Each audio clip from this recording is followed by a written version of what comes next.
for a little rest after breakfast. This is the life. Wait a sec. Isn't something important supposed to happen today? Oh, today's our big day! We're supposed to leave the Fortress of Mirapede! Come on, we've got to go complete the release procedures now!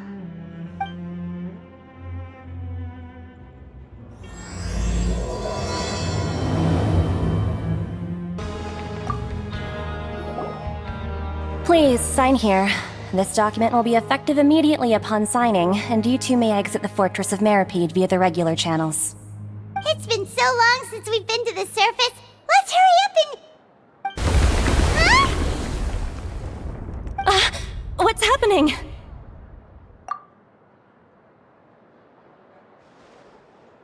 I'm fine, thanks. But I wonder what that tremor was just now. Let's go ask the Duke.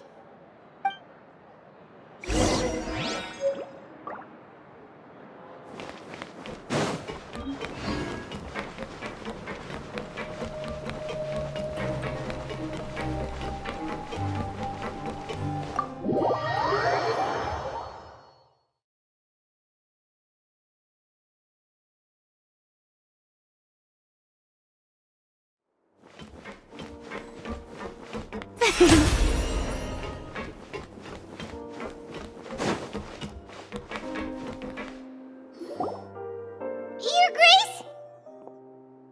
Ah, good to see you two. Is there something you wish to see me about? Yeah, what was with that earthquake just now? Ah, that. The tremor didn't originate from the seafloor. In fact, it seems it came from the surface. Over the years of serving as the warden here, I have developed a sense for distinguishing between what occurs on the surface and what occurs underwater. Besides, the seal that Monsieur Neuvillette set in place won't fail so easily. So the fortress is okay? If you recall our last incident, if there really were a problem, there would be crowds of inmates in a panic right now. Huh, you've got a point. Okay, seems we need to get back up to the surface and ask about what happened. By the way, do you know what day it is today? I believe today is this month's pipe cleaning day. Wait, seriously? Ah, yes. Have you completed your release papers? Yep. It's you two. Are you leaving now? That's right! Today is our last day in prison! But now that Paimon says that, it doesn't feel like we were confined here. It's actually been pretty nice. Oh yeah, Paimon feels fond of this place now. Then be sure to come back and visit. I'll miss you. If you've signed the release papers, then you're free to go. The guards will escort you out. You're not going to see us off? I knew you'd ask. All right, sure. Let's go. Well, you actually agreed. No worries, you must be busy. Paimon was just joking. Ah, so you do have a polite side, I see. After being down here for so long, I imagine you must feel like you're lacking companionship. Shall I come along too? Yeah, don't worry, we'll come back to see you. Paimon really likes the cafeteria here. The chefs sure do know how to make good grub. I hope you won't be here as convicts the next time I see you. We'll do our best to stay out of trouble. Well, it seems our work in the Fortress of Mirapede is finished. That's the end of another chapter in our journey. And since Neuvillette was the one who asked us to come here, we should probably go report to him now. Next up, the Palais Mermonia. You're going to see Monsieur Neuvillette? Please pass on our kind regards. I'm sure just your regards will do, no? I believe it would be the polite thing to do. You're right. I've heard the Palais has been terribly busy these days. Tell him that I hope he hasn't been overwhelmed by the recent string of troubles.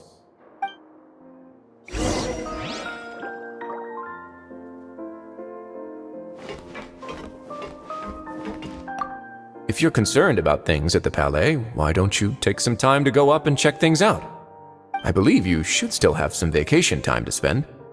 Thank you for being so understanding. It means a lot. It's been some time since I've gone to the surface. I must say that I've started to miss it a little.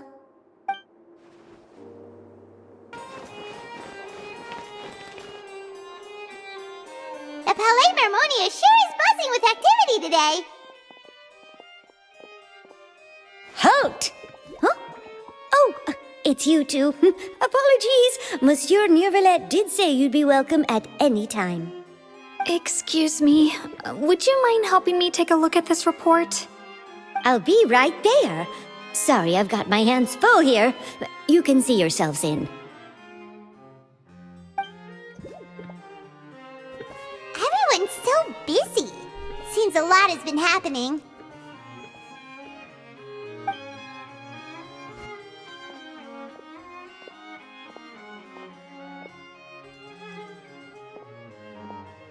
Neuvillette! Hello. You've come at the right time, but you'll have to wait for just a moment, as there are some urgent matters I must tend to first. In the meantime, please, have a seat. If you'd like to have something to drink, let the Melusine outside know. That's all right. We just ate. Very well, then. Let's take a break over there while we wait for him to finish his work.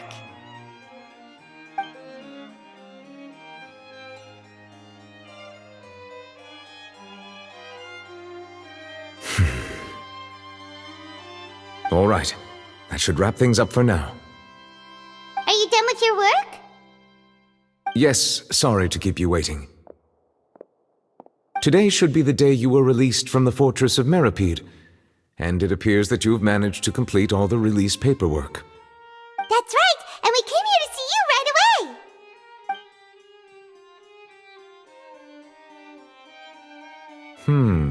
A massive whale. Do you have any idea what that might be?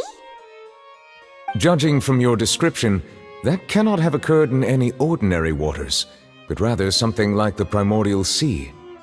A whale of that size and shape cannot usually be found in the waters of Tevat.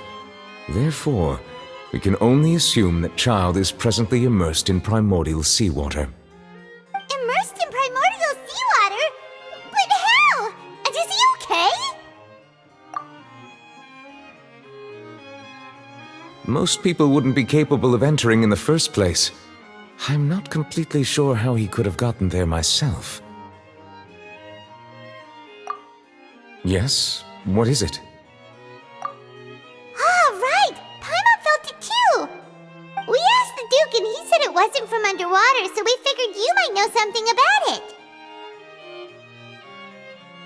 It turns out that I have just received a report about this particular matter. In fact, that's exactly what I was busy with a moment ago. The source of the tremor was here on the surface near Poisson. After the shaking stopped, the water levels in the Poisson area rose at an alarming rate. The water levels rose? Oh no! What about all the people there? Fortunately, the water levels only rose for a short period of time and have already returned to normal now. However, I still have a bad feeling about the whole phenomenon. If the change in water levels is connected with the leaking primordial seawater, then the situation in Poisson may be much worse than it appears. Navia should be in Poisson, right? We need to go check on her! I would also like to go there as soon as possible, but I'm afraid I can't leave just yet. We must immediately formulate disaster prevention plans for the surrounding coastal areas to avoid potential catastrophes. I'll have to ask you two to go to Poisson first. I'll meet you there to check on the situation once I finish things here. There's no time to lose! Let's get going! Please be careful.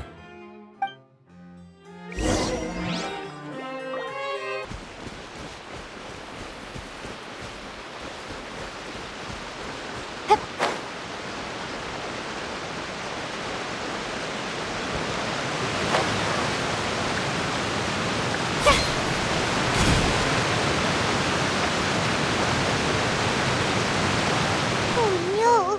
What happened here?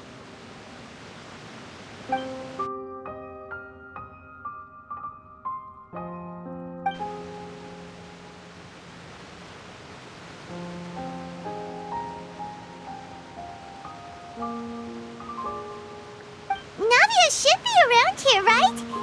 We need to make sure she's still... Paimon means we need to check on her.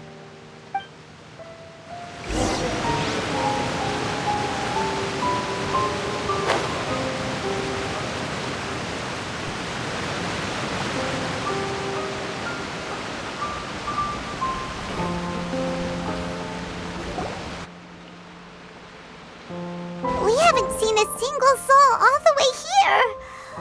Oh, this is getting scary. What will I ever do now? Look, there's someone on the roof over there. Just stay put! We're coming up! Watch your balance! All right, just hurry!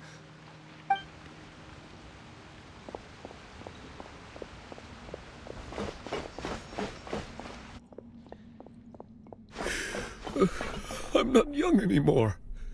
How will I survive on my own? My Desiree!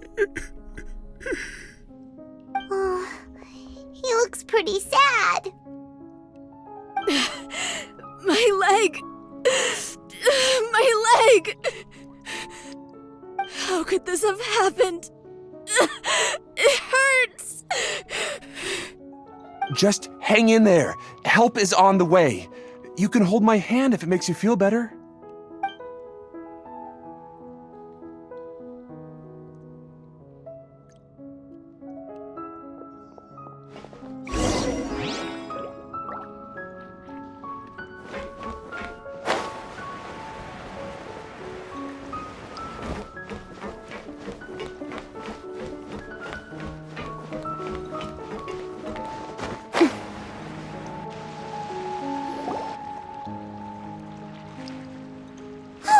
Navia, she's over there!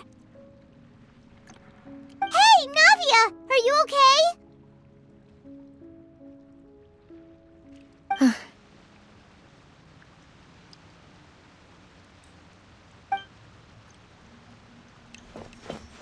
You're here. We heard there was a situation in Poisson, so we came as quickly as we could! Yes. As you can see, the water level suddenly rose. It caused quite the disturbance, in fact.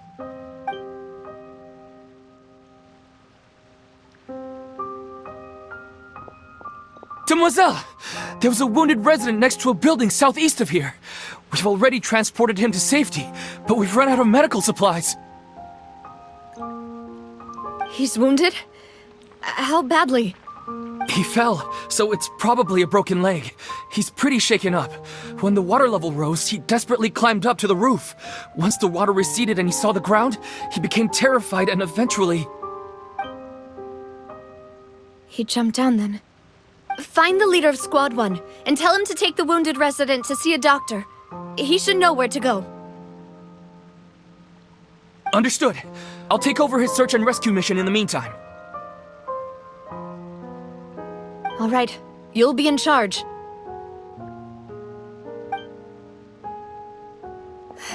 I'm sorry. Where were we? The situation in Poisson? Right. Allow me to explain. A little earlier, we suddenly heard a loud noise. At first, everyone thought that something might have exploded in the waterways. But before we knew it, water started pouring out from everywhere. The rushing water seemed a little odd, almost like the unique color of primordial seawater. Some people didn't realize the danger and thought it was just ordinary water, leaking from somewhere. Everyone on the street who happened to be close to the water didn't have a chance to escape. As the water levels rose, they suddenly disappeared. They were all dissolved. Those who realized what was happening started to flee in a panic, desperately trying to get to higher ground. Many were injured in the stampede, and some people fell from significant heights.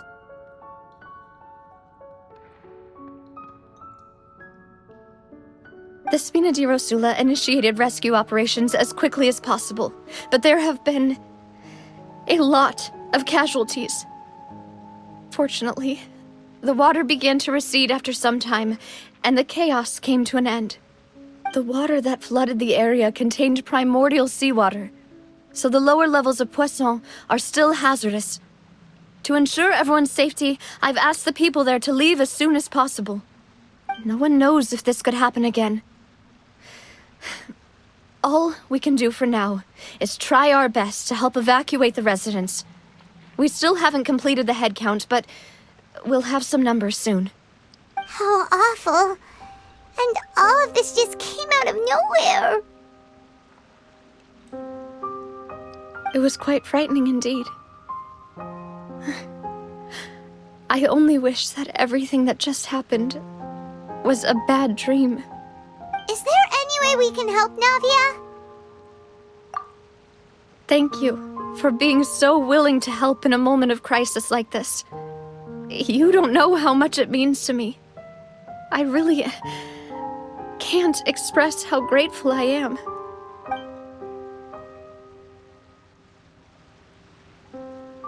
Don't say that, Navia. That's what friends are for.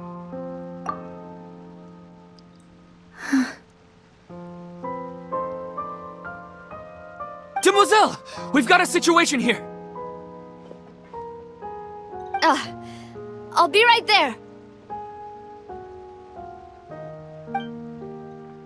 Sorry, I need to go for now. And off she goes. Seems it might be a while before she can take a break.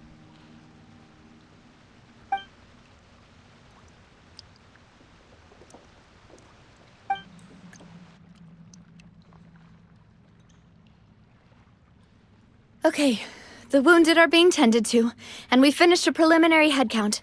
More support has just arrived, so I suppose I finally have a moment to focus on my own matters. Of course, we should remain ready for anything, and continue doing our best to rescue others. I'll be sure to have everyone at the Spina di Rosula ready to render assistance. Traveler, Paimon, would you two accompany me to my father's grave for a moment? Huh? Right now? Thank you.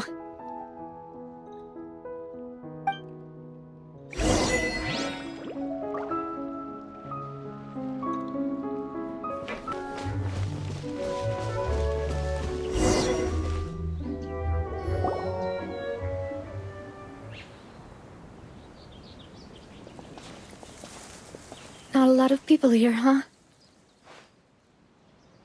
Well, given the time of day and the whole situation in Poisson, Paimon doesn't think there'd be a ton of people here visiting graves. Right. That's how things are now. The living are so exhausted that they've no strength to spare any words for the dead. Navia?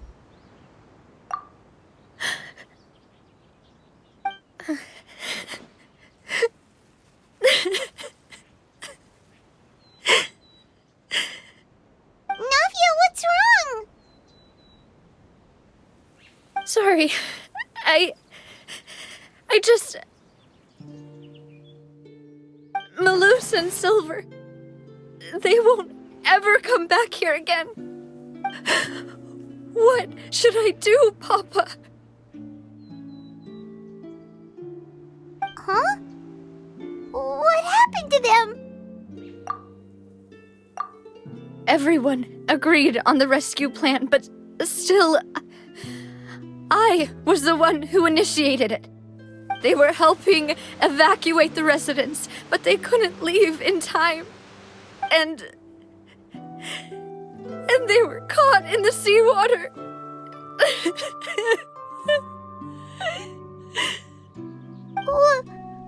What should we do? I've known them for so long. And I know they weren't afraid. But I could at least hold a funeral for my father. And I know where he rests. But as for Malus and Silver, they're just gone. I just can't.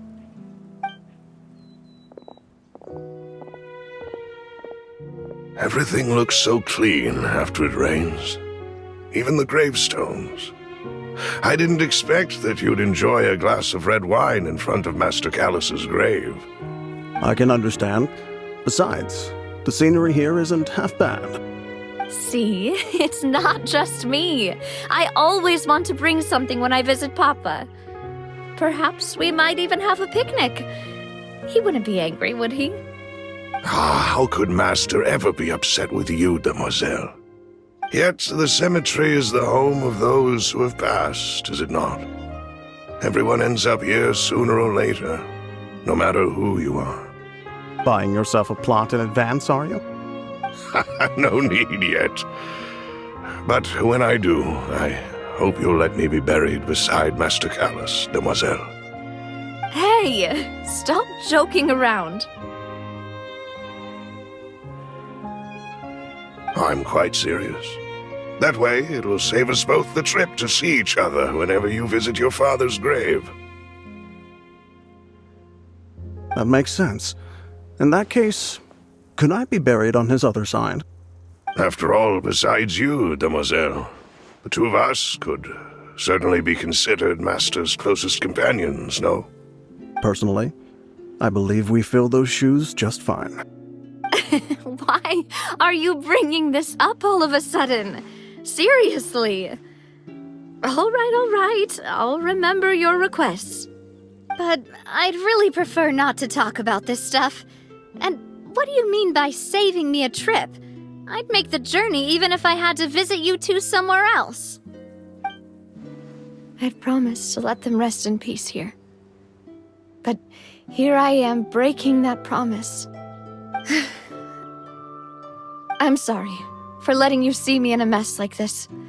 I don't usually cry, really. Paimon doesn't know how to help you feel better. But, well, she understands how you feel. I had always thought I could make my wishes come true. But now that I think about it, that never solely relied on me.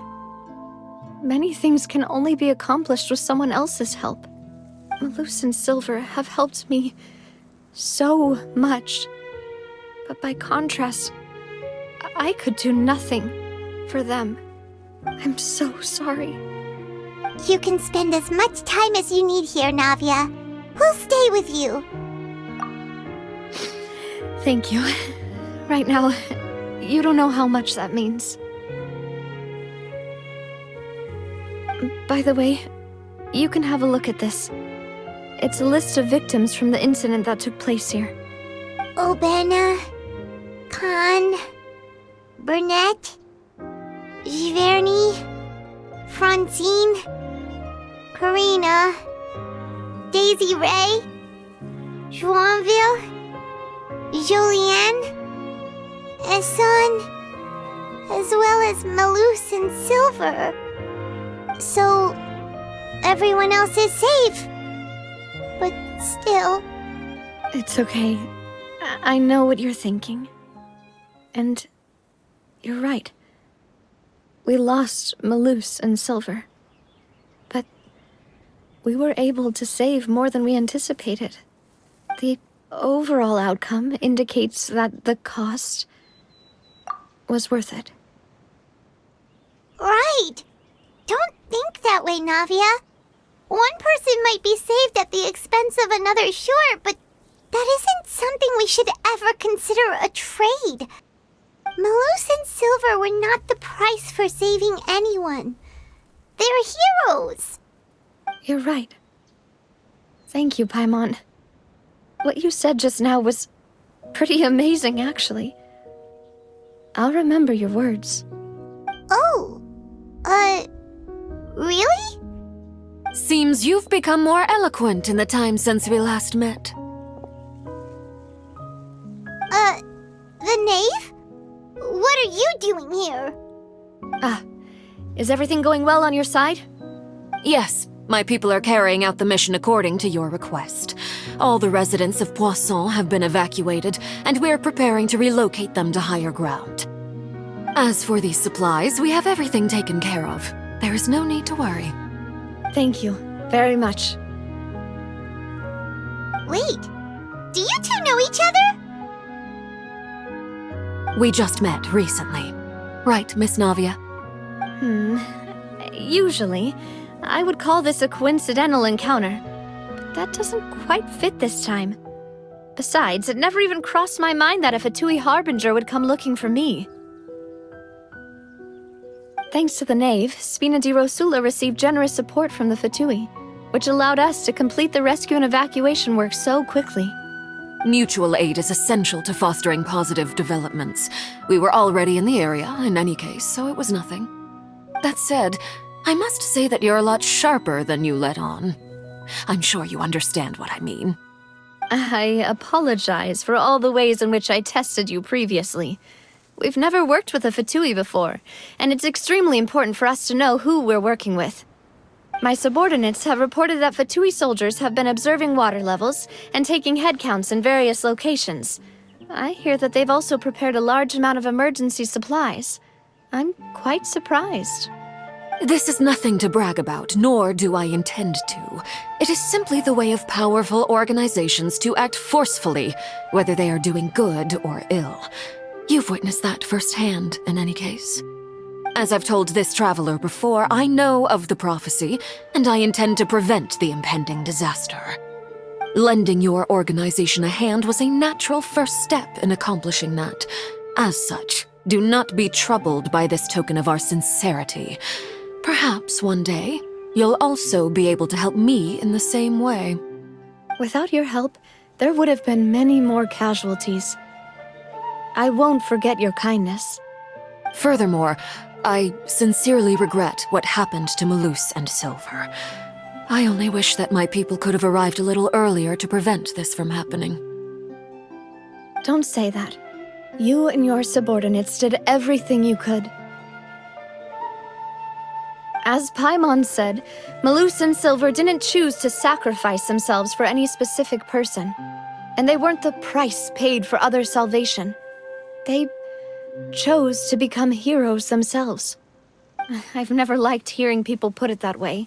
It's like trying to relieve pain by saying some noble-sounding words. But right now, there's nothing more suitable. They really did become heroes. You're right.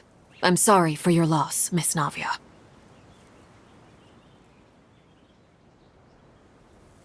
Water is life to Fontaine's people, and it also spells disaster.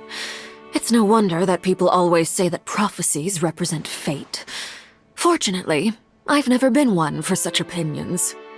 So, you're one who will try to change fate, then? Of course. That is why I'm going to Hotel Bouffe de Thé. I still have some things to take care of, and the children need my attention. By the way, traveler, Paimon, one more thing. Alright, then we'll just... Huh? This isn't right. Paimon thought you would ask us to walk with you for a moment so you could tell us something in private. That is a clever and useful conversation technique, which I do like to use when necessary. But there's no need today. It would not hurt to have Miss Navia listening in. Traveler, I'm sure you remember that I said we could work together when we had the chance. You and I both know that there may be issues with the Primordial Sea. Previously, it was the Fortress of Meripede's sluice gate, and this time it was the water levels in Poisson. These are both signals. Indeed. Allow me to share the latest intel I've received from the House of the Hearth's intelligence network with you. During some recent investigations, a child claimed to have discovered some ruins near Poisson. The ruins date back to ancient times, and seem to be worth investigating in many ways. Judging by the dating of the ruins, they may be related to the prophecy and the coming crisis. The situation is becoming more urgent, so any pertinent information will prove extremely precious. My people initially came to prepare for ruin exploration. Unexpectedly, this disaster struck, and at present, we're all busy prioritizing the rescue effort. So that's why the Fatui were already in Poisson. I wanted to take the children along, but unfortunately, Linny, Lynette, and Fremine have all been dispatched to higher ground to assist affected residents. Linny told me that outside of the house, the person they trust most is you. Which is why I want to give you this task.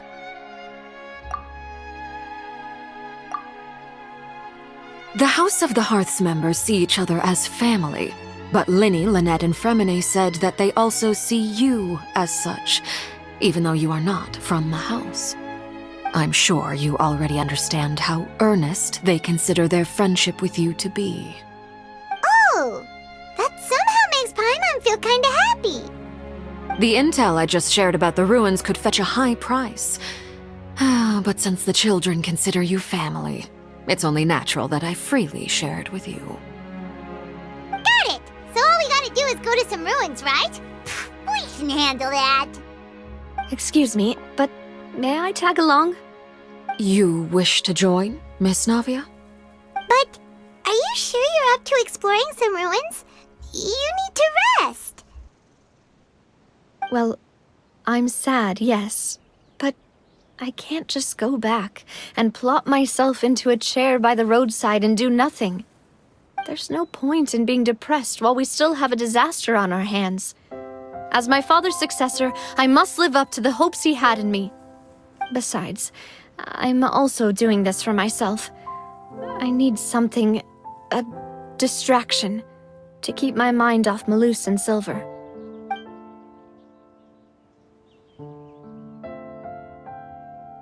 Since you put it that way, I have no objections.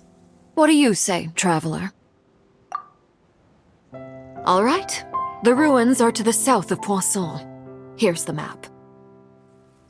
Okay, the three of us will handle it. Come on, let's pack up and get going.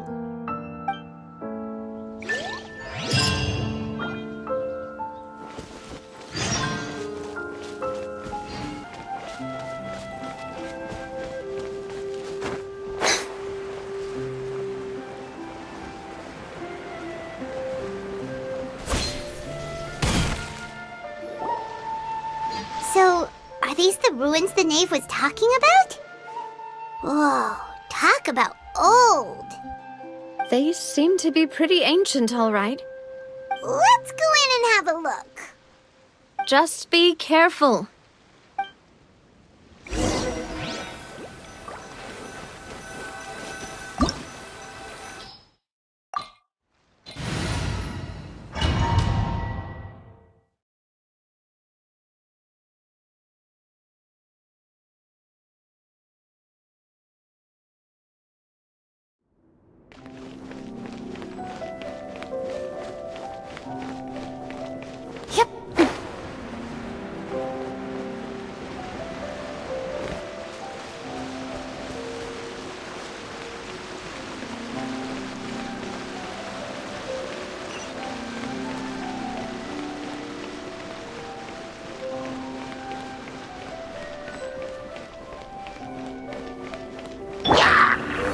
Stabilize! Let the world come alive! Fallen leaves, adorn my night! One with nature! Silence!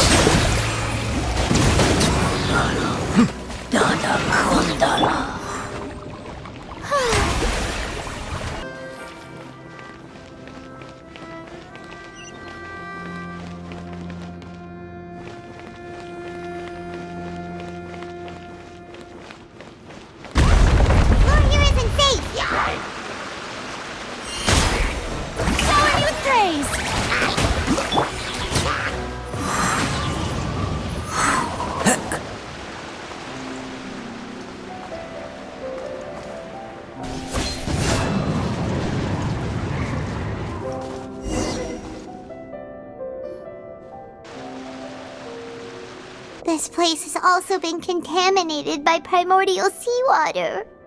Yeah. And a lot of it, too. A Fontanian would most likely dissolve the moment they fell in. Right! You can't go down if there's primordial seawater. It's too dangerous, and it won't be any help for you to just stay here. Don't get by my wrong. We're not saying you're useless. It's just that... No, you're right. I can't do anything in this situation. I'll leave this to you.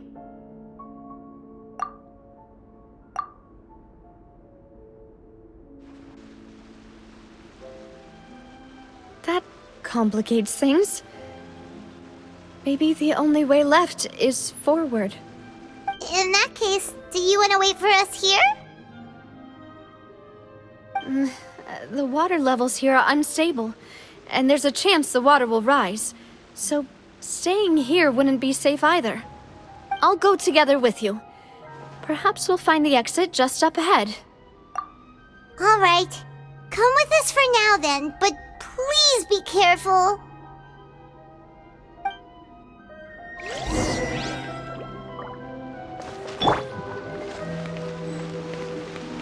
Oh no, it's a dead end!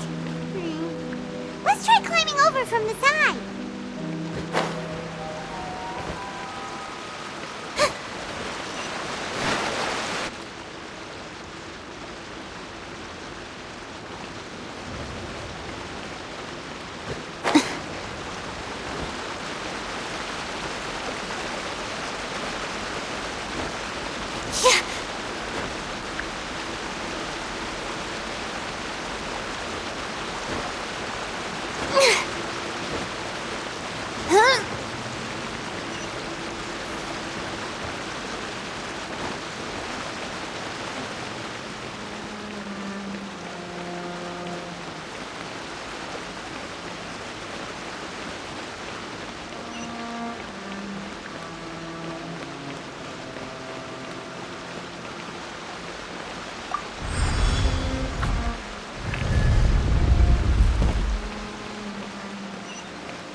With this bridge!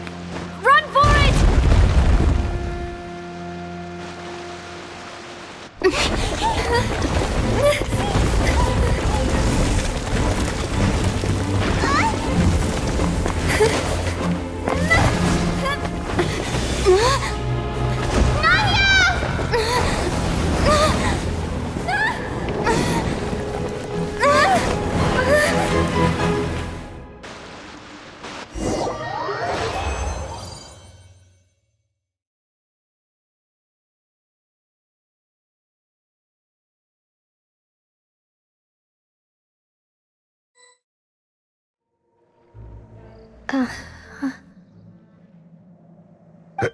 Demoiselle?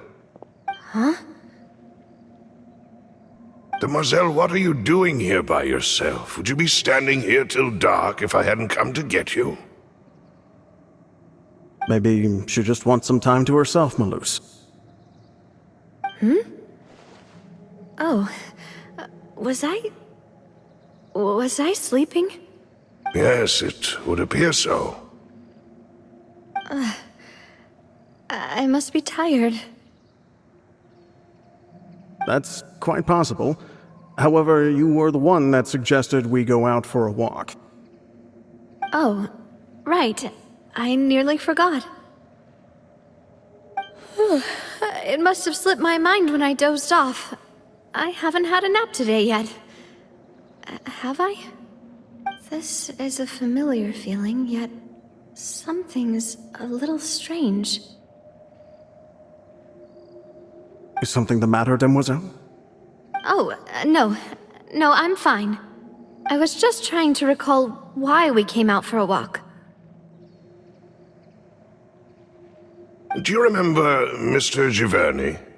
He'd requested our help before with foreign merchants who had a debt dispute with him, and we'd resolved the matter not long ago. We were headed to see how things were going with him at the moment. Ah, right. Yes. I remember now. Oh, Miss Navia. Ah, Mr. Malus, and Mr. Silver, too. It's good to see all of you. How have you been? I've been great. Thanks to your help, those bothersome merchants finally realized that I wasn't the one they were looking for. Why, I wasn't even the guarantor for that person. They were knocking at my door day and night. Even my neighbor, Obina, was getting fed up with them. Sometimes force is required to calm someone down and get them to listen to what you have to say. That's right. Oh, by the way, Burnett, what was it that you wanted to give to Miss Navia again? Oh, yes. One moment, I have it right here. Miss Navia, these are some flower seeds that I prepared. Please take them. They're a very good variety, and they'll become very big and beautiful once they bloom. I don't know what we would have done without your help, so this is a little token of our appreciation. I hope you won't refuse. Ah, did you cultivate them yourself? Thank you so much. I'll certainly take them. Malus, we do still have some empty flower pots at home, right? Why, we can have as many pots as you'd like, demoiselle. Perfect. In that case, we'll swap out some of the decorative plants for some of Mrs. Burnett's flowers. Very well. Wait. Something seems to be off here. Excuse me, madam. If I'm not mistaken, your name is Burnett, correct? That's right. Is something wrong? No, it's nothing. This is the first time we've ever met, but your name seemed familiar to me. I must have heard it when I was discussing things with your husband previously. I've heard this name before. Sometime recently, I'm sure of it. And why are there so few people around here? Where did everyone go? We must mind the time, demoiselle. We still have important things to attend to today. Huh? We do? Like what? Well, now, did you forget? Miss Navia, here you are! I've been looking for you. Please, come to the Opera House. Your trial is about to begin. My trial? Wait, why would I need to go to the Opera House? Yes, she's right, demoiselle. It's just about time now, so we should get going. Oh? All right then.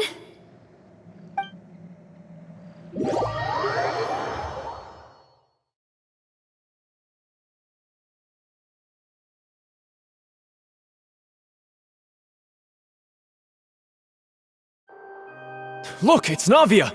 She's here! And her two attendants are with her! Goodness, everyone's finally here. There sure are a lot of people here to see the trial. And they all seem to be oddly excited about something. I even know some of these people. Karina, Desiree, Joyville, Jolien, Essen. Why are so many people here? And why do I have no recollection of this case? And as for the judge... huh? Where's Monsieur Neuvillette? Please sit in the defendant's seat. Don't worry, Silver and I shall accompany you. All right. But are you sure you can stand behind me? Typically, it wouldn't be allowed, but today is an exception.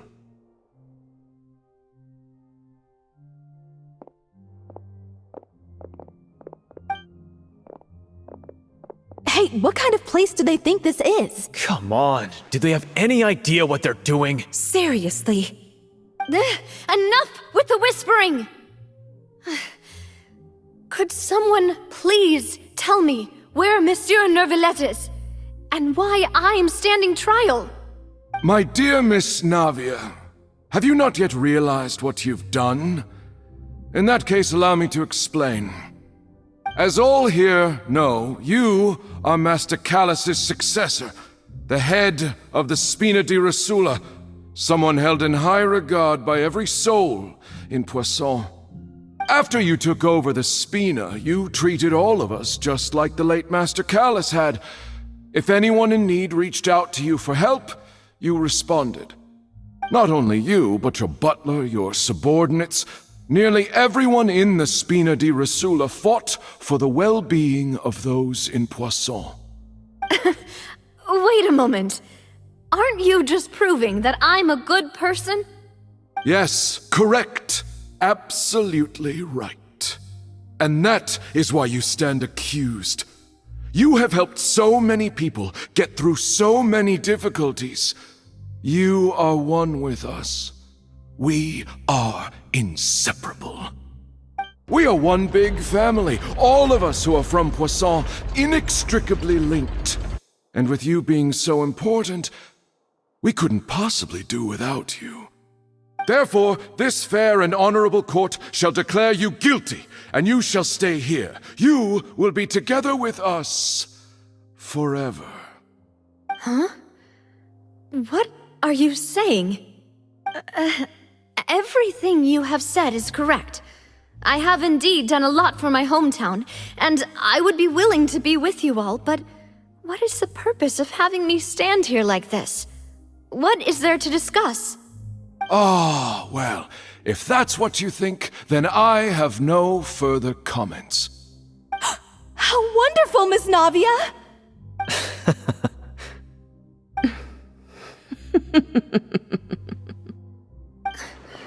I know all these people. Why are they laughing? I seem to remember now. Yes, I get it. This trial is... Wait just a moment. This isn't right! Malus? What was that, Mr. Malus? Our conclusion is very clear and unanimous. Let the court judge her now. She's guilty! Stay here, Navia! You're one of us! Demoiselle, don't admit guilt. This trial means to keep you here forever. I wish to exercise my right to defend Our Lady. Mr. Joinville, you only know of Navia's goodness, but nothing of her utterly independent mind. She was born a free and independent spirit. She has never been tied down by anything. Indeed, even the death of Master Callus couldn't stop her. Her actions cannot serve as proof that she identifies herself as part of any group. She merely acted as an individual, extending her hand to help others. Please do not mistake her actions as being otherwise. Really? As an individual, you say? Don't forget, we are all Fontanians here. This is the nation of justice, the nation of Hydro. Even if Miss Navia only voluntarily rendered her assistance, that doesn't change the fact that her beautiful soul must return to everyone. Water accepts all, blends with all. It will surely accept her kindness. Everything is measured here in the nation of Hydro, and in the end, everyone shall meld together. Thus, when a unanimous opinion emerges, that opinion represents justice. Now I speak for everyone. Our opinion is consistent. Navia should stay. We and Navia are one. And you would call this justice? Preposterous. You are merely jealous that Demoiselle still has a chance to exist as an individual. Have you forgotten how much you all once longed to become individuals, to become independent? Do you mean to defy our justice? If your justice is flawed, then why should we acknowledge it? As you said, we can also have our own justice. Silver and I shall defend Demoiselle. And that is how we will enforce justice. Ugh, my head... It hurts. Demoiselle! Silver, it hurts. My head is spinning. All I can see is stars swirling in front of me. I remember now. Everything that seemed odd from the very beginning.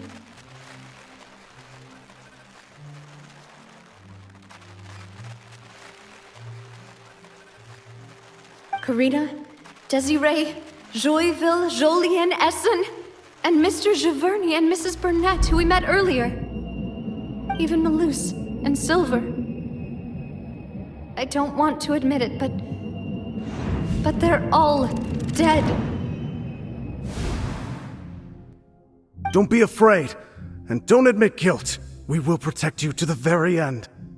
Absurd! Who are you to say that she cannot be judged? We are the majority, and in the nation of trials, the majority is absolute justice. We are the will of all. Don't let them escape! We shall keep Navia here with us! Mr. Malus and Mr. Silver, must you be so stubborn? How could the two of you possibly hope to stand against the collective? Do not resist. This judgment is fair and just. Navia belongs to us. After all that happened, she should not be left alone in Poisson. What are you saying? No more excuses! She says we're jealous. Jealous? How could she possibly be an independent individual? What's with these people? Who's jealous of her? She belongs to us! Miss Navia, she... Silence! That's...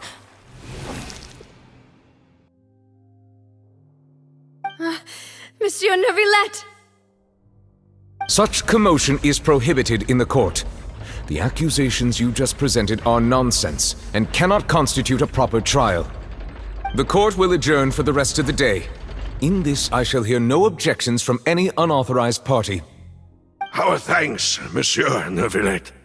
Please leave with me, Miss Navia, while there is still time. But...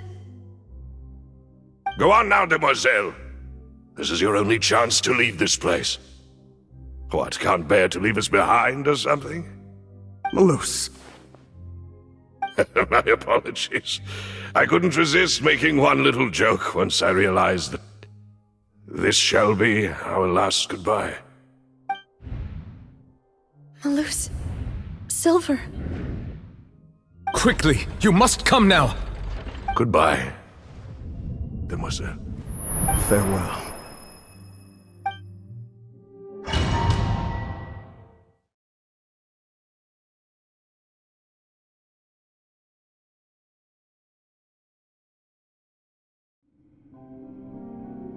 No, wait!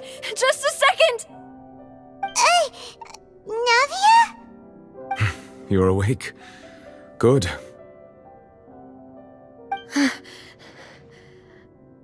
I must have been dreaming. Malus and Silver were still alive, and they were defending me at some insane trial. It looks like you're all right. Did all the sad feelings cause you to have a nightmare? Paimon could give you a hug. The ruins you were exploring suffered a cave-in. When I arrived, I found you falling toward the water.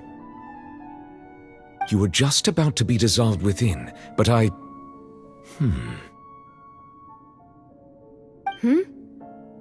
What is it? I think I saw 2 Oceanids protecting you. It was only for a moment, perhaps even a fraction of a second, but they gave me the chance to retrieve you. Were it not for their intervention, I would not have been able to rescue you before your consciousness dissipated. Wait, did you say Oceanids?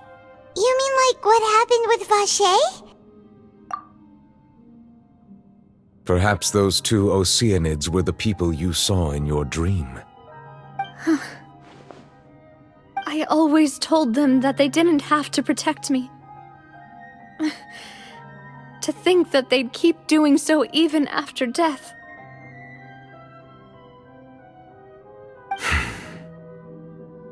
please come with me.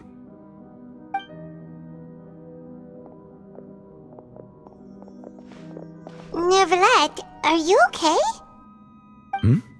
Oh, I am quite all right. Perhaps there's something we could chat about? Why do you look so stiff all of a sudden? Oh, Paimon knows. You're the type who feels awkward when there's nothing to talk about, right? I merely thought that we should give Navia some time to herself. Huh? Why didn't you just say so then? Don't you think it's even more awkward to call us over like this and then have nothing to talk about? I suppose so. Ah, Sigewinne. I hope all is well with her these days. Her work in the Fortress of Meropide has not been too much for her, has it? No way! Don't worry. She's doing fine down there. She's an amazing head nurse. I see. Well, that is good. I have always worried that Sigewinne would need a lot of time to understand the world of humanity, just as I have. Oh, and the Duke also says hi! Even though Sigewinne made him do that. He hopes that you haven't been overwhelmed by all that's happened lately. Thank you. I have indeed been busy lately, and I also hope that everything is going well in the Fortress of Meropide. He still doesn't know what to talk about. Let's chat about something else then. So, Neverlet, you're probably quite the swimmer, huh? Yes, of course. This isn't going anywhere. Let's try something else. How did you find these ruins? Did the knave tell you? Yes, in fact. I had arranged to meet you in Poisson, but when I arrived, I discovered that the Fatui were helping the residents evacuate. They had even transported a large quantity of supplies to the area. Amid my astonishment, I ran into the knave, and we had a chat. She informed me that she had asked you to investigate the ancient ruins here. Yeah, we originally planned to meet up with you, but we thought you might still be busy with all those official documents. We didn't think exploring the ruins would take very long, and who would have thought you'd wrap things up so quickly?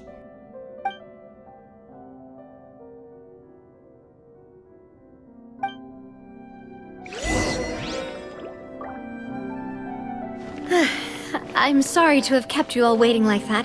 I'm feeling much better now. I guess we should get going again. Will you come with us, Monsieur Neuvillette? Yes, if you wouldn't mind my company. All right! Another one joins the party! Let's get going then!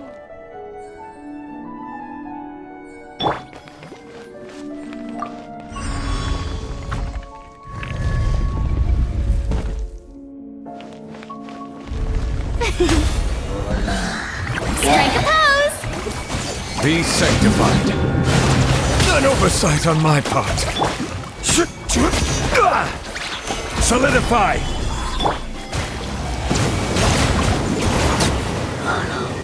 Dada Kondala.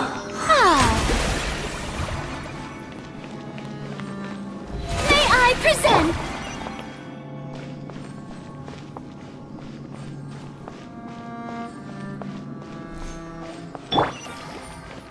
Oh no, another unstable path. Watch your step.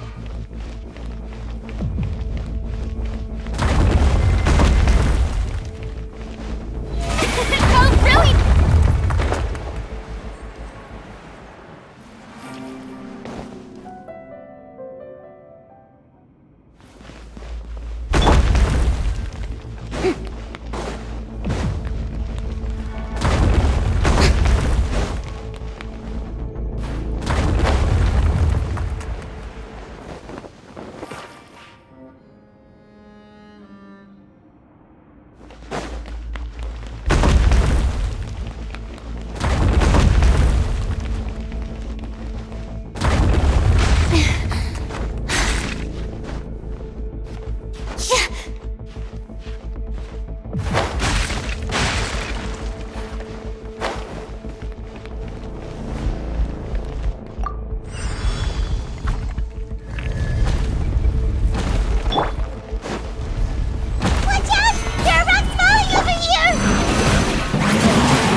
Solidify!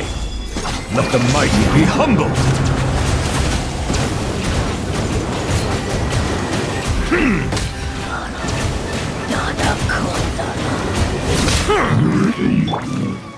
Into the wind! Bow your head.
Looks like we've reached the end. This is the place. There should not be any other hidden spaces in the vicinity. The path sure had some twists and turns, but it turns out that this place isn't actually that big.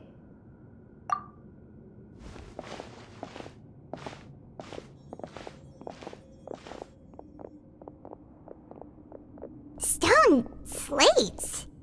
It seems like they were put here as an offering. Could we take them down and have a look? Perhaps we should just leave them be for now.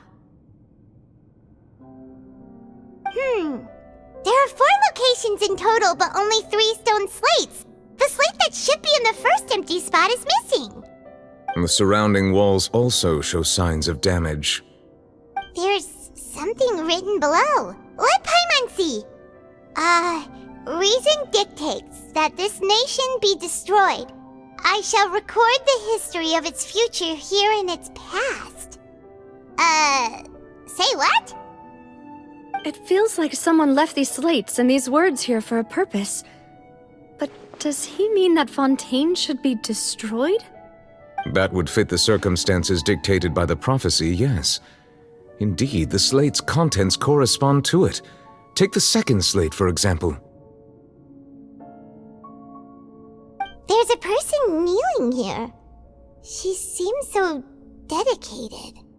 And there's a whole bunch of other people behind her doing the same. She's facing this...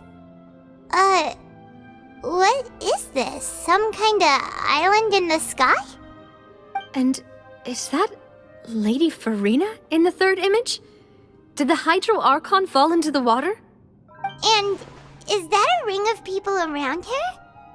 Paimon doesn't quite get it. Are they all in the water? The fourth image. I know this one. This exactly matches the content of the prophecy.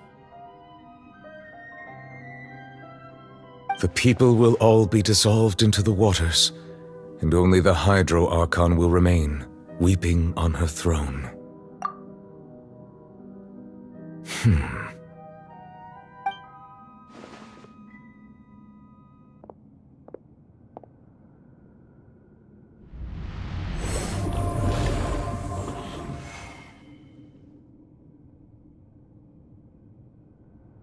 More information should be hidden in these slates, but I fear I cannot easily uncover it, most likely due to us missing the first slate. I am very sorry. Don't blame yourself, Monsieur Neuvillette. Deciphering ancient stone slates isn't one of your duties. Ooh, Paimon's getting the chills just looking at these slates. This says that it's the history of the future, right? That means the prophecy's sure to come true. I really hope it doesn't mean that. Still, Paimon feels like these images are kind of weird when you look at them together.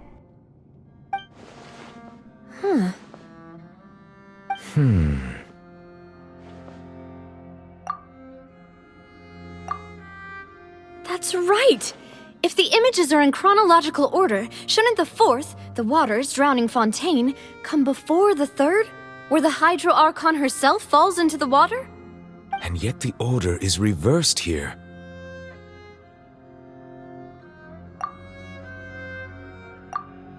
If we go by timing, Lady Farina only emerges in the third image.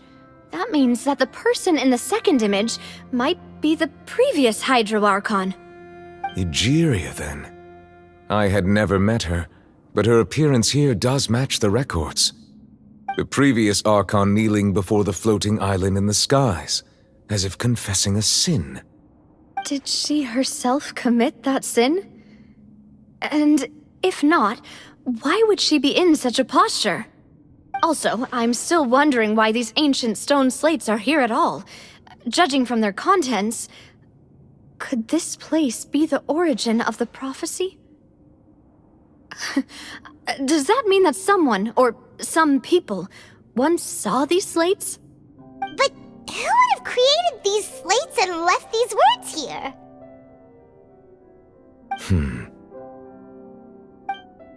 It seems that any further clues will have to come from Farina. In that case, there's no time to lose. There's nothing else to be gained here, so let's head back first. Yeah, we better get somewhere safe for now.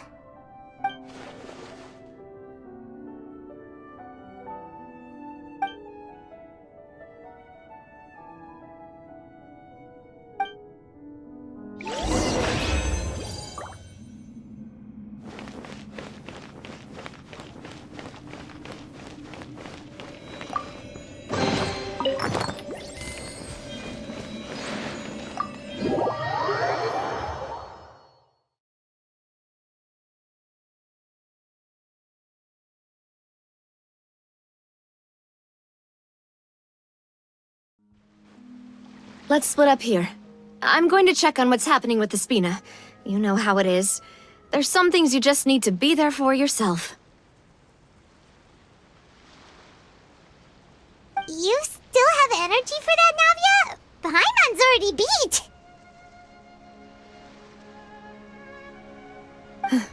Just head back to the Fleuve Cendre and have a rest then. Thanks for keeping me company all this time. I'll depart as well. Thanks for your hard work today. Rest well, everyone. Traveler, I will go talk to Farina tomorrow morning to ask about the stone slates. I'm sure that you're concerned about this matter as well. If you have time, drop by my office. I will share the results of our discussion with you. Are you really gonna talk to her about this directly? Will that be a problem? Paimon's getting a little scared now that it's come to this. She has long been harboring secrets and will not give them up easily, which makes it all the more my duty to ensure that she understands the present situation. Alright, we'll leave it in your hands then. You're probably the best person to talk to her anyway. I will be carefully considering my words tonight. Traveler, Paimon, our safe house at the Fleuve Cendre is always open to you as ever, so please don't think you're an imposition. All right. I'll be on my way then.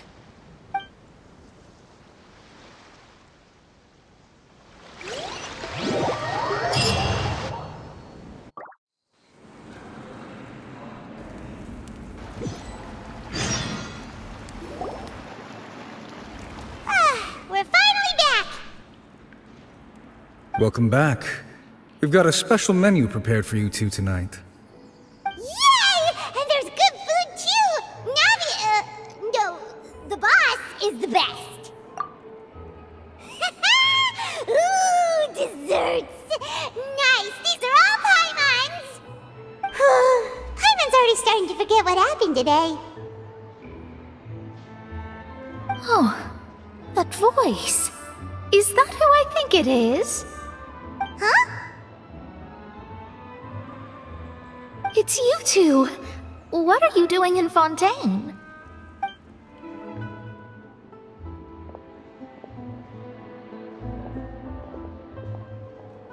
Mona?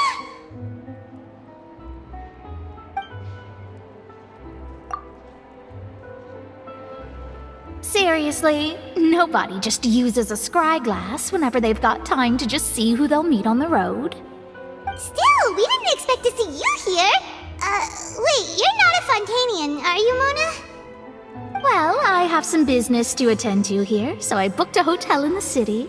I was just out for a stroll when I bumped into you. Quite unexpectedly, if I might add. Why did you think I was from Fontaine, though? Is that because Magistus doesn't sound much like a Mondstadter surname? Yeah, let's go with that. Well, I used to have my own surname, which was, well, some other thing.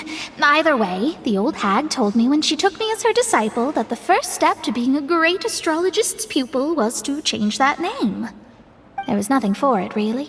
She really is amazing at astrology, so I changed my name to what it is now according to her wishes. To my surprise, however, Magistus is not the name of some ancient house or clan. It isn't? Nope. Although it is used by us in place of surnames, it generally just means great. Wow! Imagine including a boast in your name. Wait, are you gonna have to put that into your genealogy as well? I reckon so. In any case, I'd give my disciple a name like this as well, if I were to take one. Astromancer Barbeloth Trismegistus. Whoa, that's a long one. Does it also mean great or something? My name means Mona the Great Astrologist. As for the old hag, hers is, in plain speech, the thrice-as-great Scholar of the Stars. Just take it as a title specific to astrologists. Thrice as great? That's so petty. I know, right? That's just how she is. She used to call herself Magistus, actually, but once she took me in, she changed her name to Trismegistus. Talk about excessive. Magistus is thus the calling card of our school, so to speak, which makes it about the same as a surname. It's all right if you don't get it. You can look into it further should you need to study astrology more deeply. That sounds terrible! But anyway, you're not Fontanian, are you, Mona? You're from Mondstadt, right? Well, I was born in Mondstadt, yes. My parents migrated to Dorman Port, and I traveled with the old hag for a while, after which I settled down in Mondstadt City. Oh, that's a good thing then. At least we know you won't be dissolved by Fontaine's waters. Speaking of that, I'm sure you're aware that a bunch of things have happened here in Fontaine, right? I know you're not a local, but I'd avoid getting too close to any water that looks strange all the same. There's something ominous about it. Well, the water, I mean. That was the main reason, yes. Just a while back, the Steambird invited me to take part in a panel and speak about the circulation of the prophecy as an astrologist. The invitation was sent quite early on. I don't think anyone expected Fontaine to be in this much trouble. What do you make of that prophecy, Mona? Just tell us what you think as an astrologist. Your word would go a long way to make things more certain and less scary. What I can tell you is that I'm an astrologist, and that this prophecy concerns the fate of Fontaine, even that of all Tevat. Ascertaining this is akin to reading the fortune of the whole world. I'm afraid that this is not something that just anyone can do. If I could do it, you would no longer call me an astrologist, but a visionary. But on the flip side, the prophecy is so huge and powerful that it must surely come from a powerful visionary. Its contents involve the fate of the world. Disregarding it would be a mistake. A visionary? Sounds really powerful and all, but does such a person really exist? Of course. The old hag could do it, and I'd bet there are others amongst those Hexenzirkel colleagues of hers who could do something similar.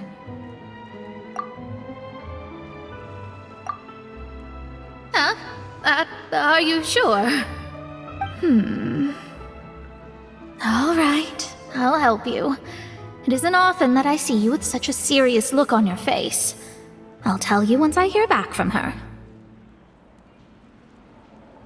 Thanks, Mona. You're amazing as always. Oh, well, this is something only I can do after all. So yes, your praises are quite welcome. That's the greatest of astrologists for you! Of all the people we know, you know the star's the best! Indeed, indeed. That's the spirit. Oh, sorry. I came to see what all the commotion was about. If there's anything you need, do not hesitate to inform the Spina di Rosula. Oh, whoops. Guess we were getting a little too carried away there. Well, I'll go tend to my own business now. If I receive any news, I'll be sure to come find you two again. And there she goes, quick as rushing water. And here we are with the Spina guy giving us suspicious looks.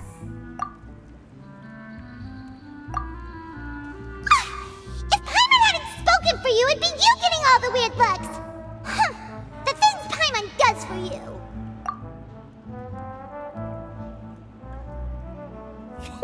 That's more like it.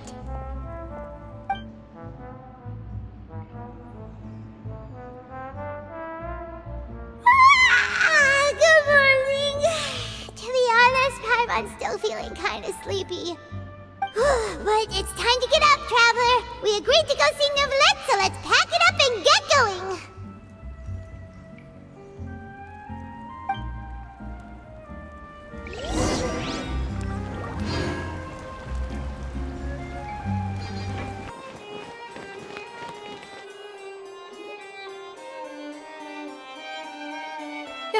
You're here! Finally! Is something wrong? Monsieur Neuvillette and Lady Farina, they seem to have gotten into a dispute. Please go see for yourself.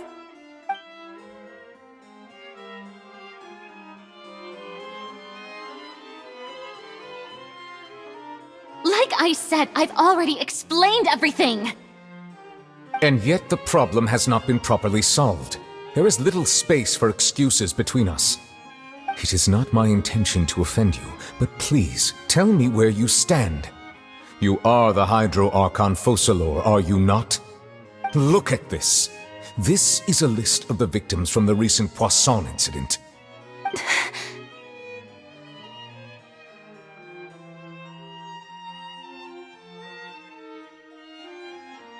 You mean... they're all... We did not arrive in time to avert this disaster, and I will not have it happen again. I will say this once more. You must tell me everything you know. Yesterday, I found 3 stone slates in some ancient ruins near Poisson. Do you know anything about those? Seriously? You're questioning me like this is a court case now. I don't know anything about that.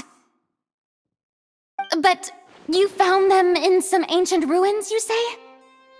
That's correct, which is why I came to ask you some questions. There should have been 4 slates, but one of them was missing. The other 3 featured different images that seemed to correlate to the prophecy. The prophecy? The second of these slates depicts the previous Hydro Archon Egeria kneeling before a floating island in the sky, as if confessing something. Do you know nothing of this either? I don't. I've never seen such slates. I'll ask you again. Do you really have no information regarding the previous Archon? My deciphering of the slates indicates that the Hydro Archon Egeria once had to confess to, or apologize for, a certain sin. If anyone would know about it, it should be you. All gods don't have the same secrets, you know. She was herself and I'm me. Is it really so strange that I know nothing? I understand your concerns, but I'm sorry. I just don't have anything to tell you.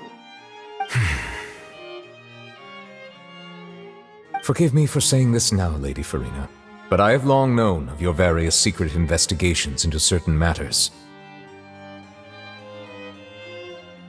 There are several indications that you have been investigating the prophecy on the sly. This is not strange in itself, considering that you are the Hydro Archon. But it is strange that you should also claim to not know any of Egeria's secrets, as well as do nothing following your inquiries. You have never been as superficial as you have presented yourself to be, nor are you a fool. And yet, your behavior is very inconsistent.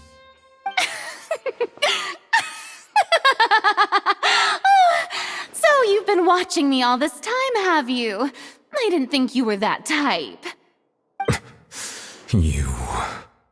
Well, since you know about my secret investigations, then you should know I'm actually working to take care of it. There's no point questioning or suspecting me. You're the Eudix, but you're still my subordinate. You should be following my lead. Just trust in me, your Archon, and do as I say. Never mind whether you can truly convince yourself to or not. It'll all turn out fine. That's all I have to say. We do not discuss this matter again. Oh, the opera's about to start. Toodles!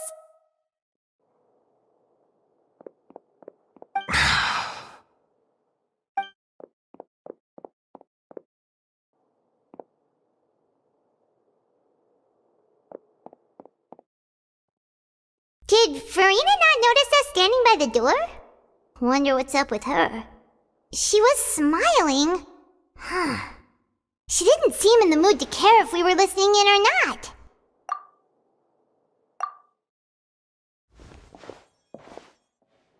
I assume you've been outside for a while now? Oh! You noticed! Seems Farina didn't even realize we were here. She was in a great panic, though I cannot discern the reason. Our discussion reached impasses time and again, a state of affairs that we cannot allow to continue. Still, I do not understand. Dialogue is the basis for understanding, so why did she keep refusing to engage? Everyone in her inner circle has noticed that she is hiding some secret. The issue is her attitude. I fear that she will not reveal anything unless absolutely forced to. We may have to create a situation in which she will have no choice but to speak. Oh? Like what? Normally, people will only reveal the truth when standing trial. Perhaps we must have the Hydro Archon experience just such a scenario.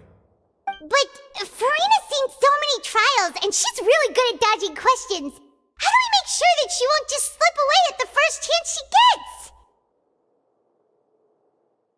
We will need to consider this thoroughly, join forces with various parties, and then do what we can. If at all possible, I would prefer to recuse myself from this affair, but we must prevent the prophecy from coming to pass. This may be cruel to her, but all Fontaine is in crisis. The information a god possesses is too precious, and so we must take a chance on this. But who will lend us their aid to do such a thing?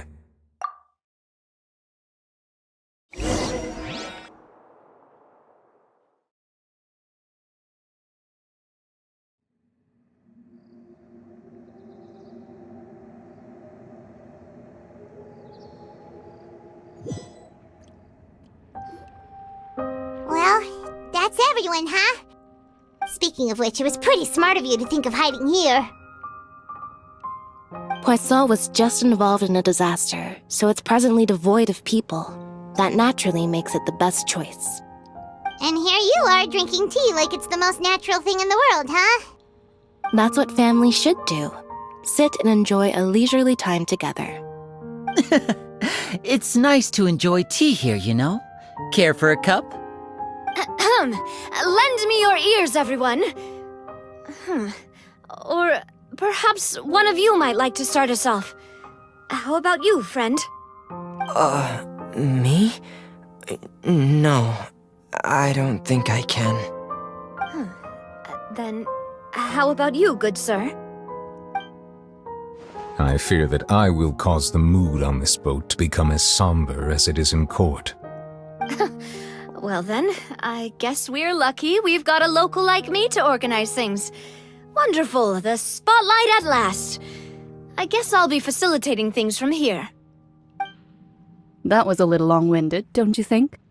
Oh, you might be right. Anyway, to cut to the chase, our friend here, the Traveler, has brought us together to discuss something. As for what that is, well, let's start by saying that we'll be pooling our efforts together to create a series of traps. Oh, how intriguing. Well, it's just an expression, really. One that I just learned from Chlorand, and used on the spot. So, let's invite her to explain in detail. A round of applause, please.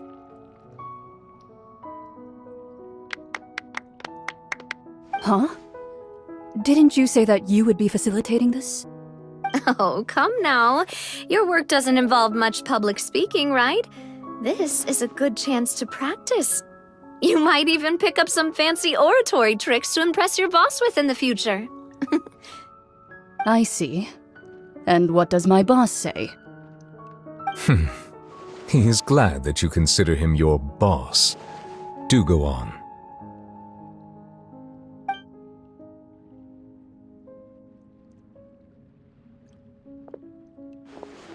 In that case, do any of you have experience hunting? Not that I recall. Fremine and I once used a wooden stick in a basket to catch wild rabbits when we were younger. As for Lynette, oh, right. You were sick that day, weren't you? I've also gone diving to catch some fish before. Does that count? I'm afraid not. You may or may not have heard, but Fontaine once played host to a group known as the Marechaussee Hunters. Though that was their name, they did not hunt animals, but rather various monsters left behind by the ancient dynasty of King Remus. Today, Fontaine's monster population has already thinned greatly, so the hunters have blended back into society, taking up arms in other lines of work. They even left a unique methodology of hunting in their wake. A trap comprises of the following components: bait, a trigger, and a containment device. Sometimes a lethal implement will also be necessary to deal with the prey. So, if we were to build a trap together, right now, what would you choose to build it with? For me, I would prefer something basket-shaped. Pigeons and rabbits will see the bait and naturally enter the snare. Our line of work requires a deft hand, and we're some of the best in the industry, so you can count on our techniques.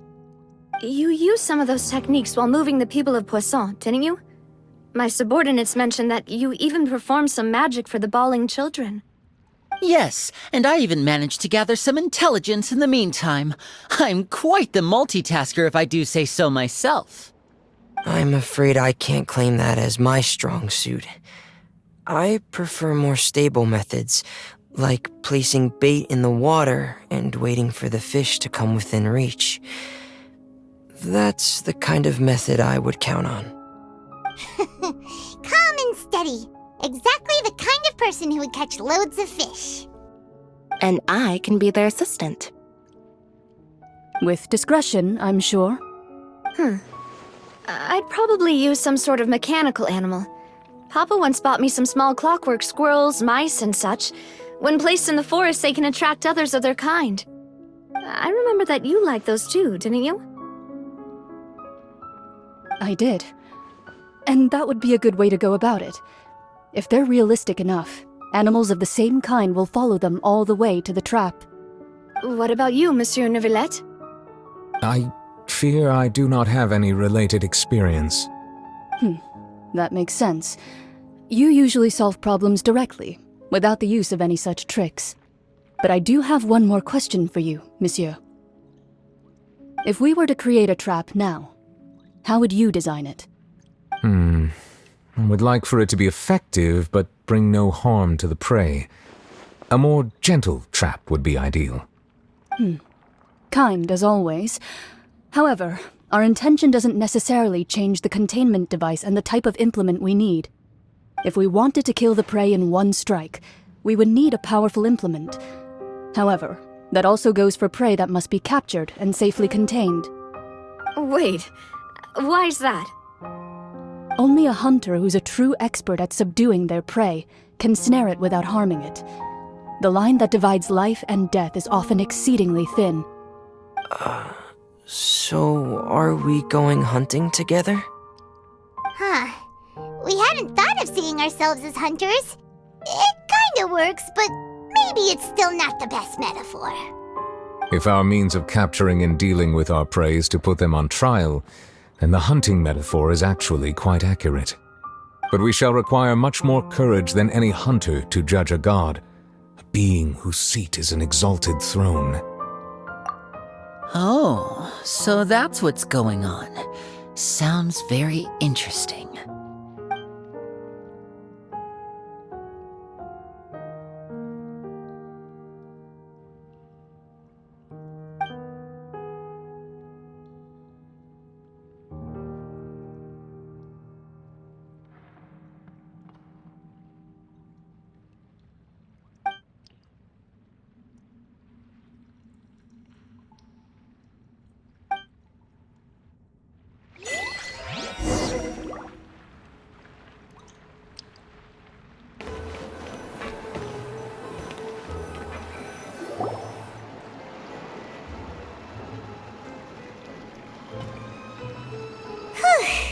It's been a tough few days, hasn't it?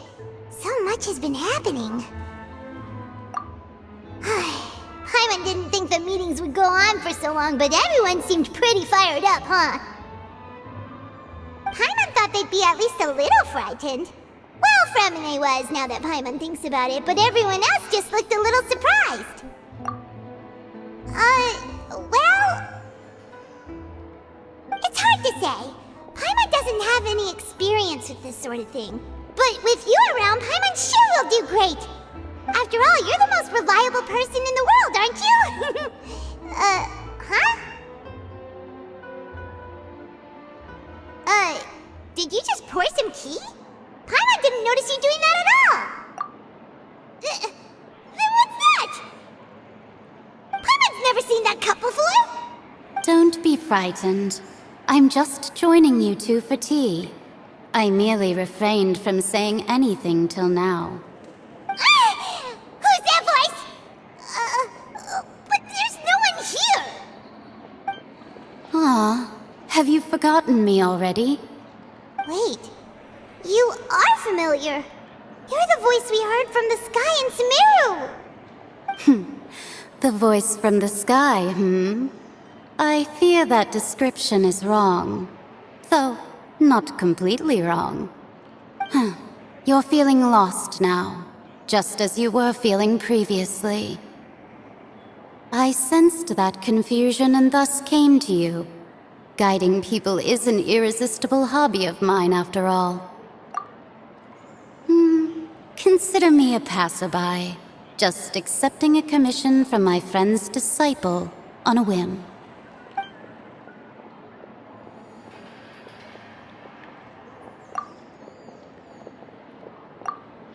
The prophecy. Yes, what has been prophesied will be fulfilled. You may view such things as the history of the future. What? Then is there any way we can stop it? I believe you have witnessed a failed attempt with your own eyes.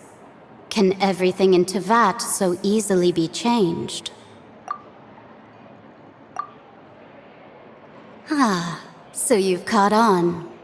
Just as prophecies are usually only the future as seen from the perspectives of the gods, could things be happening in hidden corners where the gods' gaze does not fall?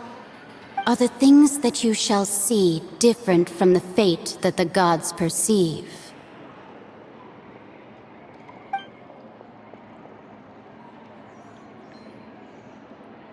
What is she talking about? It all sounds really impressive and important and stuff, but it also sounds kinda scary.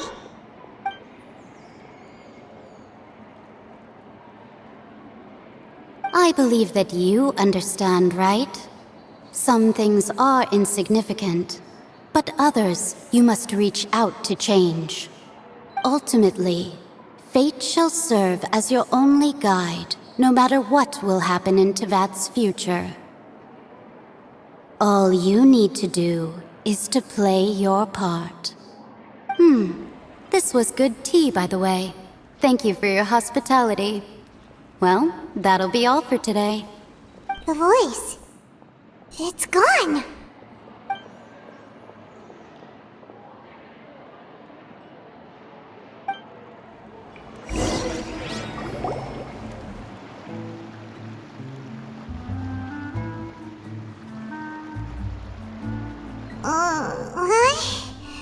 I want to hear someone talking.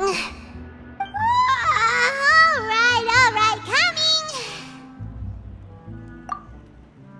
Hey, it's you who's getting lazy, okay? Well, I see I've walked in on some lively banter. Luna! Fine, just fine. I went to take part in that Steambird panel. It turned out to be more interesting than I expected. Not all Fontainians are pessimistic about this. One journalist mentioned that sitting around and waiting for the end to come would be wrong, and that they should make their own rescue preparations. I agreed, so we had a brief chat with her. Did she have pink hair by any chance? Why, yes! It was Charlotte. You remember her, right? That daredevil journalist? I'm in full support of her view. Prophecies are very important, but how can people allow their lives to be commandeered by just a few words? That's right! Paimon's glad to hear something sensible for once. Ah, yes. About what we had discussed before. I did try, but I'm afraid I couldn't reach the old hag. I'll try again tonight, but I wouldn't get your hopes up. Huh?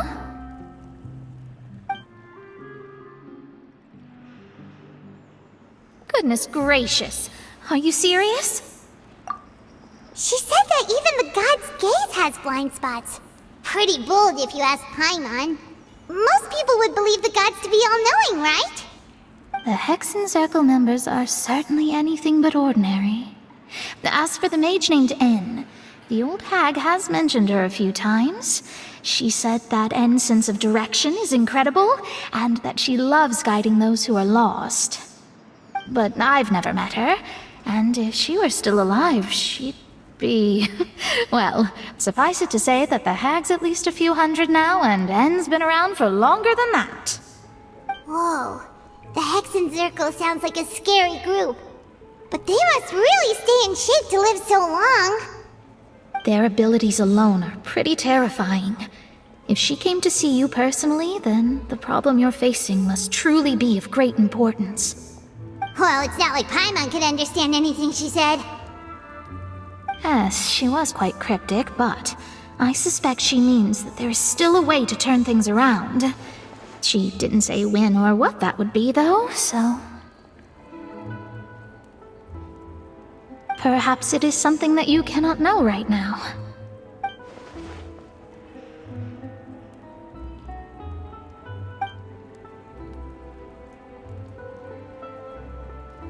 Traveler, Paimon, are you two all right? Oh, we're fine. We're just a little down right now. It kind of feels like the end is coming, you know? I see. I feel that same sense of desperation, too. I guess you could consider me someone who has often witnessed fate. So far as I have seen, it cannot be swayed.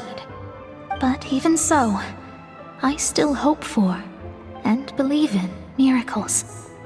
Astrology is eternal and rational, but fate may not be. It is cruel, but it can also be beautiful. Perhaps that's what En was trying to tell you. Not to lose heart, and to believe that what you are seeing playing out before you is not yet set in stone. I did originally think of steering clear of all this, but I couldn't. Even if this is all futile, I still wish to help everyone. If we don't struggle to the last, then how can we face the end when it comes? Huh. You do have a point.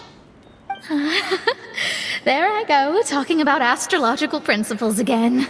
Sorry about that. The moment I start talking about work-related stuff... I need to get going. It was worth trying to comfort you, even if only a little.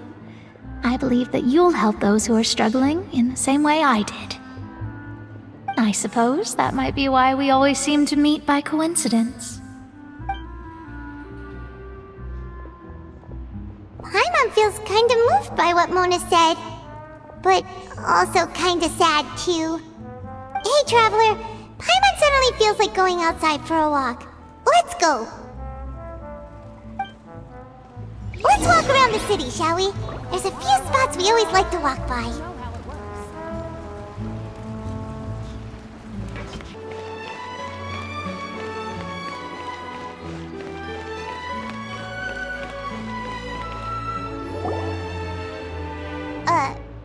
Huh? Our names are written in this newspaper. What's going on? Let Paimon see!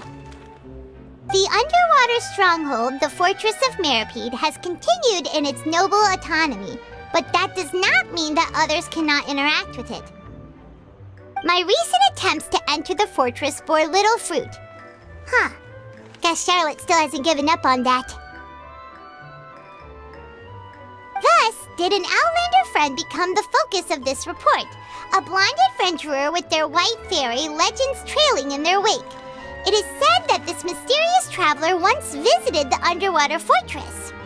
So while the fortress's interior remains a mystery behind closed doors, do not fear, for the tales of the traveler contain surprises in spades. Journalist Charlotte's biggest scoop yet, the Traveler's Trail, World Walker. Huh. Charlotte took so many awesome photos of us and we never even noticed her.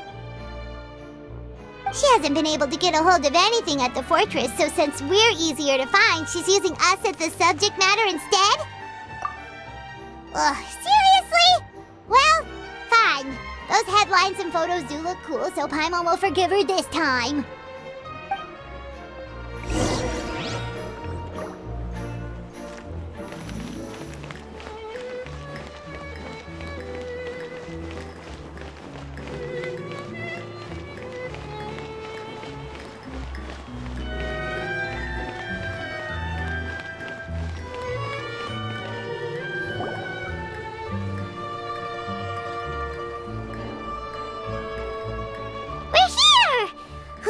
Paimon's hungry.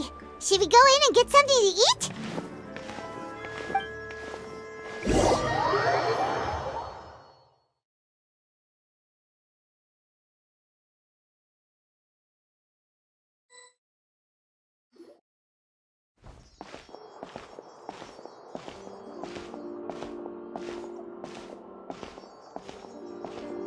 Hey, quick!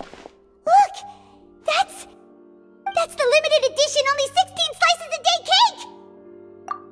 It was so delicious the last time we tried it, despite the tense situation we were in. Let's give it another go. I'm sure it'll be great. 1 slice of cake, please. Someone showed up after all. Oh, wait, you're the one from the Palais Mermonia. Oh, are you here to buy cake too? It seems Monsieur Neuvillette was right. You really can eat. Wait, did he really say something like that? That's right. Even he has his own preferences when it comes to food.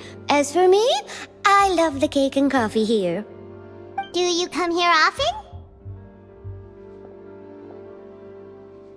Usually every day.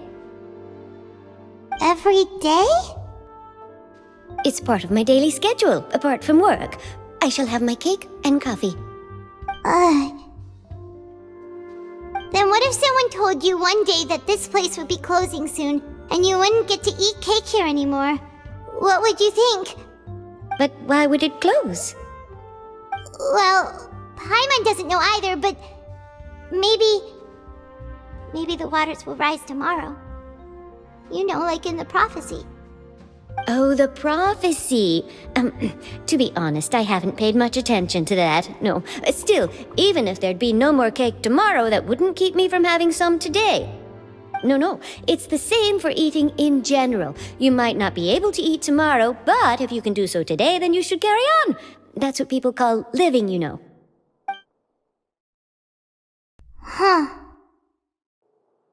Don't be sad. Excuse me, could I have 2 more slices of cake to go? These 2 slices are for you. Sijuin said that this kind of expression you're making is what humans call being sad.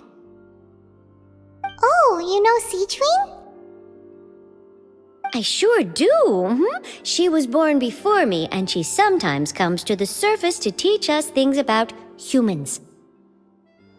She said that humans are creatures that are saddened easily, yes, and you can only lift their spirits by feeding them delicious food. So please try the cakes here. I've got something else to do, so I'll be going now. You two try to stay in a good mood after eating, all right? Bye.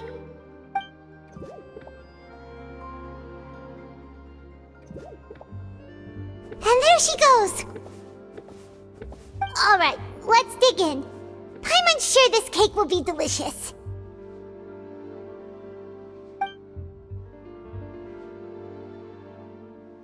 It's more delicious than last time!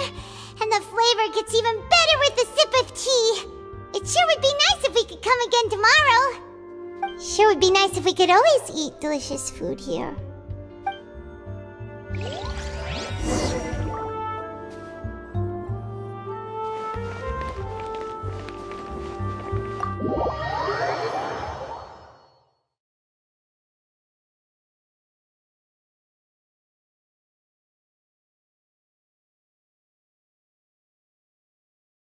Oh, we're near the Steambird office. Let's go look for Charlotte and have a chat.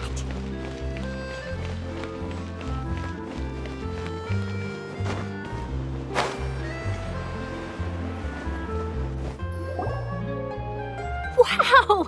If it isn't the Traveler and Paimon! Oh, have you seen the article I wrote about you? Ha! You've got some nerve! You just used us to make some quick mora! Oh, you needn't worry about that. I heard that you were in Poisson some time back, so I sent you a letter to discuss just that. It appears you didn't receive it, though. It's all right, though. I've set aside the amount intended for you. I've even set the table with some food. Really? Oh, you're the best! You're almost a little too easy to win over, Paimon. If I were a journalist with ulterior motives, you'd be in trouble now, you know. Oh, Paimon knows you're not like that. Still, what brings you here all of a sudden? Were you looking for me? When Mona mentioned you, we thought of coming to see you at work. I see! It seems you've already bumped into Mona here in Fontaine. So she mentioned me? What did she say? She said that you're a real daredevil of a journalist. Nice. In which case, can this daredevil journalist dare to request an exclusive interview with the legendary Traveler and Paimon? Huh? So your article in the paper today doesn't count? Oh, of course it doesn't. That was more like live photography. What I'd like to do is dive deeper and ask you to talk about the things you've seen and experienced. Yeah, are we even qualified enough? Why not? If I say you're worth an interview, then you're worth it. But not right now, of course. I'll need a few days to prepare. Oh, in that case, we'll just chat when you have the time then? Oh, so that's a yes? Ooh, splendid! I'll tell the editor-in-chief immediately. I'll have to apply for lighting, a venue, some props, and... Whew, so much to get done now. Talk to you later. Wait, Charlotte, Paimon's still got a question for you. And what's that? If, just for example, Fontaine were to be flooded tomorrow, what would you do today? Huh, that's the prophecy you're talking about, isn't it? I mean, I do hear about it often, but I've never once thought that the day could be tomorrow. If you're seriously asking, then I might try and think of a way to leave Fontaine. Oh, but I'm still a journalist first and foremost. That means I have a duty to be reporting from the scene. And secondly, I wouldn't forsake my homeland that easily. From what I've seen, most people don't know what they'd do should the worst come to pass. In truth, it might be better just to behave like normal rather than worry over such an end. So in all likelihood, I'd probably still be prepping at the office for that interview of ours. I know what you're thinking. That sounds a bit sad, but I've always believed that it's best to do what you enjoy. Just think about it. If this nation really were to be suddenly destroyed tomorrow, but I still successfully finish an exclusive interview with a truly unique person, then the story I would wind up writing would truly be timeless. And then do you know what I'd do? Well, I'd write that story, send it for printing, and use messenger pigeons to get copies out to the various nations as soon as possible. I'm not a dreamer, nor am I a workaholic, but I do love my job, and I'd be proud of leaving such an article behind. I guess you could say that I was born to be a journalist. But anyway, that's my answer. And on that note, I'll get back to my preparations. That's so nice. All of a sudden, Paimon actually kinda envies her. Anyway, let's go and take a look at the sea, shall we?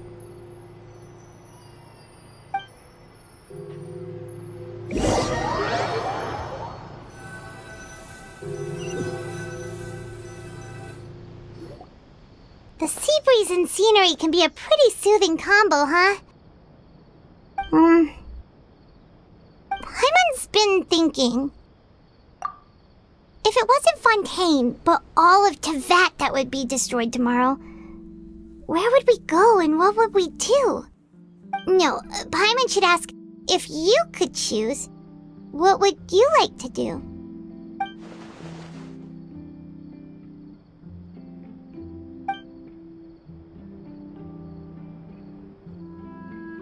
We've always been moving to the next destination, so we haven't spent much time thinking about these kinds of things. We didn't have to either, with us always being on the road and whatnot. You mean, still traveling? Huh. Wait, isn't that what we've always been doing?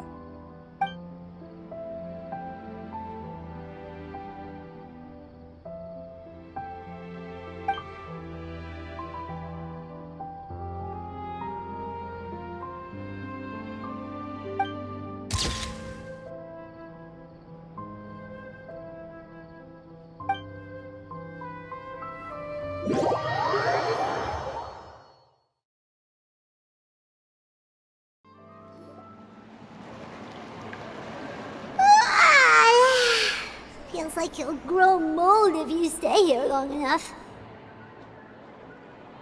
But it's still better than the Fortress of Mirapede, that's for sure. It's not only damp there, but salty too. Ah, so the two of you are still here. Wonderful. Oh, you're from the Palais Mermonia, aren't you? Yes, I'm Isadora. Monsieur Nervillet sent me to look for you two before.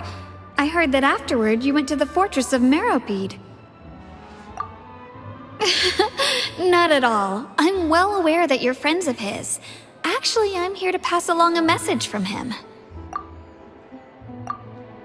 Yes, inside the Opera House.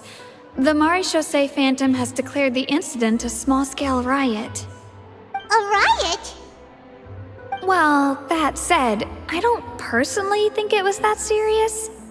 Lady Farina was watching a performance at the Opera House, and while she was resting during an intermission, some other audience members suddenly started harassing her, loudly accusing her of doing nothing about the prophecy crisis. And before she could respond, others started to join in. The crowd continued to grow, and protests against the Hydro Archon started to break out. So people have started to put the blame on Farina. Guess they finally found an outlet for the pressure they've been under due to the prophecy. I agree. People will naturally rely on gods, as is customary. But the moment people feel threatened, gods are also the first to be blamed. So what happened after that? Is Farina okay? Seeing that the situation was spiraling out of control and that further argument was pointless, she claimed that she'd gotten tired of this and left in a hurry. The Maréchaussée Phantom had their hands full maintaining order and did not catch where Lady Farina had gone. Only when things had stabilized did we realize that she had gone missing. So, you mean she's still missing? That's right.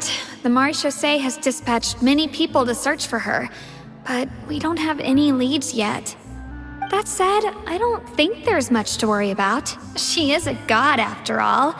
Even if she were to fall into the hands of rioters, what could ordinary people do to her? Good. Monsieur Nervillet sent me to tell you about the situation, but he didn't say anything else. Don't worry, this is more than enough to go on. Thanks for keeping us informed. Ah, is that so? Well, alright then. In that case, you two take care. I'll be heading back to the Palais now.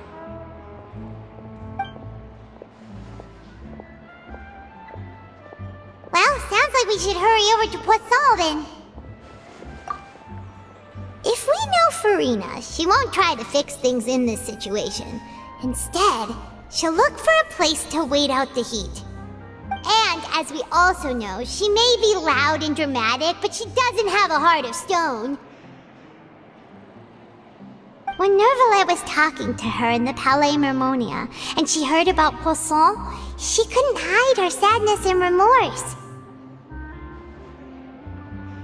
It would be hard for her to ignore being accused by the public today. Paimon thinks Farina's probably taken the opportunity to slip away to Poisson and try to relieve the sense of guilt that she's feeling. Huh. Well, what do you think? Paimon knows the answer, of course, but Paimon can do the analysis to back it up, too. Cool, huh? In that case, there's not a moment to lose. Poisson, here we come!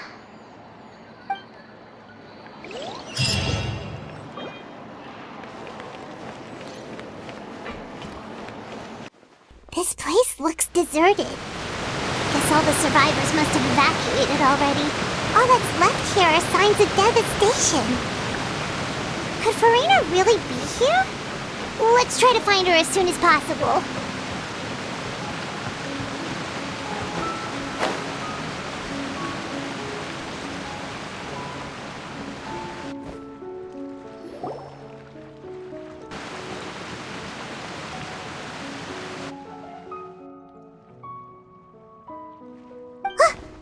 Farina, right over there! She really is here all on her own.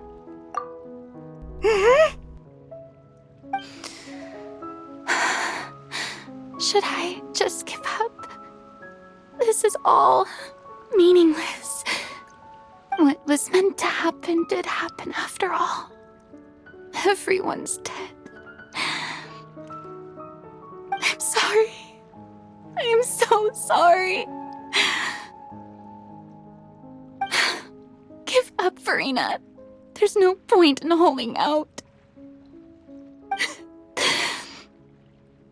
I'm sorry. But what can I even do other than to repeat meaningless apologies over and over? Who's that? Don't worry, Farina. It's just us.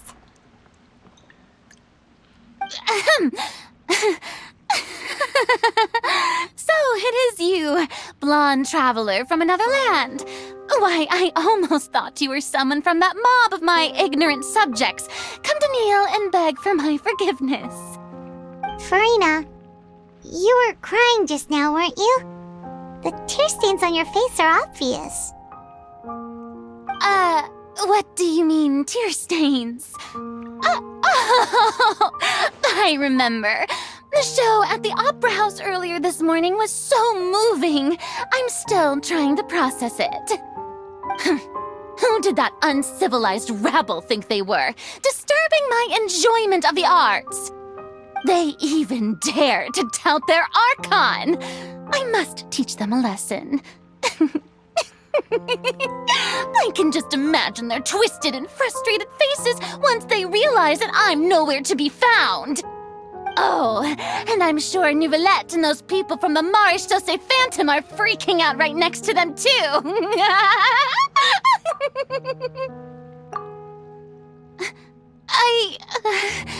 Of course not. Hey, there she is! The Hydro Archon's over there! Quick, after her!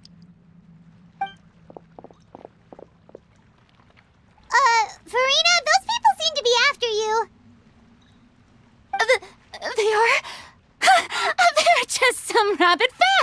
had to cut the line because they haven't been able to meet me in person, aren't they? That's against the rules. I can't let them get their way. Farina just ran off!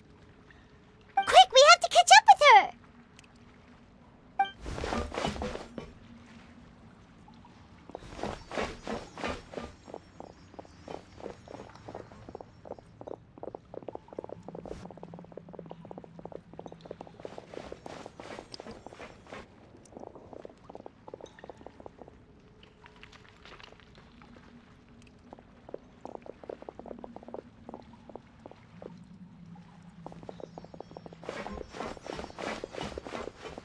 This should be the place, right? Hey, Farina!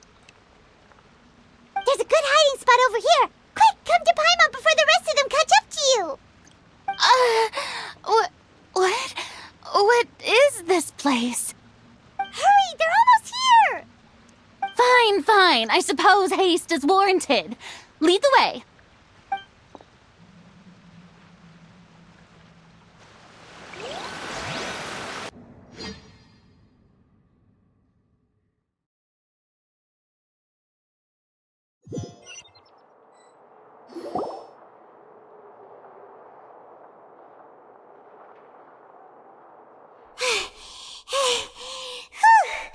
Paimon's exhausted.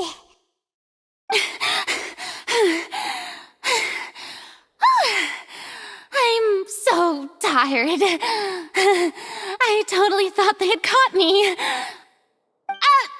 I mean, I merely gave in to the sheer enthusiasm they displayed.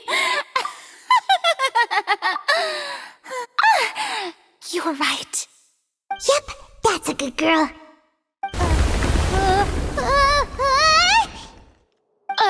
What's happening? The ground's shaking. Is it an earthquake? Yeah, a quake of this kind preceded the flooding in Poisson, didn't it? It can't be. It's happening again. Well, there's no need to worry too much about that. Novelette's made some emergency plans, so the evacuation should go a lot smoother this time. Yeah, I hope you're right. But the people of Poisson, they've already...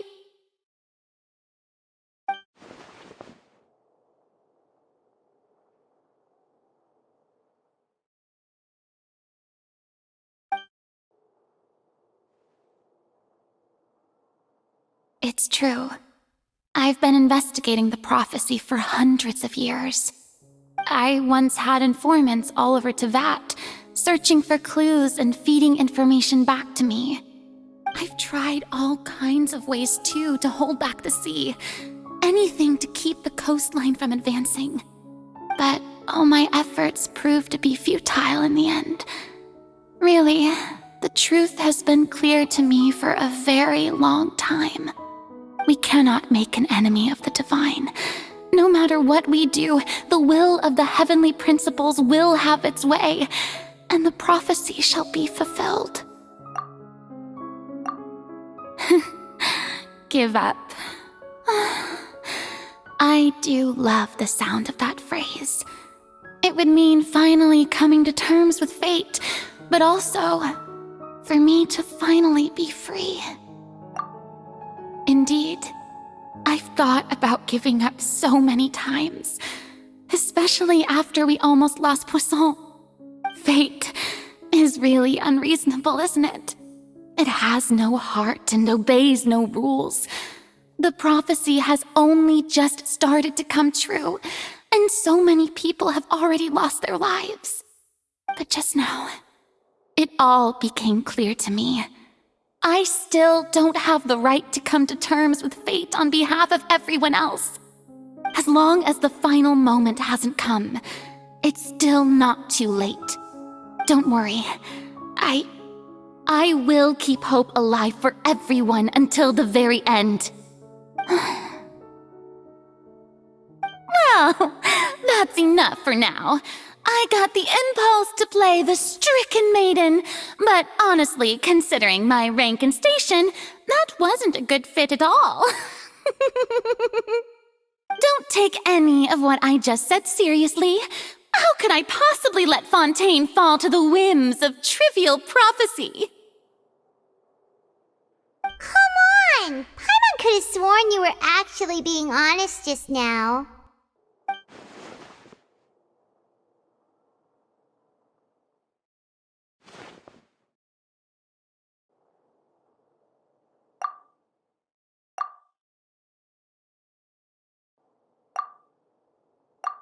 Share my burden.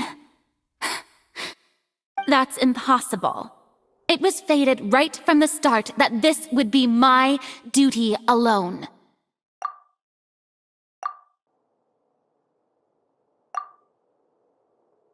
A witness.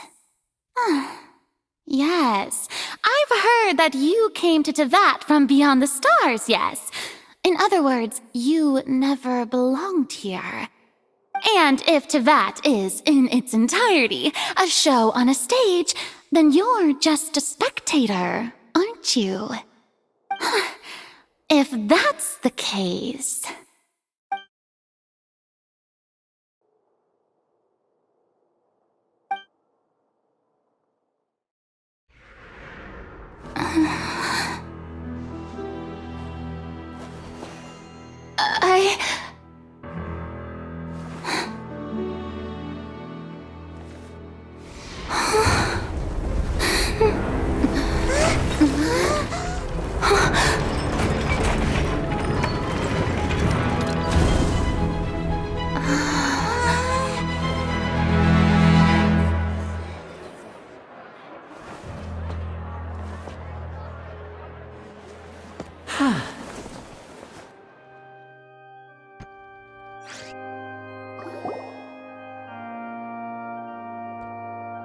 Ladies and gentlemen, this concludes my opening performance. Now, without further ado, we may proceed to the trial of our god. So this is what it is. Yes, you deserve praise for the effort you took to raise the dramatic stakes. Do not forget, however, that I am Focalor, the god of justice, the embodiment of justice itself. Does it not strike you as even the least bit absurd to bring the very concept of justice to trial? May I interpret these words as your refusal to stand trial? In that case, you will have the opportunity to defend your honor through a duel. You would draw your blade against a god? I see. It seems like you have made up your mind.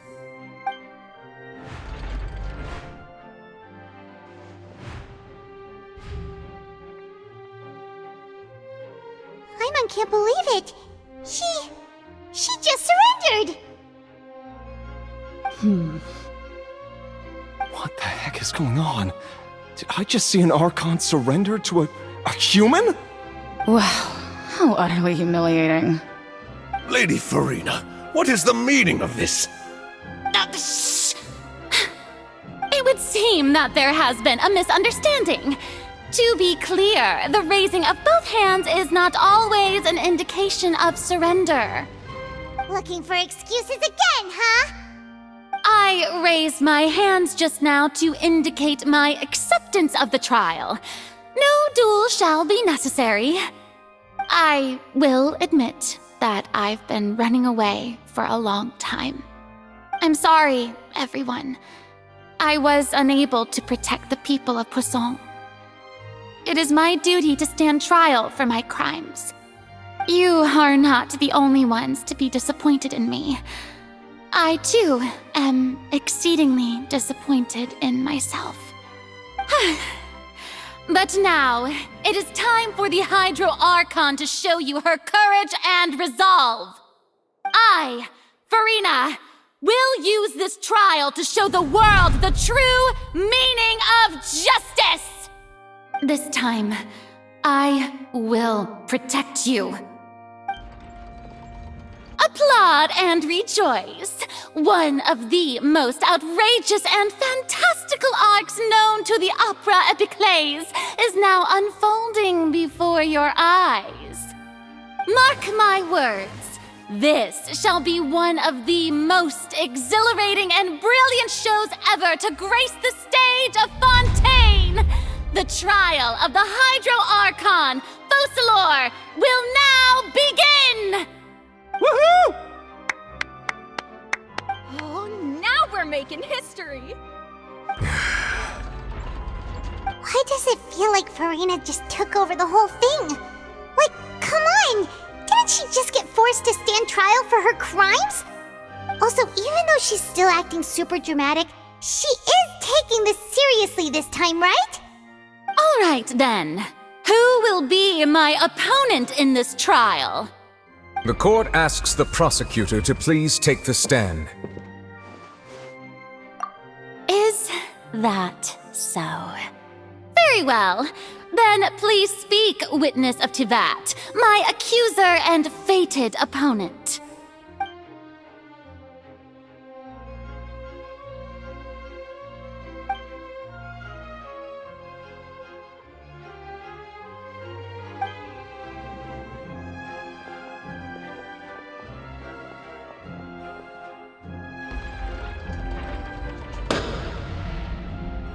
Also, please allow me to ask, as a final question before the trial begins. Just how much work did you do to force me onto this stage? Well, we did do a lot of prep after the meeting that day.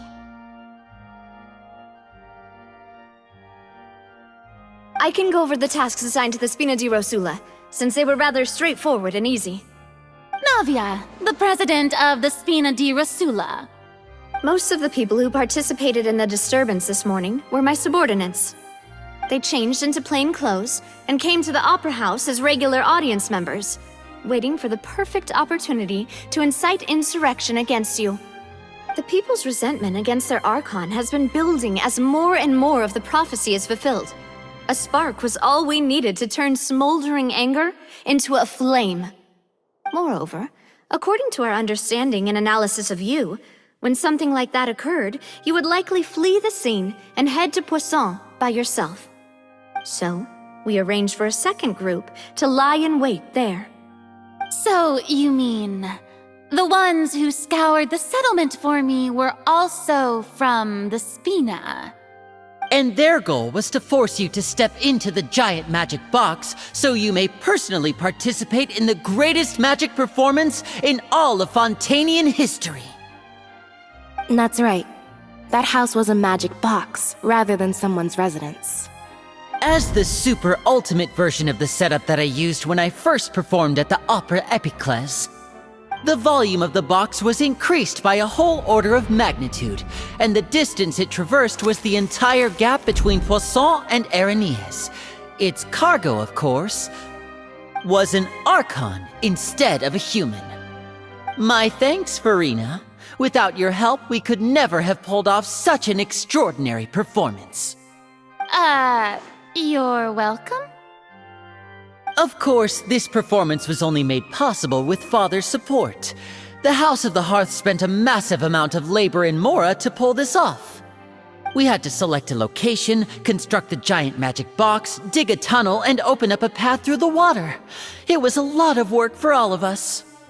So, in other words, the earthquake that we felt within the giant magic box was just a normal tremor from the transportation of the whole house? That's right. It wasn't a sign of another disaster to come. Then, I can guess Nervilette and Cloran's parts. You gathered a crowd, prepared a stage, and made sure that the champion duelist would be immediately ready for a fight. Also that as soon as I appeared on the stage, the trial may commence without a hitch. Am I right? Yes, that is correct. Well, Clorand, I must commend you for your courage. only the most outstanding champion duelist in all of Fontaine would accept a duel with an Archon without flinching. Thank you. As for you, traveler, I suppose your role was to keep me distracted with conversation once you found me in Poisson. You'd make sure that I didn't notice anything amiss before revealing yourself as my prosecutor once we'd arrived onto the stage. Oh?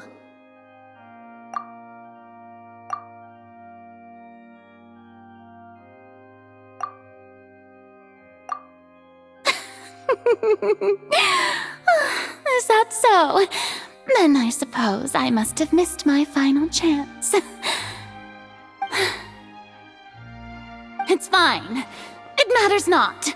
What's done is done. The stage is already set, so there's no reason to disappoint the audience. Let's see this trial through to the very end.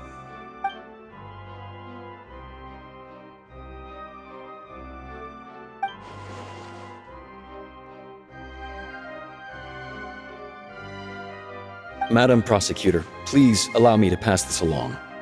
This is a document that Miss Charlotte applied for and received permission to share with you during the trial. According to her, it should speed up the proceedings. Huh? Charlotte wanted to give us something? Oh, so she's here too! Hey, Charlotte! Oh, let Paimon see.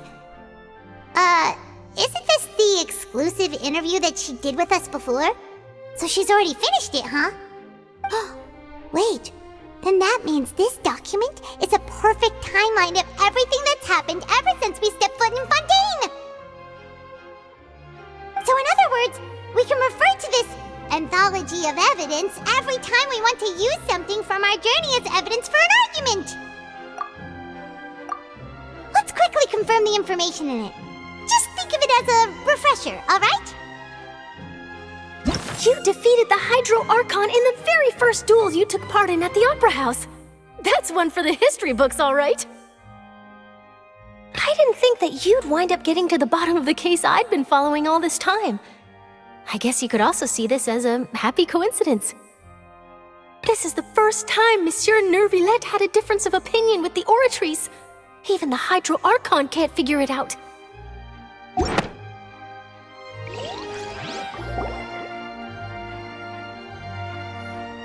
The prosecution and the defense are both in position. The trial shall now begin. Oh, come on, Nervillette. There's no need to repeat all the unimportant legalese. Just fast forward to the part where the prosecution lays out my offenses. As the defendant and the lead actress of this performance, I still haven't even been informed of my supposed guilt in all of this.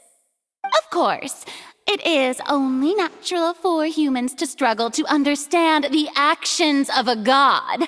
However, you will need more than that to convict me of a crime.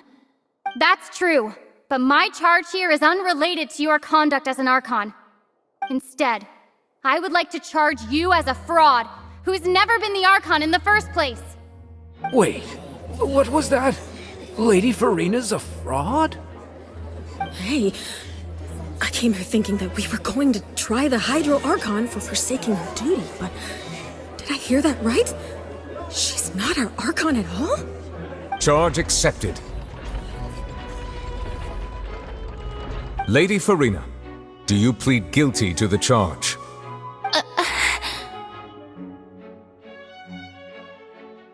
Lady Farina. I plead not guilty. How can I be guilty? There is no way that I, Focalor, otherwise known as Farina de Fontaine, a member of the Seven and the Regina of all waters, kindreds, peoples, and laws of Fontaine, could be anything other than your true Archon. Yeah, even though Lady Farina can be rather eccentric, isn't it going too far to doubt her very identity? Yeah, I've never questioned her identity either. Sure, Lady Farina can be super irresponsible, but what grounds does that prosecutor have to make such a huge claim? I have cause to believe that common sense will prevail in this case. Many of the members of the audience have known me as the Hydro Archon ever since they were born. There would be no fooling their memory. See? Even the Oratrice has decided to show me its favor.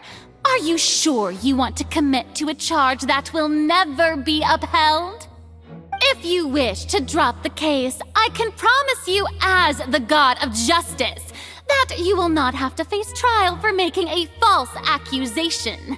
We will treat everything that's happened as a dramatic spectacle and move on with our lives. What do you say to that? Huh. An argument with near impossible odds, huh? We have to not only refute Farina's claims, but also overturn the long-held beliefs of the people. Well, I tried to give you the chance to surrender. If you must persist, then let me ask. If you believe I'm not the Archon, then what manner of being do you think I am? And if I was not the Archon, then how did I manage to live for over 500 years?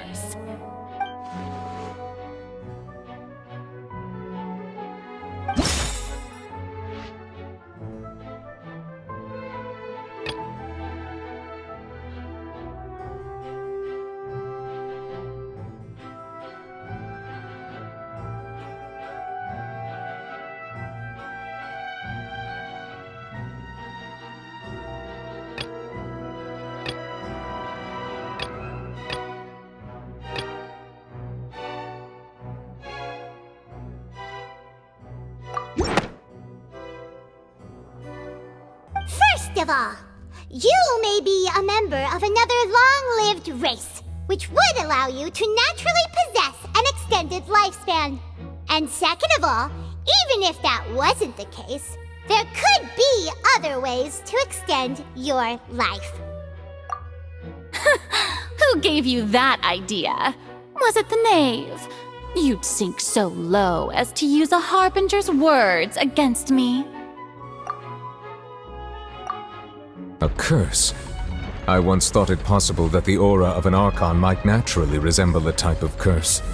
But in light of this claim, perhaps what I sensed was not your divinity, but a curse after all.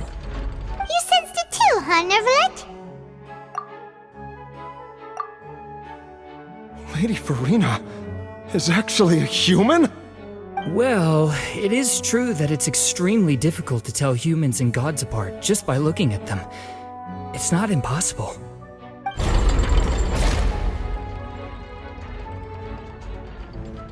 Well, don't start celebrating too early now.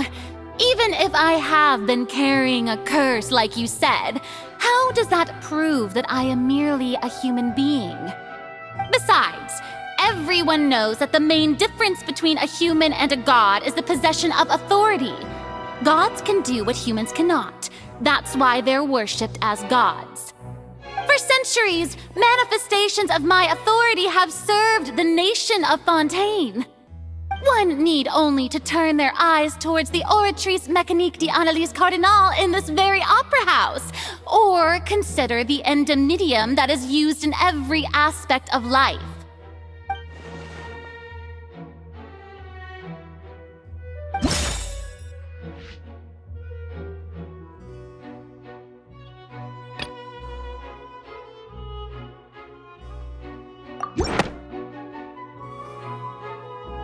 You tried to reference the Oratrice, but weren't you as confused as all the rest of us when the Oratrice declared Child to be guilty without any proof?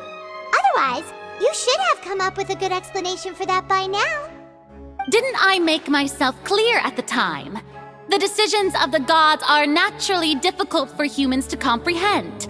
There is no need to provide an explanation. Lady Farina, I believe a reminder of your current circumstances is in order. While the court is in session, the principles of justice and the law must come before all else. While you are an Archon, you are also first and foremost the defendant in this trial. You will prove yourself unable to defend against the prosecution's charges if you continue to withhold vital information against the rules of the court.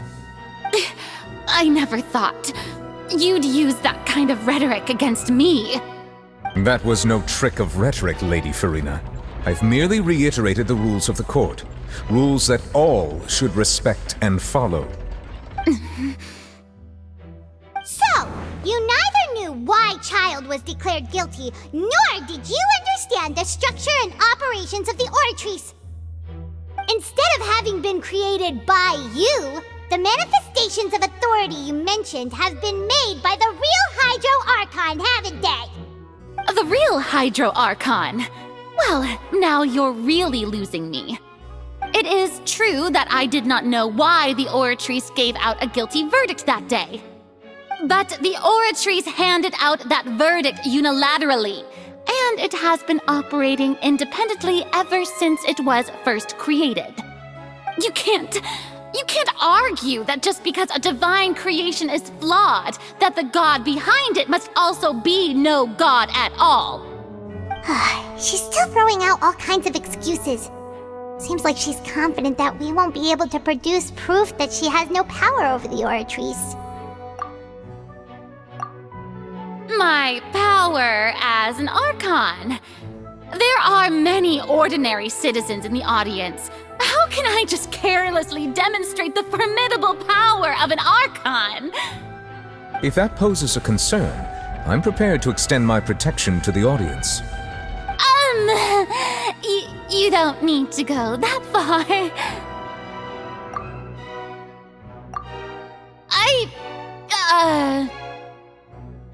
Aren't you the Hydro Archon? Or is it that you can't even wield the power of Hydro, much less the authority of a god? Indemnitium! Yes! It's all because of Indemnitium! All Archons derive their power from the faith of the people, and I've converted the people's faith in justice into Indemnitium! Thus did I give up all of my divine power to provide everyone with energy for their daily lives. Have you ever seen a more magnanimous god? Isn't that a huge stretch? Yeah, no matter how generous an Archon can be, how could they give up all their power? Can a god with no power even still be called a god? It seems like nobody's buying Farina's excuse. Hey, come now, everyone! Please don't stare at me as if I was a liar! I'm still the same Farina you knew, right? The one that you loved! Shouldn't you want to believe in me? Please? You've got to believe me! If what the prosecutor said is true, she really has committed a grave offense. Did she deceive all of us? And all of our parents and grandparents too? And all of our ancestors? Ever since they were born? Enough! That's enough! Tell me then, if I'm not the real Hydro Archon, then who is? If you have no evidence of another Hydro Archon's existence, nor can you find anyone who can back up their claim to be such, then what grounds have you to say that I'm not actually the real deal? Wow, she came up with yet another argument. How can we refute her now? Seems like she really doesn't want to give up.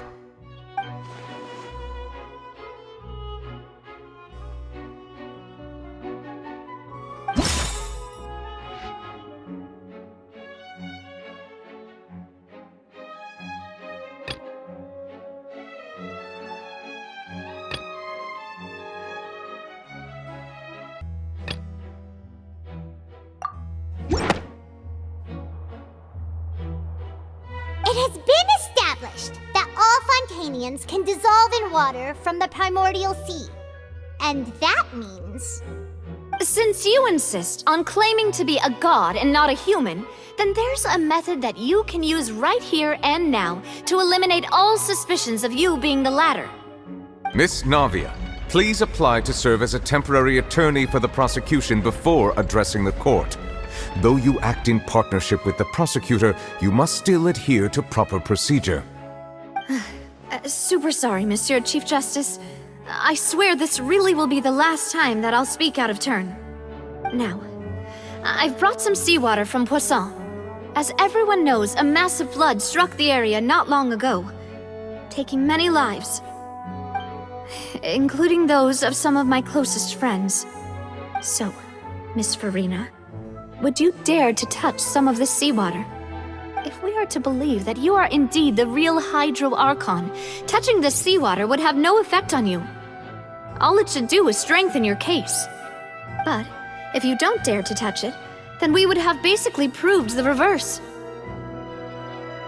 Oh, and I must remind you that after the disaster at Poisson, nobody wants to see any more people dissolve.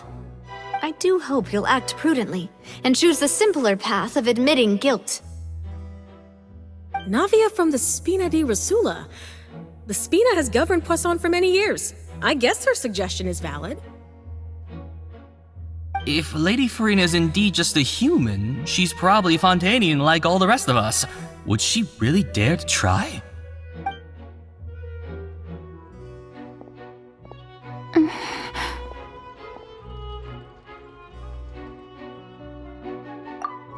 Lady Farina, this test has been unilaterally proposed by the prosecution.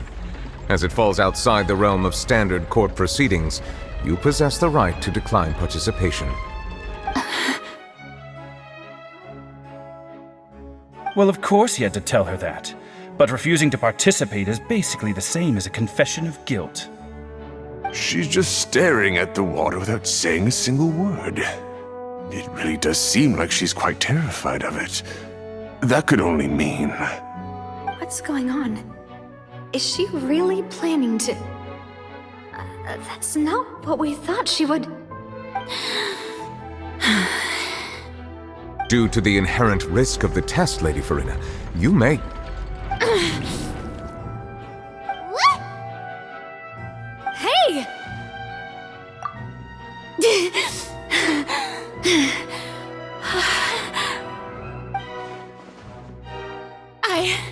I'm fine!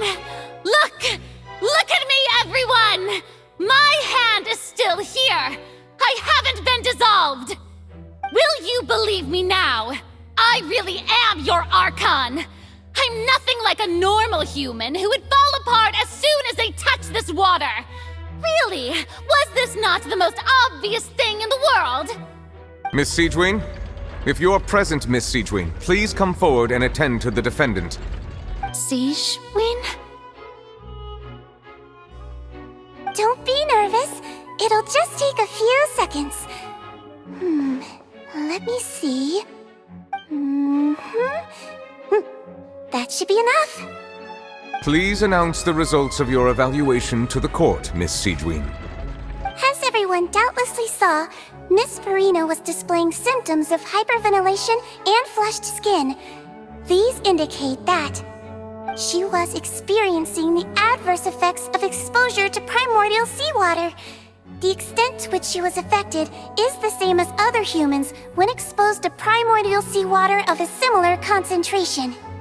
Thank you, Miss Siegewien. Lady Farina, you may return to the defendant's stand. Oh wait, what did she just say? I didn't get dissolved! Shouldn't that be enough to prove my innocence? Well, considering your tendency to run from your problems, we did originally prepare a direct sample of the seawater around Poisson. However, after extensive discussion, we exchanged it for a sample that is not concentrated enough to dissolve an actual human. After all, on the off chance that something entirely unexpected might occur, we don't want anyone else to lose their life to the sea. Yeah, so out of regard for Farina's life, you secured a low-concentration sample and asked the head nurse to serve as an expert witness. It's a great thing that the direct sample wasn't actually used. Farina could have... I can't believe... you...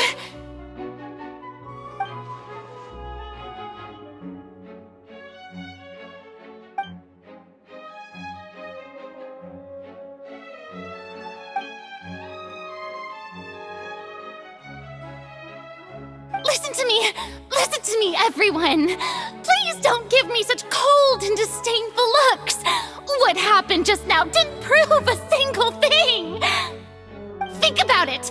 How can you conclusively prove that an Archon can't also be affected by the primordial seawater? Also, if I was really just a human, why would I dare to just put my hand in that kind of water?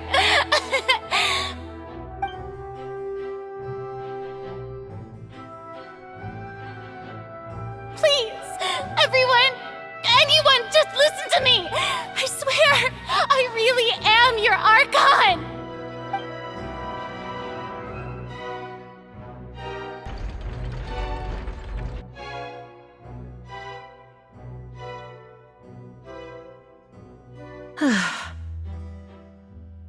I don't think anything she says at this point will sway anyone.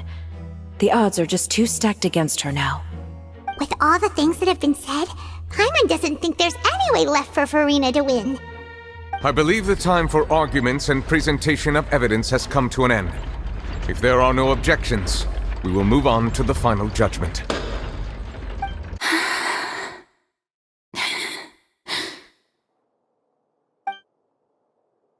I don't think anything she says at this point will sway anyone. She's too stacked against her now.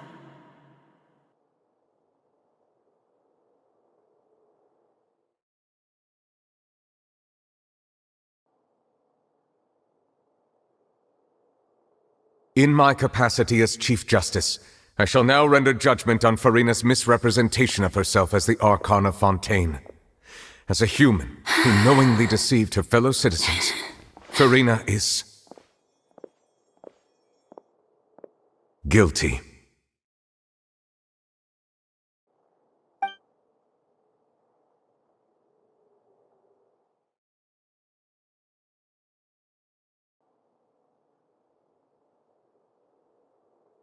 We shall now turn to the Oratrice Mécanique d'Analyse Cardinale to render the final verdict on the charges.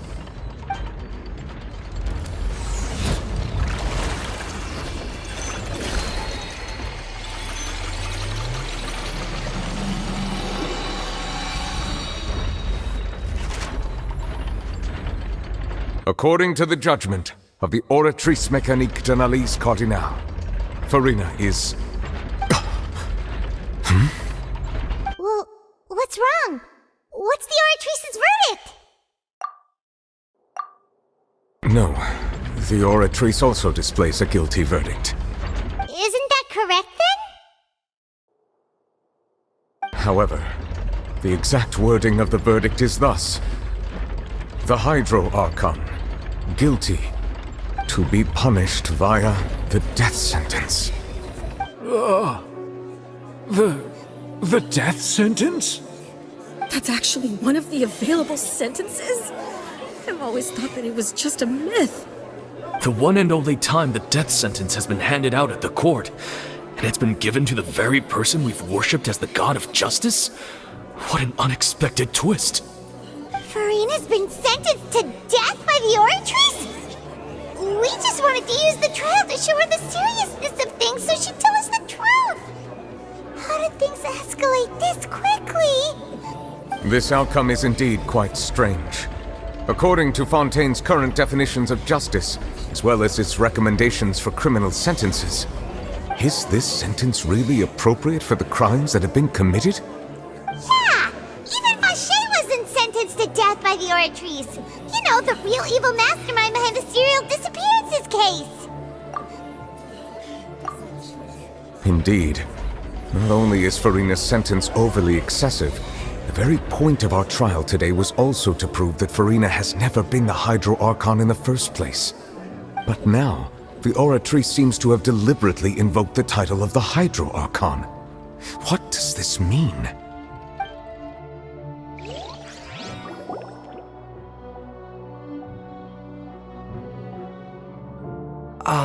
Excuse me, if I may interrupt. Is the trial still going? Fremine! Oh, you finally made it. I assume this means you've completed your mission? Mm-hmm.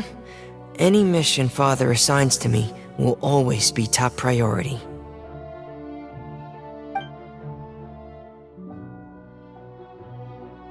Is that the first prophecy slate? Huh. So the knave privately arranged for Fremenade to try and find the missing slate. I looked everywhere and finally found it at the bottom of the sea. It took me a long time to get around some dangerous stretches of water. But has the trial already concluded? Then doesn't that mean I've come too late? Oh no. Father will be disappointed in me.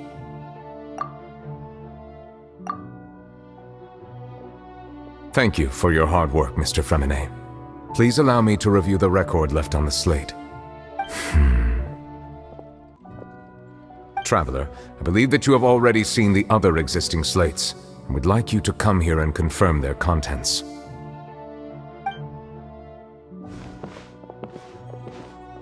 Huh? So what do you see? What is it?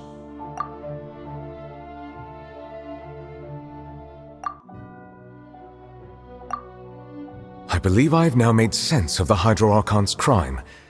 It has to do with Fontaine's lost history. Huh? Isn't the Hydro Archon just guilty of deceiving her people?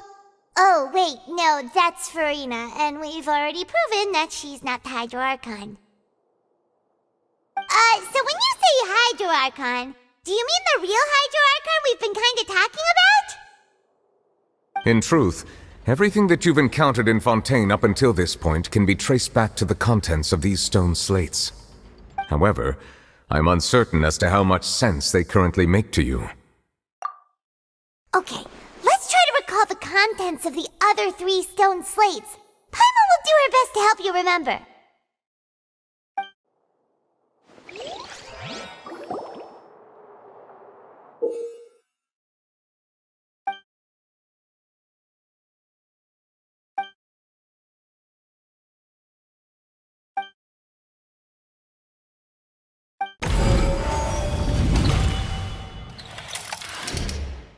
Stone slate describes what you just said.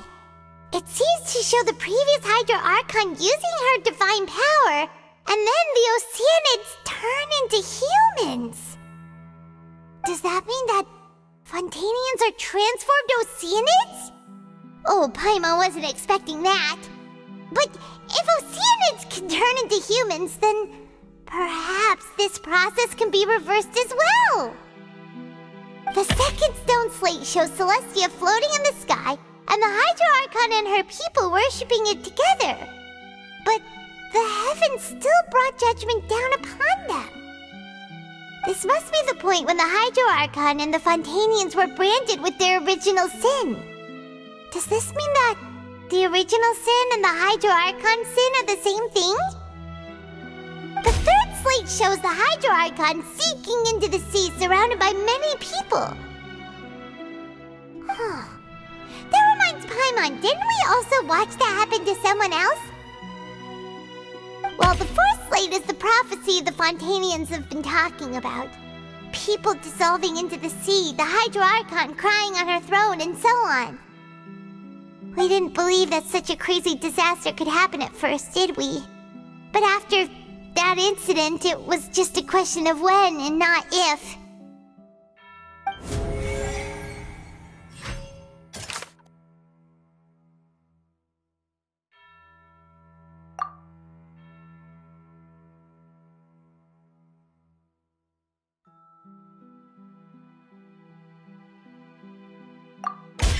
We know from the case of the serial disappearances of young women that Fontanians can be dissolved in primordial seawater. And the first stone slate tells us that long ago the Hydro Archon used her power to turn Oceanids into humans. This might be the reason that Fontanians can dissolve.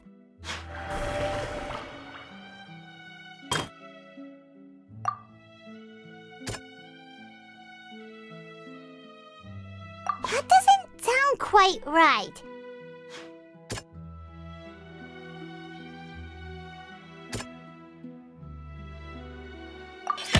Perhaps what is about to take place has all happened before. The true sin of the Hydro Archon that Nervilette mentioned, and the original sin cast down on the people of Fontaine by Celestia, as recorded on the stone slates.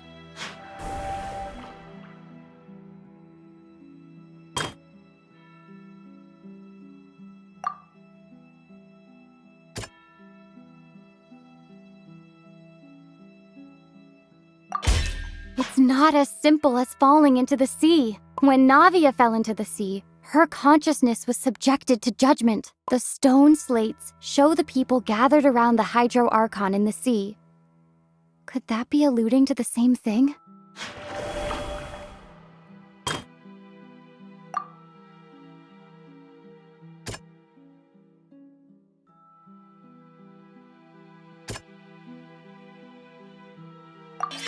The prophecy from the stone slates found its way into society, but not many people believed it at first. The fortress of Meropide was nearly flooded with primordial seawater, which we know can cause Fontanians to dissolve. It seems increasingly likely that the prophecy may come true. If we hadn't dealt with it in time, things could have gone very badly. They'll dissolve into the primordial sea but won't cease to exist. Their essence will flow in the seawater, converge, and take the form of an oceanid. The Hydro Archon was sentenced to death in court, shocking everyone present. Perhaps this means that her sin was actually Fontaine's original sin. Navia fell into the water inside those ruins, and she nearly dissolved. She was surrounded by the people of Poisson in a court within her consciousness, and was forced to take part in a trial meant to make her stay. The eruption of the primordial sea at the fortress of Meropide was the surest sign that the prophecy was about to come to pass no matter what. The prophecy's contents can all be verified by recent events. If we combine what we know together, loads of truths should come to light.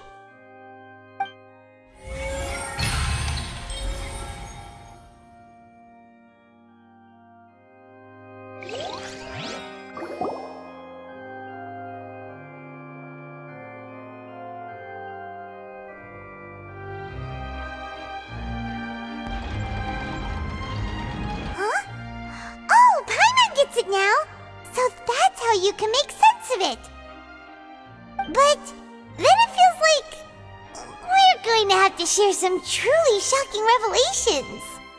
Let's hear them. Incredible. Linny, did you hear that? We're not real humans. All Fontanians were originally created by the late previous Hydro Archon, with oceanids as their basis. The evidence for that can be found in how only Fontanians could dissolve in primordial seawater, and how all the girls Vacher dissolved were also turned into oceanids. Oh, and according to Navia, when she was about to get dissolved, she also saw everyone gathered around for a trial. All of them in the shape of oceanids. Indeed. Yeah, and it follows from the content of the first slate that she probably angered Celestia by creating humans without prior permission. That could also explain why the Oratrice judged the Hydro Archon to be guilty.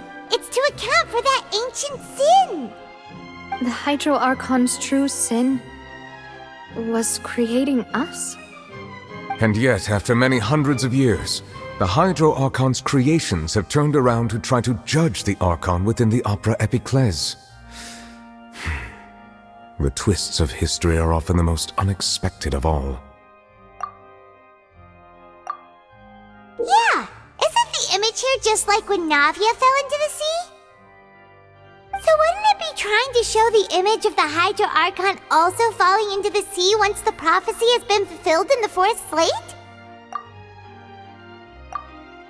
In the end, the people will all be dissolved into the waters, and only the Hydro Archon will remain weeping on her throne. Only then will the sins of the people of Fontaine be washed away. Did Paimon get all that right? You've made some keen deductions. I must say, given how much you still don't know, it is impressive that you've already managed to connect so many pieces of the truth. However, while you were able to decode all the information on the slates, they've also been etched with an additional layer of hidden information using a different power source. When we were at the ruins, I tried to decipher the hidden information recorded in the slates. But since we only had 3 slates at the time, I was unable to come to a full conclusion. Now that the slate collection is complete, I shall make another attempt to decipher the narrative recorded within. If everything goes well, we should finally be informed of the unadulterated truth.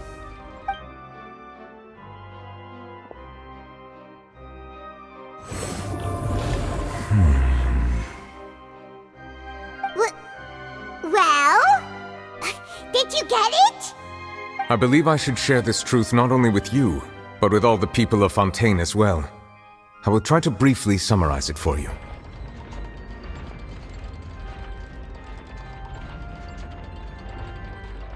Your hypotheses regarding the origin of Fontainians and the sin of the Hydro Archon were both correct. In the Fontaine of old, the previous Hydro Archon sensed the yearning of her Oceanid familiars for life on land.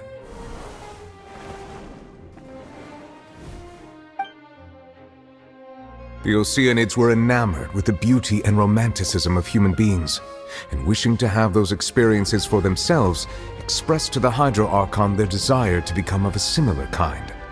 However, even though water as an element is intricately linked with the power of life, the Hydro Archon, as one of the 7, did not possess the authority to create a new form of human life. Not one to give in, she eventually found a way to create permanent humanoid bodies for her familiars by appropriating the power of this planet's primordial sea. She poured primordial seawater into the Oceanids' blood vessels, creating humanoid mimics in the process. But if Fontainians were to ever come into direct contact with water from the primordial sea, the power within their bodies would escape these artificial restraints and return to the sea. As a result, their forms would collapse, and they would be reverted to their original forms as Oceanids. Of course, the Hydro Archon never received permission from the heavenly principles to create a new human race. And thus, the Hydro Archon and all of her creations came to shoulder the original sin of appropriating the power of the primordial sea. That is the true history of how the people of Fontaine first came into being. So we were all Oceanids before we turned into human beings? That's way too much information for me. I think I'm just going to pretend that I never heard a single thing. Wait, but if that's the truth, we can't let the Hydro Archon be sentenced to death. After all, her only sin was creating us. This really might be too much information for your regular Fontainian, but it does answer a lot of our questions. Alas, your hypothesis regarding the 3rd and 4th stone slates was inaccurate. The slates' respective positions are, in fact, correct. A key point of the visual on the 3rd slate is how all the individuals depicted in the water are humans rather than Oceanids.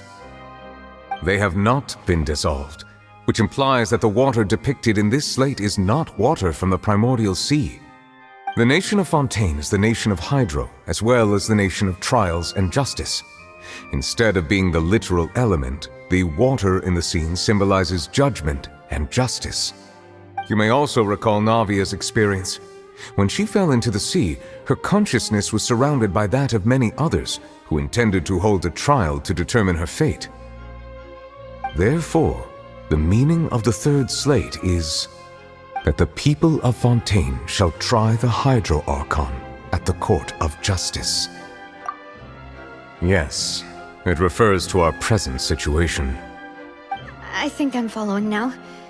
So, what you're saying is, even though we decided to put on this trial to avoid fulfilling the prophecy, in truth, everything we've done has happened exactly as the prophecy foretold. So now, it seems, we're the ones making sure it comes true. What should we do? Huh. No matter what, the prophecy will be fulfilled. Is this what it feels like to be a prisoner of fate?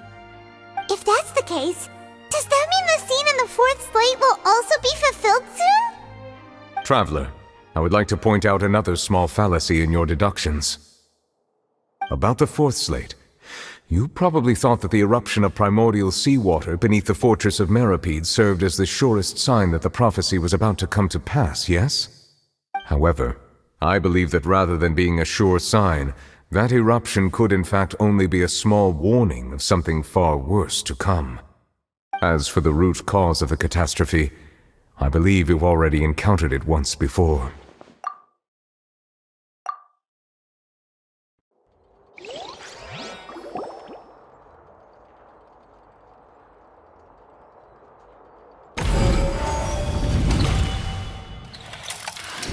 This eruption was just a small warning of the things to come.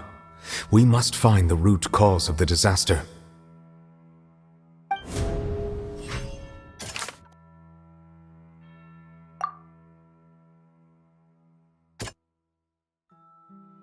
That doesn't sound quite...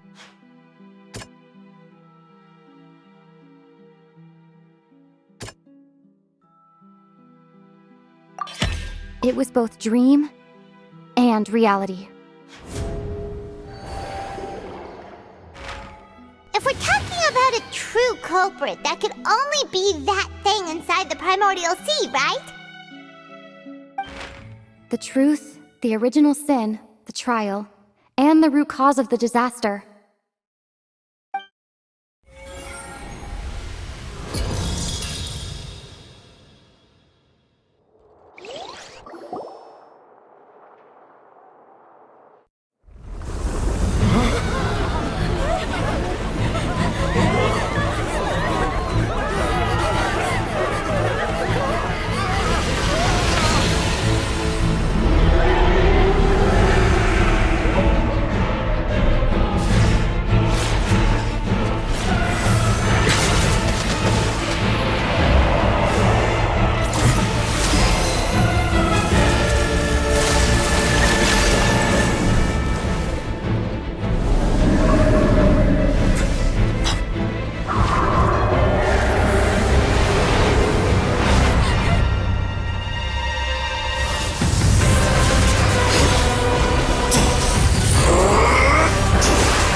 That was way too close!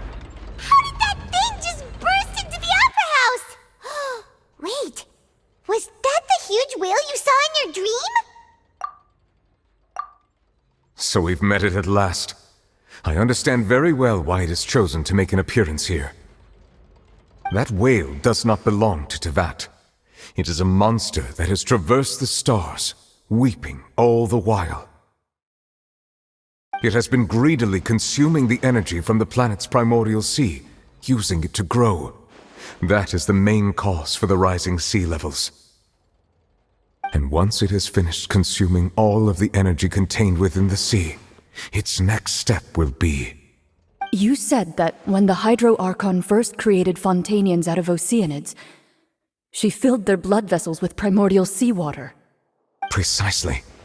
That whale finds the blood of Fontanians nigh impossible to resist. Therefore, when it left the primordial sea, it decided to make its next stop a packed opera house full of food. Food in the form of Fontanians. We just barely managed to push it back, right? In that case, won't it come back to target the people again once it's managed to recover its strength? That is correct. Indeed, it is more accurate to say that we should thank that Harbinger for buying us some time. Without him, the whale would have likely come onto land far sooner. From the way he looked, he must have been fighting the creature for quite a long time. Pyromaniac. We've always known that he had a special connection with that whale, but we definitely didn't expect it to help us out like this. Anyway, now that we know that this whale is the actual cause of the disaster recorded in the prophecy, all we need to do to stop the prophecy would be to find a way to beat it up, right? It is too late. It had already absorbed too much of the primordial sea's energy before we could notice it. At this point, it has become practically integrated with the sea itself. Even if the entirety of Tevat were to be destroyed, it could still survive and swim off towards some other world. That's not something I will accept. We've already done everything we can, and we even found the true culprit. We've come so far. You can't just tell me that the last hurdle is some impossible foe. That's just not fair. Indeed, that's not how a grand performance should end. I'll fight it to the end, no matter what. So the prophecy will be fulfilled no matter what, huh?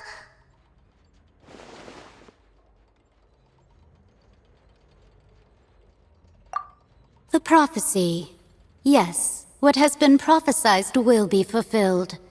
You may view such things as the history of the future.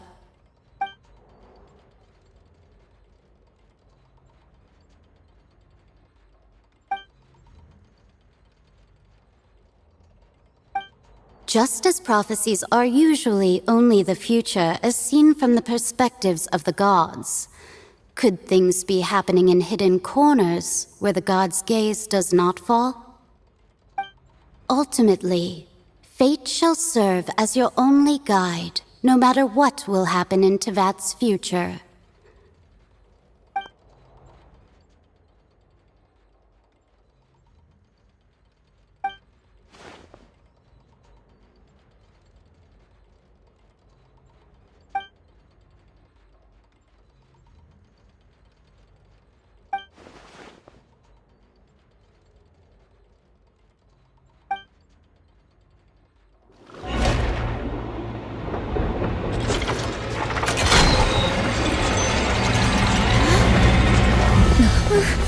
What's happening with the oratories? I believe it is preparing to carry out the death sentence.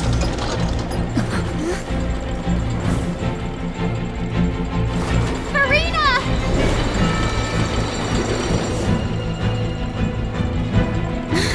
No, I still need answers!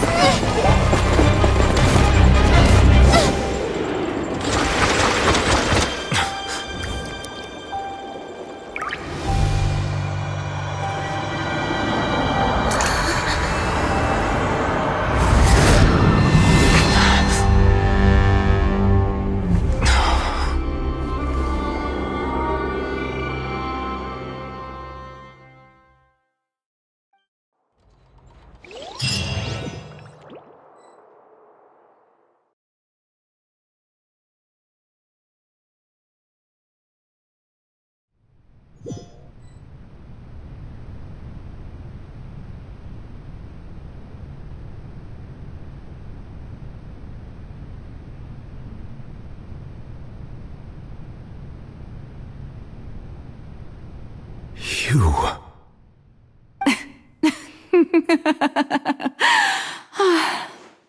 Sorry. That shocked expression on your face is just too amusing. I couldn't help myself. You are not Farina. Who are you? Ah, the sweet sound of bewilderment. Marvelous. A sure sign that my attempt to deceive everyone was a resounding success. But to answer your question, I am Focalor. You know, the god. Focalor? Why did you deceive us? Oh, that wasn't my goal, of course. Goodness, no. But I had to fool everyone else too, if I was to stand any chance of deceiving the heavenly principles. Deceiving the heavenly principles? It's all because of that pernicious prophecy. Dreadful, wasn't it? Everyone doomed to dissolve. Fontaine condemned to be flooded. One was not amused. In fact, one was positively bemused when that problem was thrust upon me by my dearest predecessor. That's the former Hydro Archon Egeria for the uninitiated. It hardly gets more disastrous than a preordained national catastrophe, now does it? She knew full well that the prophecy would surely come to pass. And as one of the seven, she also knew full well that one defies the heavenly principles at one's peril. So yes, as you have no doubt surmised, it was a rather impossible situation that I found myself in. I spent a terribly long time mulling it over, alone on the ocean floor. And I was almost growing barnacles by the time I finally realized there was only one possible solution to this confounding conundrum. I had to outwit the heavenly principles, allow the prophecy to be fulfilled, ostensibly at least, while saving everyone at the same time. I'm a genius, I know. I can only assume that's why Egeria chose me as her successor. Although, looking back now, it was hardly the inheritance one dreams of.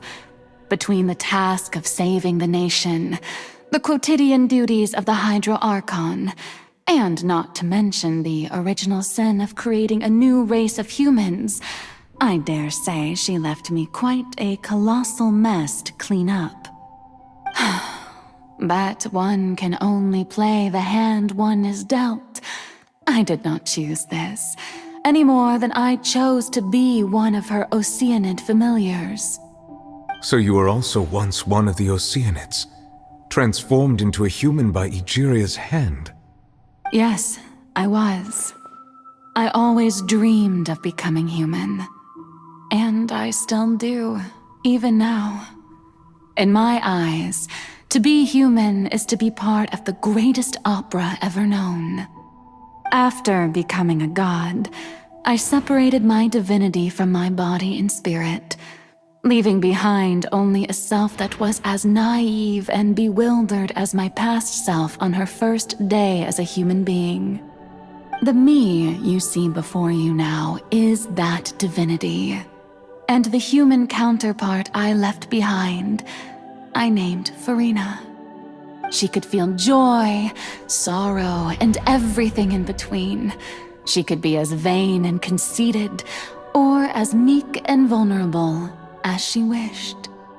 Her strengths were of a kind only a human could possess, as were her shortcomings. But in my eyes, Farina's humanity was what made her perfect. She was perfectly human in every way. The person I always wanted to be. Anyway, so then I cursed her. All part of the plan, of course. The plan to deceive the heavenly principles. Do you still remember the final scene of the prophecy? The Hydro Archon alone, weeping on her throne. In order that the prophecy might appear fulfilled, I invited Farina to be an actress, to play the part of the Hydro Archon in the prophecy.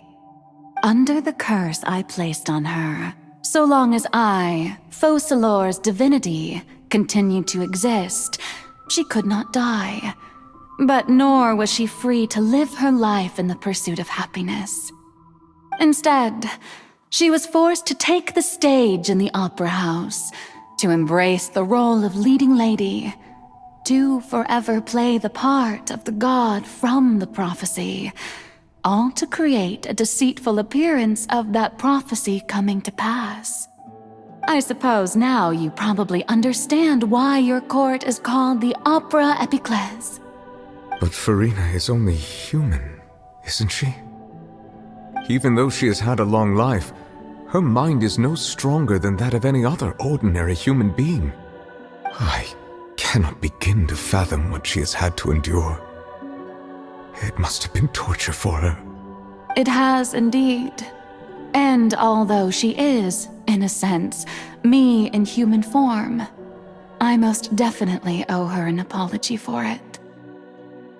It's been 500 years, and all along, she's been playing her part in the most unimaginably long, unbearably lonely, and agonizingly painful opera of all time.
Oh, who permitted you to come onto the stage? Now, I understand your admiration for my august self, but I must ask you to keep to the rules. All right. It is not my intent to reprimand you. There is no need to state your name. Just be off with you. Do not distract me from my performance. Oh, do not jest. Can you not feel it? I am Focalor. The eyes of countless Fontanians are upon me. I must, at all times, display the utmost elegance and nobility.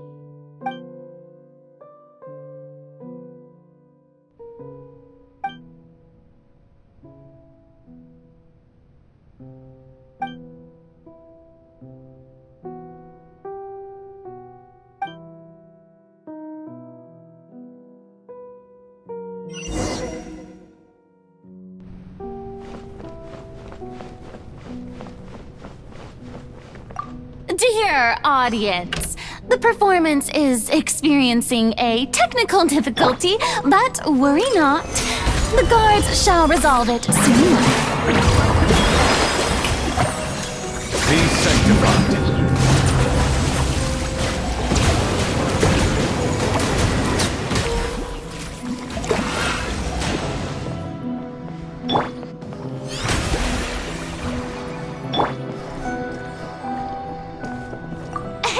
What gives? The audience is still watching me, you know. Guards? Wait, where are the guards? Guards!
Farina.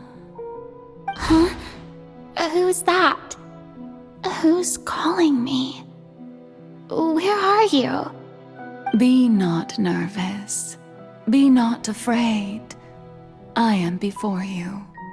Wait a moment. You're mirror me? How can this be?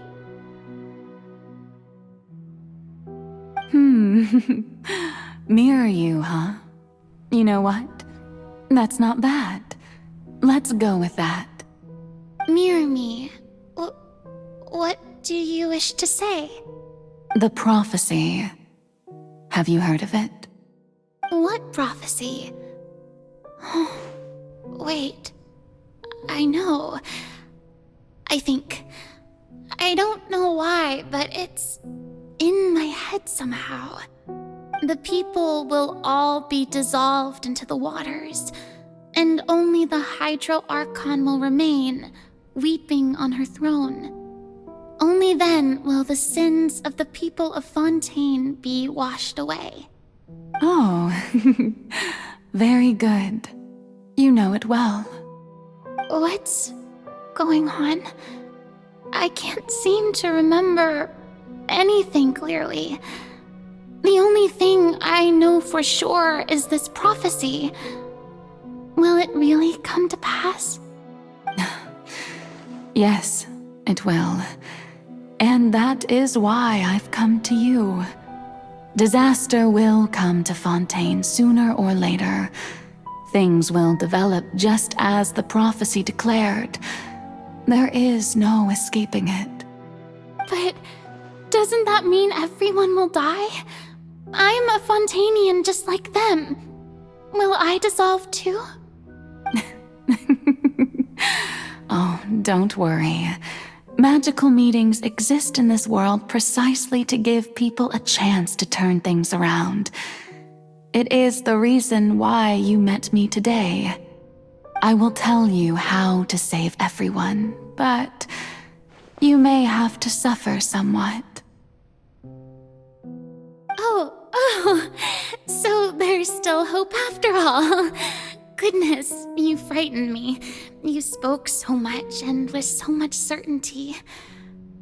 As for the suffering, well, I will admit that the first thing that came to mind was, why do I have to be the one to suffer? But if the prophecy will come true, I'll also die anyway, right?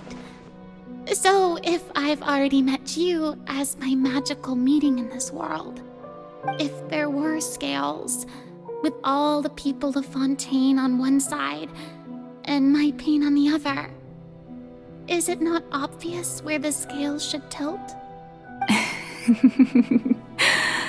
You truly are the perfect human, my ideal. I suppose this would also be the justice that belongs to you. Huh?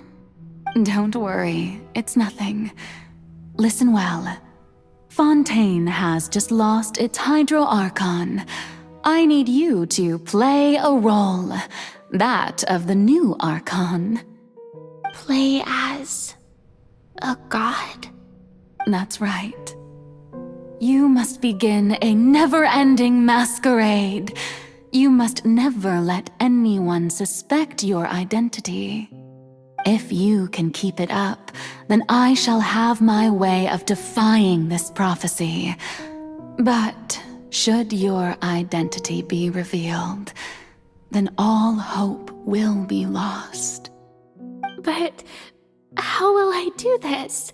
A human assuming the role of a god without being exposed. Don't worry.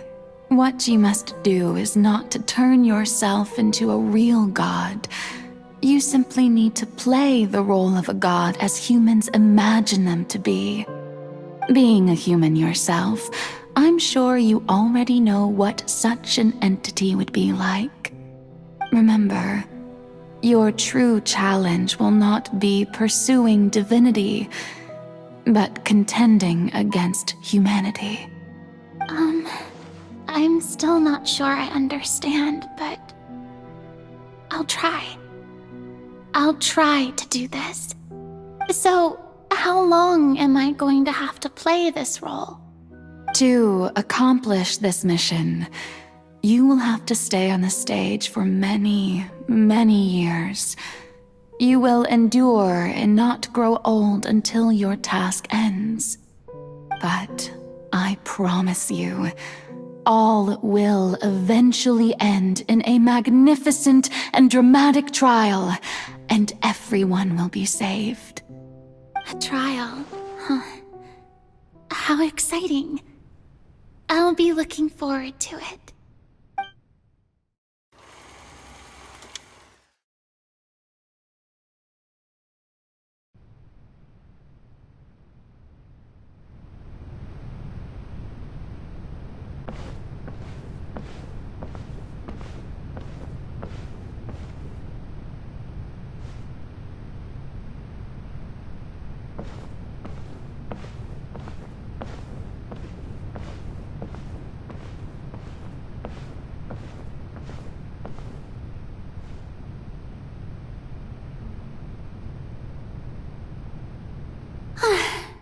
The Maison Cardinalise has announced my accession, but this is my first time facing the people. What should I say to most appear like a god? To be honest, I still don't know. Perhaps I should first try to act natural. Ladies and gentlemen, good evening, and welcome to the Opera Epiclese. I'm sure you've all heard about how I have taken on the role of Hydro Archon. Indeed, I am Verena de Fontaine, your new Archon. In truth, I know little about becoming a nation's new god, but it will be my honor to guide you all. As the god Focalor, the god of justice, I shall do all within my power to lead you into an age of fairness and justice. Once again, thank you all for coming. If you should have any questions or suggestions, please send them to the Maison Cardinalise. The future of Fontaine will require us to work together, after all. This should do it. I thought I might stammer, but thankfully, I was able to convey my thoughts just fine. Okay, and next. That's the new Hydro Archon. Is this some kind of joke by the Maison? I would have thought that a being that surpasses humanity would be a bit more assertive. Hey, did you hear that? She even told us to send her suggestions there at the end. Shouldn't gods be all-powerful? She's being so modest. What's the difference between her and an ordinary person, then? If you ask me, perhaps the succession didn't actually happen. She might just be a Maison back puppet. Wait, what's going on? Why is everyone suspecting me of being a fake? Oh, this is bad. If I get exposed here, there'll be no saving the people from the prophecy. Right. Mirmi said that I just need to play the role of a god as humans imagine them to be. Calm down, Verena. Think. What do the people want? How would they imagine a god to speak and act? Assertive, with a strong sense of presence. One who can dispel all doubt. That is the character I'm fated to play.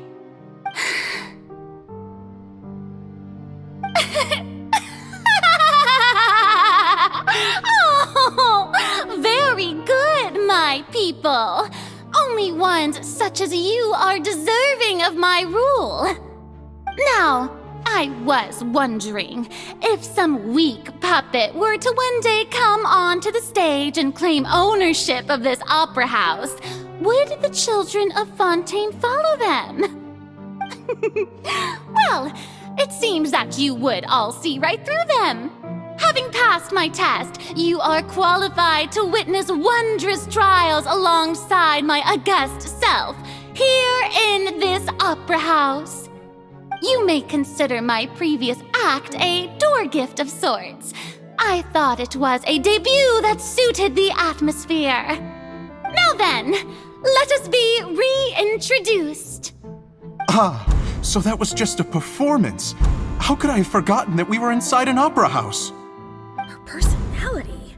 It's quite shocking, to be honest, but I suppose it's a better look than before. Such a fascinating and bold deity. How wonderful! Our future may yet be bright after all.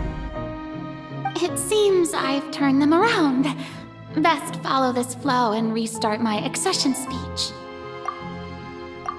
My dear people, whether you acknowledge me or not, whether you trust me or nay, I say to you, keep faith in your ardor for justice. We have heard it said that this nation's sins can no longer be washed away. Well, I say that justice is most fragrant when it blooms amid sin. The scales of justice should not weigh heavy in the hands of its God. On one side, it must carry fairness and justice. And on the other, praise and applause. May law be the prayer on our lips. May judgment be our worship. Let us light the fires and drink to the future of Fontaine! There is no trouble in this world that justice cannot solve. All that is needed is for you, my people, to believe in it, heart and soul. So long as I, the Archon Focalor, stand within the Opera Epiclese, so long as I stand before the Oratrice, I shall even judge the gods of this world!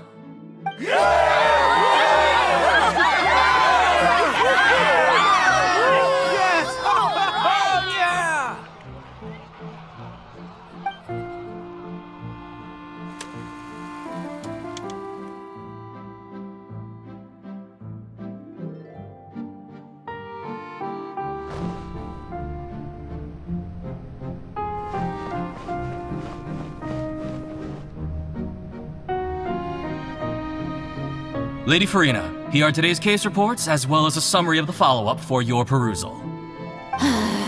Come now, was I not just at the Opera House in person?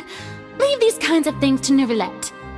Besides, none of these trials were the one that I'm looking forward to the most. If I may be so impertinent, what kind of trial are you truly looking forward to? A magnificent, dramatic, and wondrous trial. A trial to end all things. How could you hope to understand? That's true. I fear I lack the ability to grasp your divine thought, Lady Archon. No need for fright, and do not take what I said before too seriously. Go now, do your duties. The trial I await. It will come one day.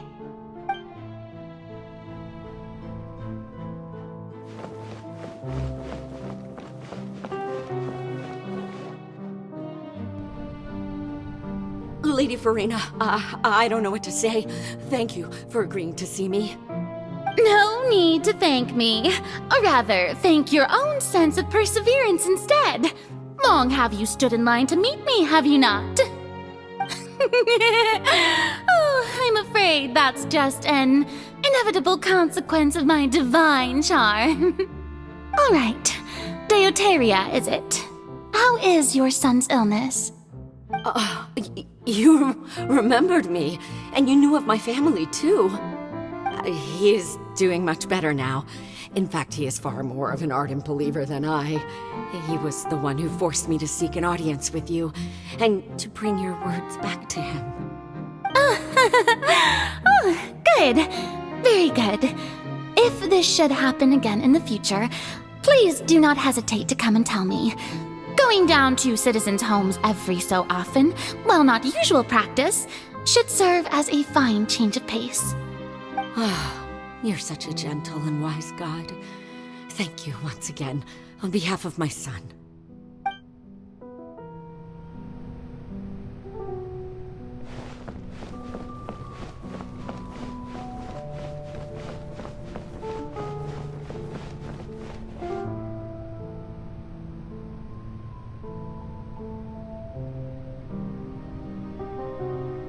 Lady Farina, here are the latest hydrological reports. As for the specific parameters you asked to take note of, I'm afraid things still don't look good. I see. It's as I thought then. As your god, I did already expect this, but I wanted to see how far your human wisdom would allow you to analyze it. All manner of signs indicate that the prophecy will still come to pass. Forget it. That's not something you need to worry about right now. Well, as I understand it, the Fontaine Research Institute is also trying to find a way to counter the rising water levels. Really? Have they found anything? I'm afraid that they haven't found any effective solution thus far. Oh, is that so? Well, no wonder. This issue has reached the realm of the gods after all. Still, their spirit is praiseworthy.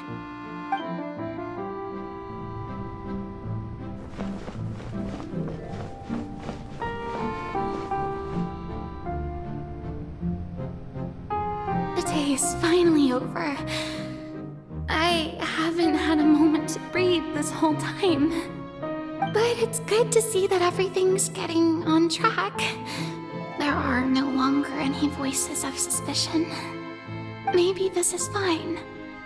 I just need to keep going, and everyone will be saved.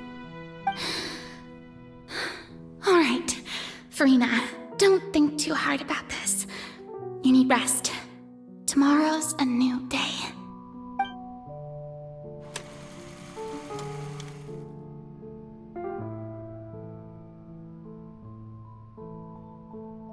Lady Farina, here are the new trial reports for the latest cases, as well as a summary of the follow-up. There'll be no need for that. I've seen them already. There's no need to go back over scenes I've witnessed in person before. Lady Farina, I've waited so long for this chance to see you in this manner. Indeed, my dear, loyal citizen. This joyous moment is an honor for us both. Lady Farina, we're detecting significant hydrological anomalies near Poisson. Understood. Keep monitoring. Keep me informed should anything come up at the Institute.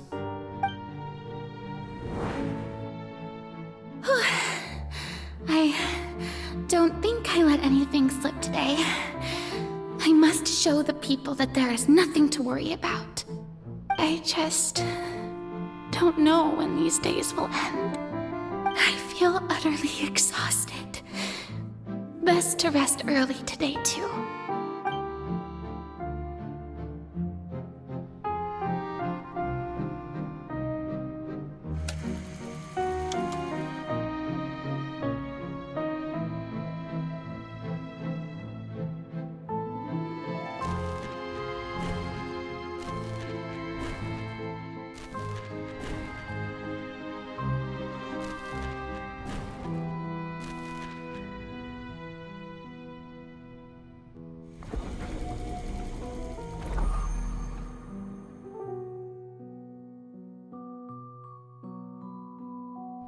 Lady Farina, it's like a dream being able to speak with you up close like this. I've heard that the first member of our family who was honored to receive an audience with you was Madame Dioteria, almost 20 generations ago. And what a fine family yours is indeed. It brings me great joy to meet such a faithful believer. A descendant of a line most ardent. Surely you exaggerate, Lady Farina. My lady? What is it, good citizen? Oh, are you crying? Oh, really now? I didn't even notice. This must be the overflow of hydro from my person. Well, can't quite help being the god whose dominion is the waters, can I? No wonder. No wonder. A manifestation of your power, then. Oh, Archon, I am honored to have witnessed it. Honored indeed.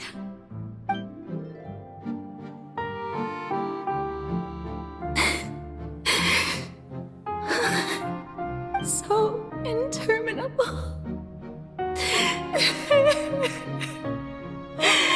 So lonely.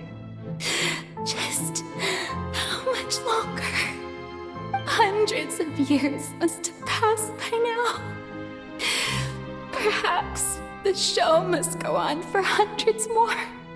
I never imagined that it would hurt so much.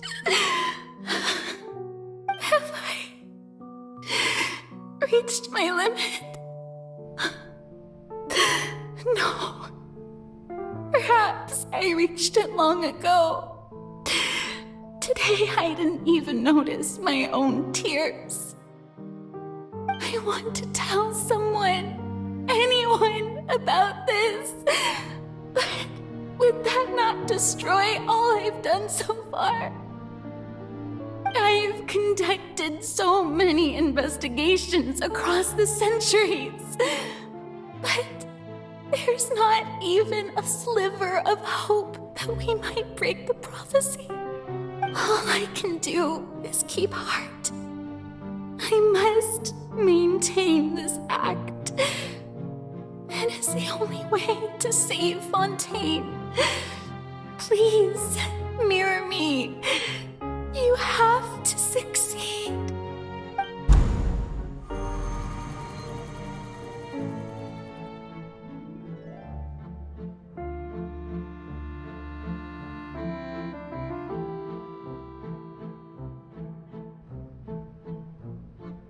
Farina, you don't have to shoulder this burden alone. Although I don't know what you might be keeping from everyone, your people are more than willing to share your burden with you.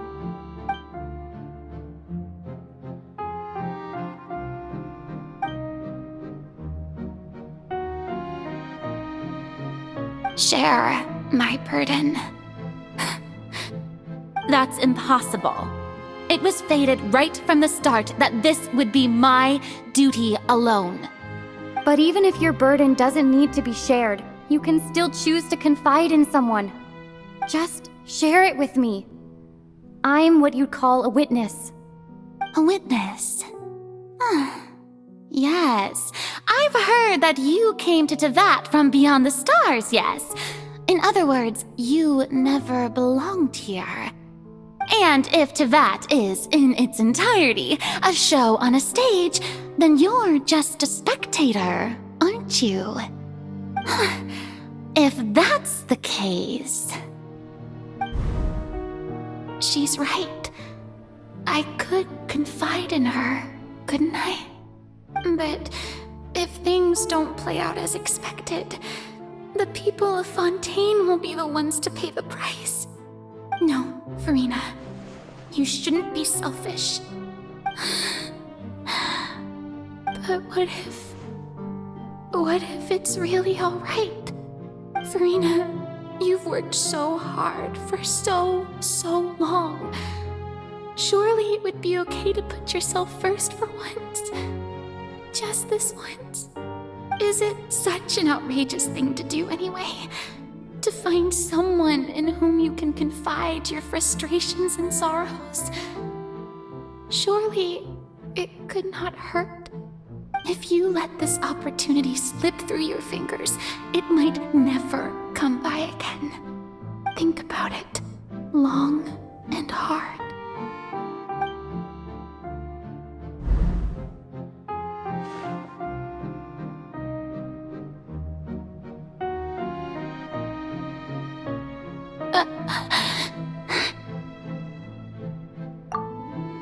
No, I have nothing to say. I am Farina, the Archon of Fontaine. Everything will surely get better. All you need to do, dear spectator, is to witness my performance until the curtains fall.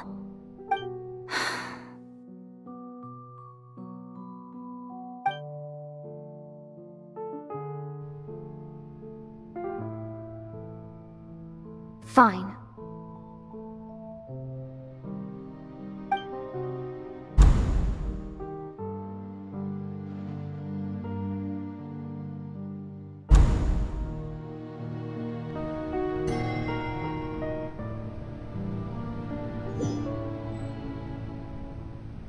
So even Farina doesn't know the truth?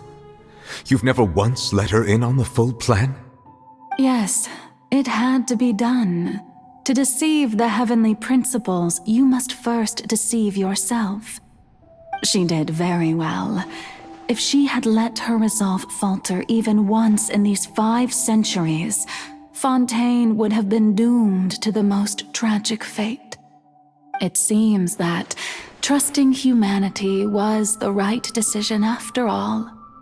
I believe that I understand how your deception works, but that is only half the truth, is it not? How would you build on this foundation to save the people of Fontaine? That is the most important thing. Ah, good. Of course, the Iudex of Fontaine has pinpointed the crux of the issue. I'm sure you've long sensed that the Oratrice is no simple machine, yes? I've always suspected that it had its own consciousness, and Lenny did mention that he heard a human voice within the core chamber. It now seems that that person was you, hidden within the machine all along. Am I right? And then I became one with the Oratrice, taking Fontaine's gnosis with me. Yes, it would seem so, wouldn't it? Alas, your understanding of this device still lacks sufficient depth. In truth, it is no enactor of justice. It is, in fact, a device created to kill the god of justice. I beg your pardon? Oh, you have it. And to be more precise, not only will the Oratrice take down the god of justice, it will also take down the divine throne upon which she has been placed. I mean, did you think I would be the sort to enjoy peaceful repose while Farina suffered? My work over these last 500 years has been to constantly accumulate indemnitium within the Oratrice. But really, some have already discovered that only a small fraction of the energy generated by the device was ever used to provide power to Fontaine. The vast majority had to be, accumulated to enact this death sentence. It was all a part of your plan, then? Both the trial and the sentence? Indeed.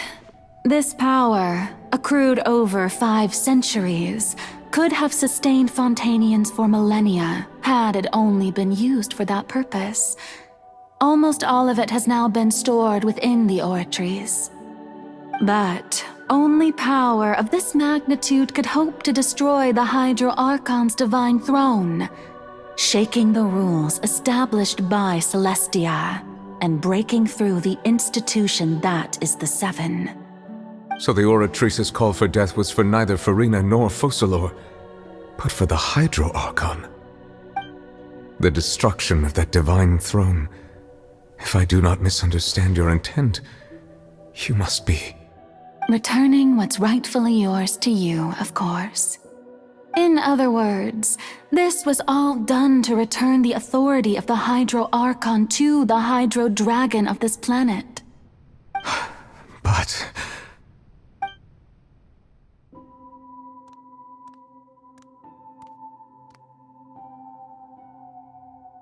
Oh, what? Getting sad again, are we?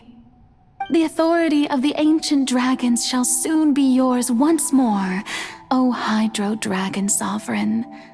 And this is the face you make. all you've done throughout the years is just so you can sacrifice yourself at the very end. I've never quite seen it that way, you know. Even now, I'm quite pleased at how well my deception worked.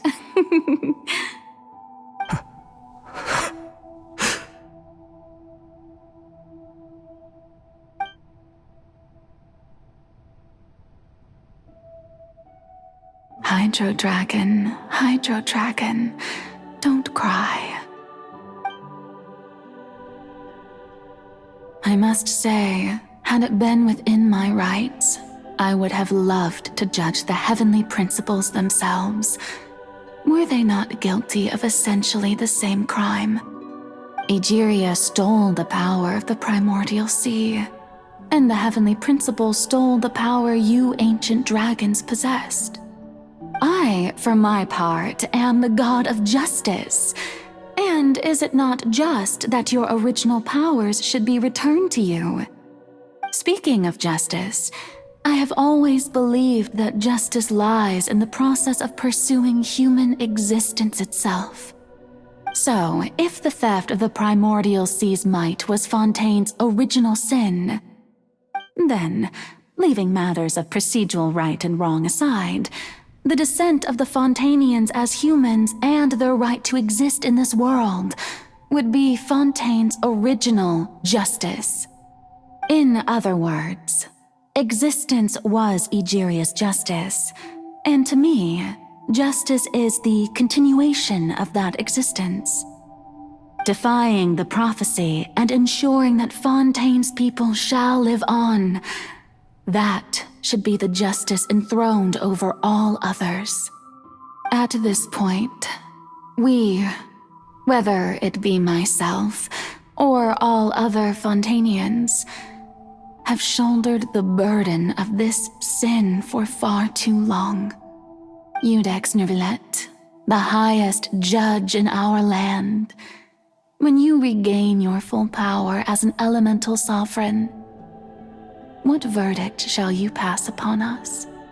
So when I was invited to the court of Fontaine to serve as Iudex, I see now that that was your idea too.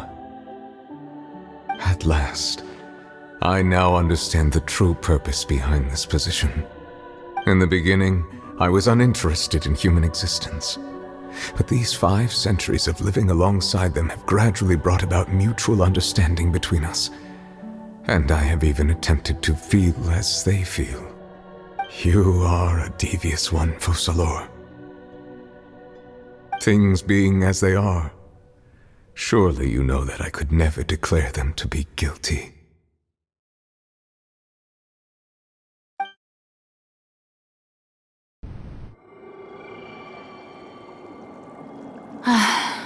The hour of my execution is almost here.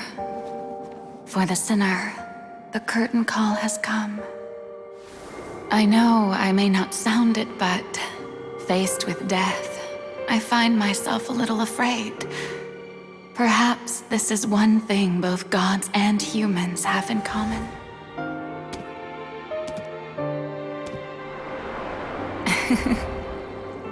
Farewell, Neuvillette. I hope you've enjoyed the part you played these 500 years.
Judex Nuvelet, hereby declare,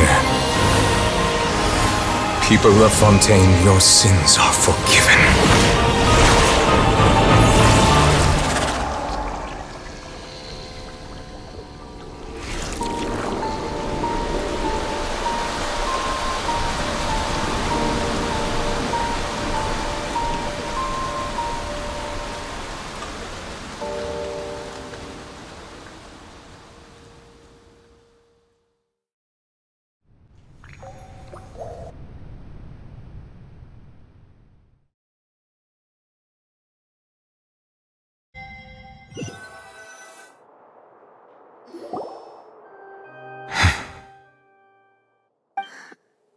What just happened?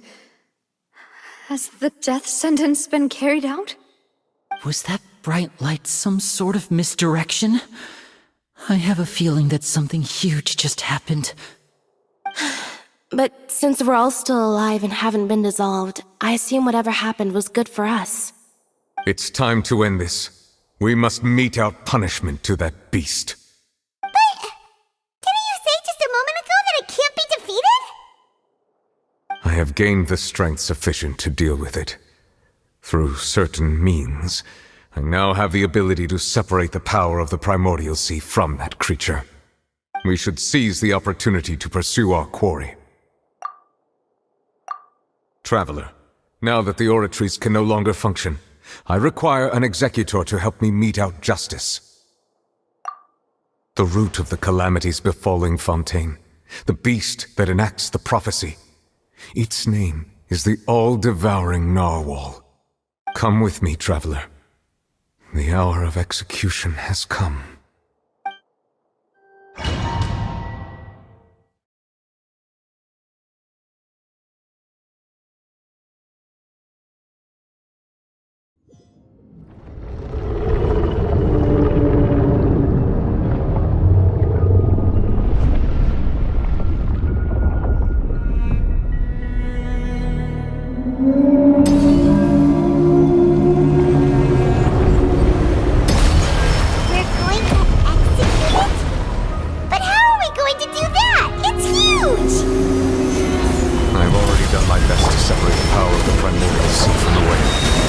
Considering the size of the beast, I cannot reach the power source. We can find a way to attack it from within. We shall share a part of the ancient dragon's power with you. We shall look for an opening together.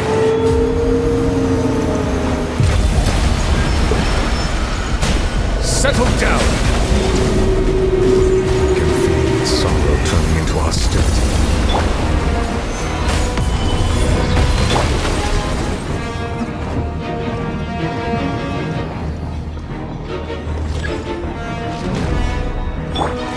Bow your head. The all-devouring narwhal cannot resist its instinct to devour. Continue to trigger its hostility. Chance will present itself.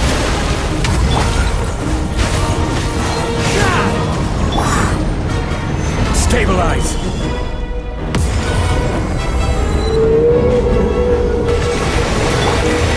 Settle down!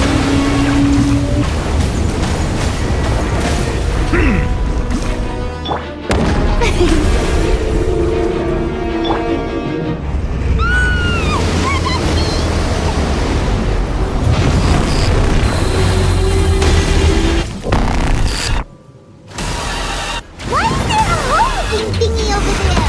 It looks really scary. The wind knows me. Let the world collide! The tides beckon.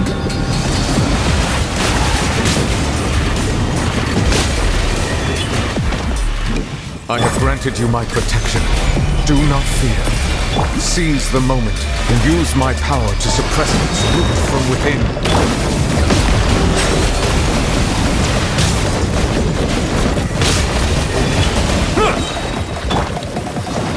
Solidify!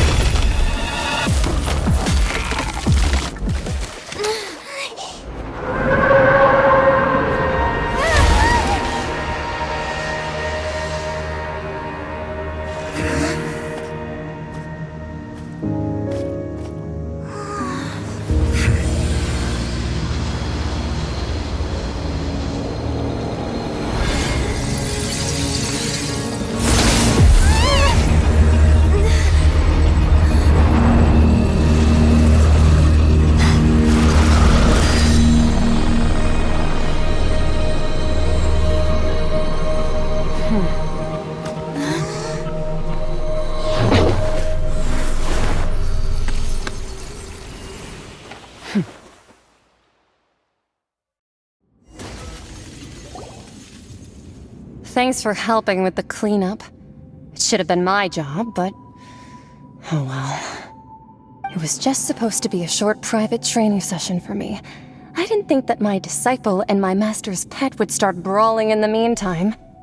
Well, actually, I had a feeling that it would happen at some point, but they bumped into one another earlier than I thought. What a blunder. I suppose I'll have to swing my sword 3 million times as penance. That power. Who are you exactly? Paimon has an idea. From what she said earlier, she must be Child's master. Skirk, right? It's just that he gave us the impression that she was the less talkative person. I simply did not have anything to say to the weak. But you, on the other hand, managed to defeat the all-devouring narwhal without using power from beyond this world. So you may speak to me as equals. I have to agree. It's a strange use of a planet's primordial waters just to raise an all-devouring narwhal. That kind of power is wasted on it. It's not cooperative. It eats too much. And I have more important things to do with my time than pet sitting. The only thing that creature has going for it is its looks. All in all, it fails as a pet. Miss Skirk? I think you might have missed the point. The point being? Well, being that this pet almost destroyed an entire nation. So what sort of person is your master? Well, Child's master's master. Wait, is that right? Oh, right. So you don't know him. Sorry, I assumed you did. His name is Sertologi. Huh? I am unfamiliar with that name. Huh. So Master isn't sufficiently famous. How should I describe him then? Have you heard of the name The Fowl?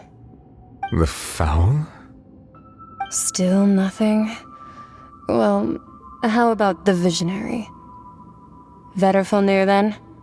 Or Gold Rhine-Daughter? Ooh, that one we've heard!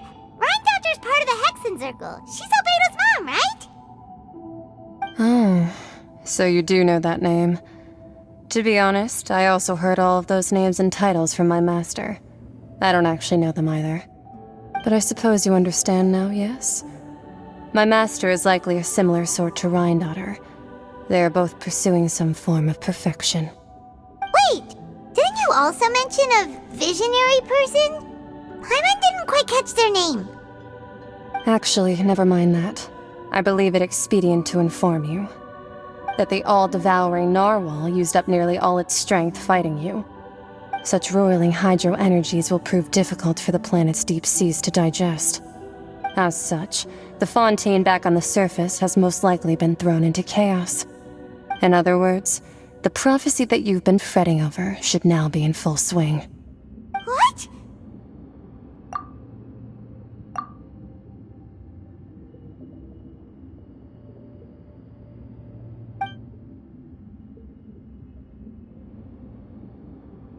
Not to worry.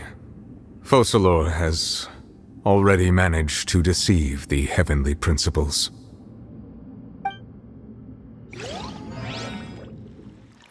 In the end, the people will all be dissolved into the waters, and only Farina will remain, weeping on her throne.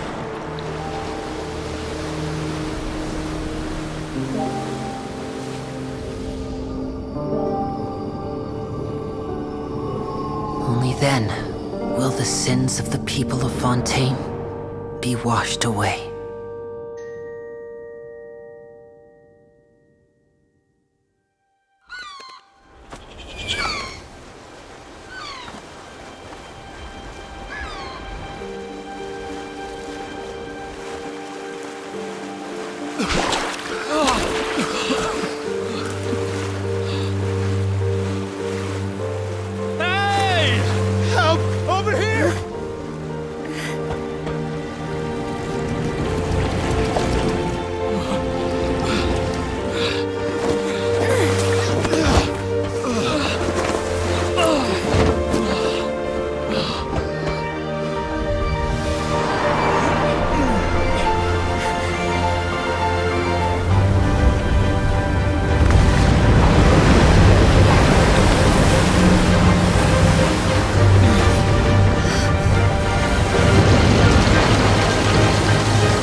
Let's initiate emergency rescue!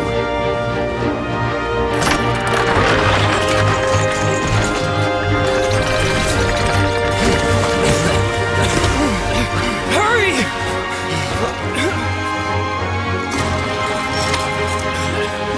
Hey, lend a hand!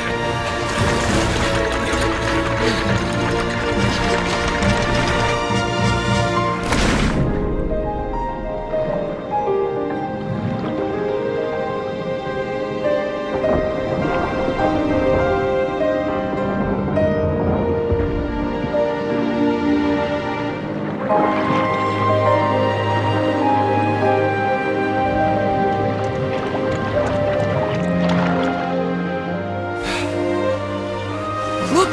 The water's receding!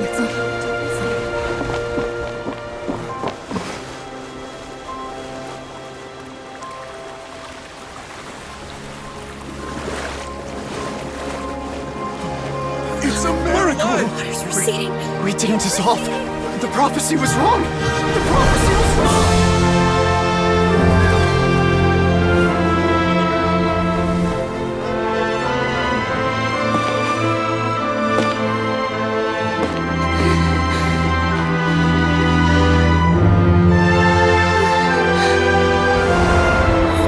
Are you alright? We're saved. The prophecy was wrong.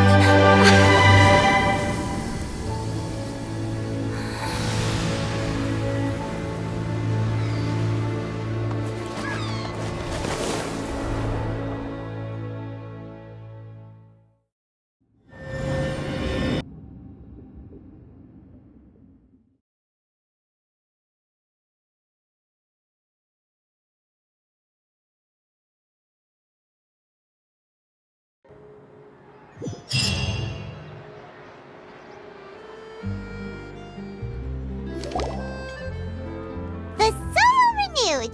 The Spina attacks post-disaster rebuilding!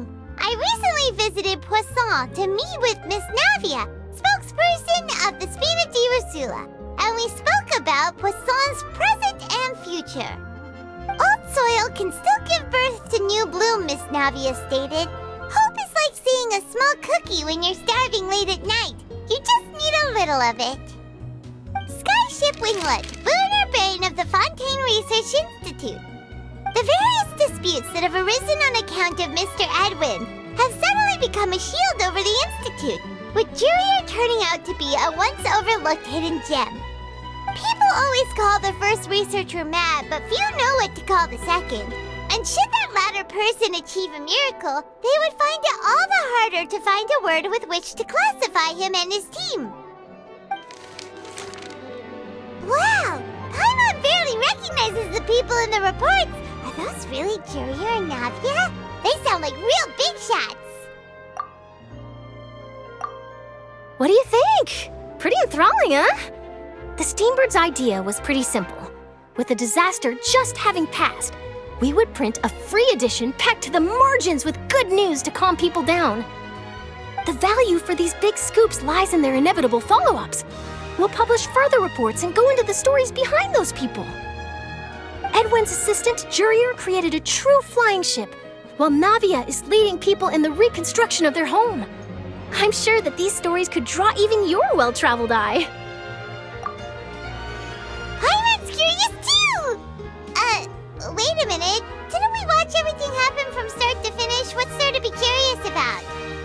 And that's exactly why I'd like you to come conduct interviews with me. You're the best incubators of news, if you haven't noticed. And also, with you around, I'm sure I'll get to see that Duke. Are you sure? Hasn't he turned you down several times already? Oh, this time will be different. Come on, let's head to Poisson first, and then make a trip to the fortress. There are some things you'll only know when you get there.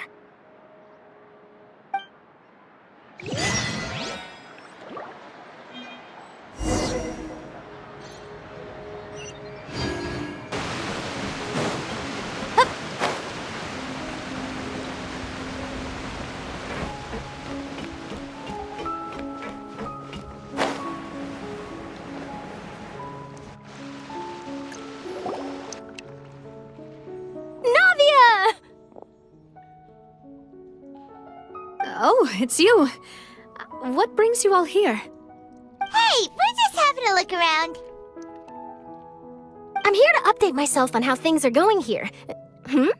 Oh, the Fatui are here too! Let me introduce you. This is Mr. Garunt Snežević. He represented the Knave in sending us a large amount of supplies, and is helping with our work. Our residents are hard at work as well. Thanks to everyone, work is progressing nicely. We've lost a lot of people, but we're moving forward. That will have to be enough. Hello, Miss Charlotte. I'm a big fan of yours. I especially like that article you wrote last year about Fontaine's stray cats. But if you don't mind, could you not emphasize our role too much in your report? It's not charity we're doing here. We just happen to share the same interests as the Spina. I get where you're coming from. I'll keep it as simple as possible. Or would you be willing to feature as friendly neighbors? That would be fine. Thanks! Oh, you're back too. How are things? We finished laying down the construction materials. It'll be another hour before the workers are able to go over there. Huh? You're here too, Clorand? Well, her reputation's greatly risen after that whole duel business with Miss Farina, so she's here in Poisson to wait out the heat. All right. She really came here to help me out. There's too much to consider in the reconstruction of Poisson. The Spina has need of more decision-makers. And, well, I do already happen to be connected to Mr. Callis. Oh, wait just a moment. Do you mind me asking a few questions? You know, about how you felt before the duel, about what it was like facing down a god. There's lots of exciting material there, I bet. Forget it. I'm sure you can find a better theme than that, Miss Charlotte. I see you're the same as always. Couldn't you do me a favor, for Navia's sake? Well, if we're talking about doing things for my sake, you might as well just take a few more photos of me. Or of the Traveler. It's better than wasting time persuading Clorand, at any rate. Of course I will. I'm not gonna let her off that easy. All right, then everyone who wants to be in the photo, gather up. And smile!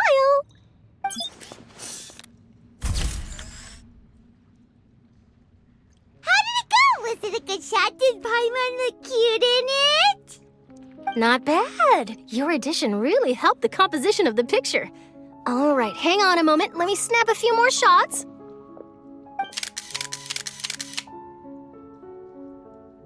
All right, that should do it. I'll be back here later anyway, so let's call it a day. You're very quick. Speed is of the essence when it comes to the news, and freshness is the key. Also, not to brag, but I'm pretty good at building connections. Who knows? I might eventually get that interview with you after all, Miss Clorand. Wow, you really do have that never say die spirit. I'm impressed. I'll hazard a guess that this is how you got that interview at the Fortress of Meripede. Whoa, you're well informed. Let me make a guess, too. I asked Sijuin, who told Monsieur Nervillet, and he told you, right? That's a very complete information chain. In truth, all Monsieur Nervillet asked me was, when did the fortress become so friendly towards the media? I told him that it was best not to speak too soon. There's no guarantee that Ridsley will make a personal appearance. You're right. I've got to treasure every moment I have with them. In which case, I'll be making a move first. Stay safe now. And tell me if you hear anything interesting. I'll treat you to afternoon tea in exchange.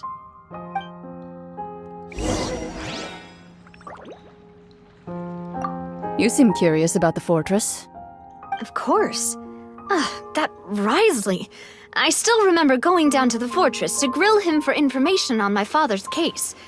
Boy, did he take me for a ride. Without telling me anything, of course. But he did invite you to tea, didn't he? 2 large pots of it, in fact. It was good tea, though. I have to agree. The tea there is very good. Speaking of that, would you like to have some today? I mean, you've got time, right? Well, I'd be partial to some shortbread. Wow, it's like we've got a menu or something. Sure. Good. What flavor of biscuits would you like, Mr. Snezhevich? Me? I'm fine with anything. But I would prefer chocolate, should you have it. All right. Leave it to me. I'll go over the newly arrived supplies with you later, Mr. Snezhevich. We should be able to finish the preparatory work today. That works great for me. Huh. Is it just me, or did you get a new lipstick? I did. It was a gift from Sijwin. Want to give it a try? I think the color would suit you, too.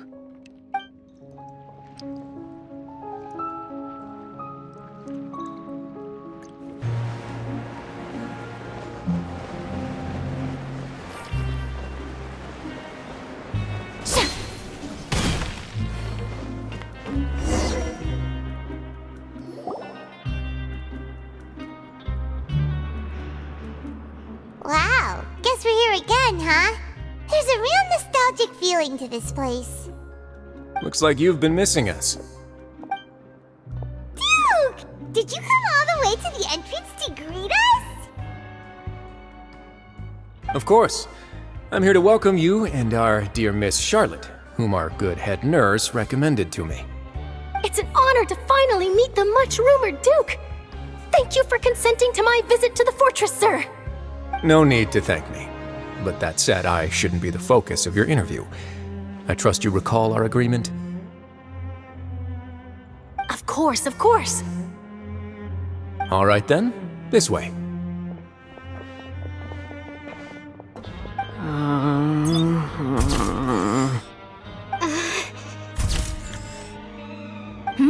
Hey, no need to be so nervous.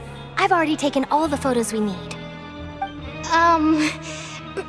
Miss Charlotte, do these pictures really need to be published on the cover of the Steambird? It would seem that Miss Lorvine doesn't want her face to appear beside that of Mr. Jurier, Sir, please don't say things like that. But it looks like dear Mr. Jurier denies it. Might this interview be very important to you then? No, I just... This is my first time being interviewed, and I'm very thankful to the Steambird for... Now, I might not look it, but I actually did meet Mr. Edwin once. And I'll be honest, I enjoyed chatting with you more. You've definitely got more of that genius vibe going on. The boat that brought about a miracle, the ark that saved the people. Why, you recreated a myth back there, like an emissary of legend. Still, if I might ask, where's that flying ship now? Huh! Looks like Charlotte's trying to get herself another exclusive scoop. I have to apologize, but that ship is presently in the bowels of our factory. I'm afraid it won't be easy for you to get a shot of it. Really?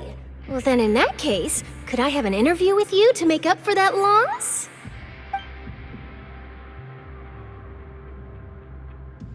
You already know my answer, I'm afraid. Best you interview our head nurse instead. Or perhaps you'd like to take another photo of this couple of researchers? Did you really have to use the word couple? Well, then, 2 solo photos will do. Is my hair messed up? Please, someone help me have a look. Things sure are getting pretty lively here. We've seen this kind of thing before. Oh, seems like everyone's here. Would any of you like to try this new drink I came up with? Ah, Sijwin. Hey, Miss Charlotte. Why don't you, take some pretty photos of our head nurse? Sure. Come on, Miss Sijwin, over this way. Let's find a brighter spot. Huh? Sure. Do I have to smile? So, how have things been at the fortress? Same old, as you can see. Fontaine's undergone some changes, but this place is still more or less the same. Other than that flying ship, it got a tad too much attention, I think. That's why I decided to let the interview go through. We should direct more public opinions toward the behind-the-scenes heroes. Am I right, Mr. Jurier? Miss Lorvine? You're too kind, sir. I believe that you too should have your day in the sun. Not that you would want that, which is a pity. I'll just leave the spotlight to you two.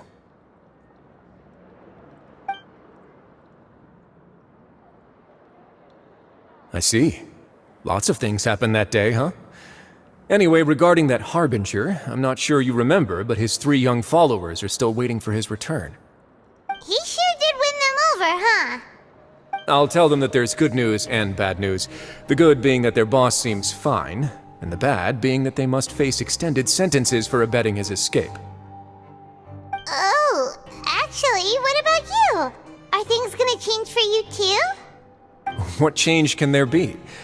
The fortress will keep chugging along, and so will my duties. As to what Miss Farina's departure will mean for the nation, and if our laws and governance will be transformed, we'll leave those to the folks in the overworld. Hey everyone, the photo shoot's done. Good. In that case, let's call it a day here. Thanks for your cooperation. Come on, Traveler, let's go. Till next time, everyone.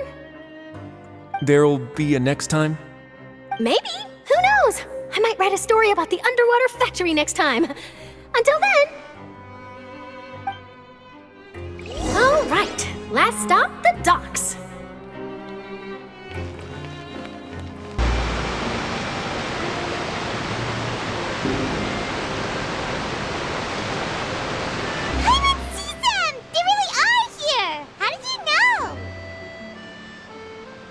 Navia mentioned that she stayed in touch with Linny and the others after working together. Apparently, they've been at the docks distributing these strange pockets the whole time since. Traveler, Paimon. Ah, and Miss Charlotte, too. Would you like a magic pocket? What sort of gadget is it? It's a wondrous bag that can be used to carry many things. The water level has returned to normal, but if you see any of your things floating around, you can use this to carry them. Or you could trick a friend into doing it for you. Trick a friend? I wonder which of my friends would fall for that.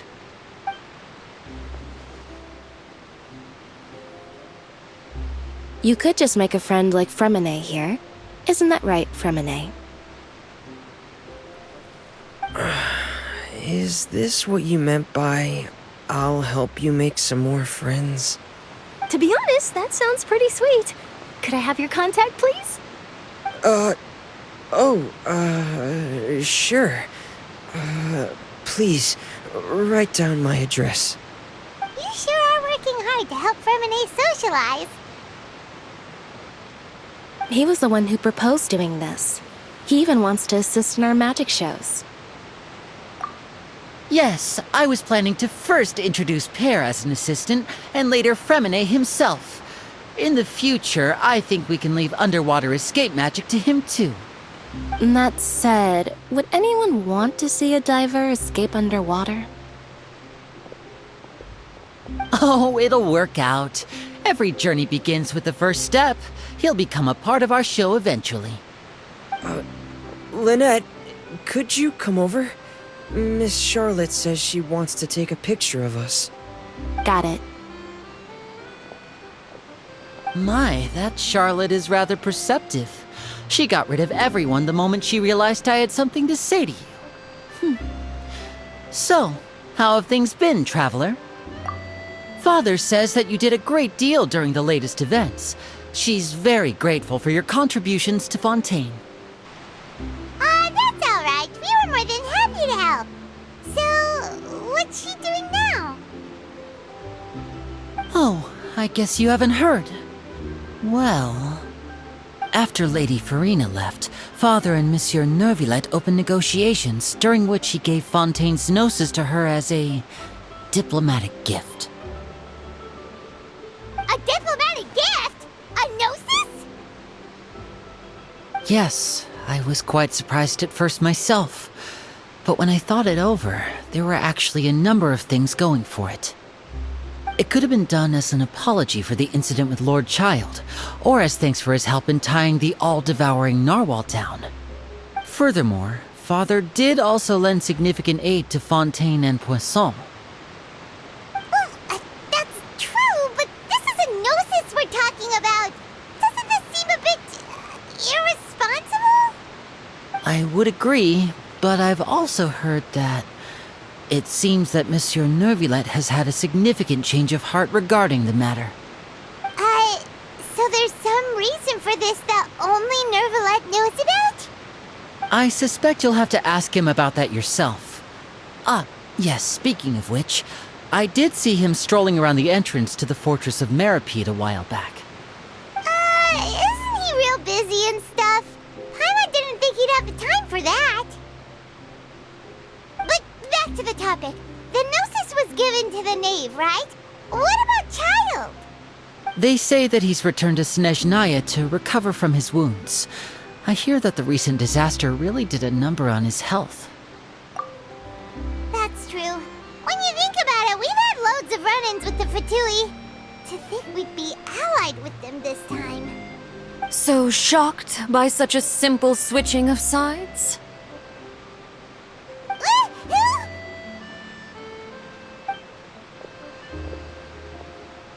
Father!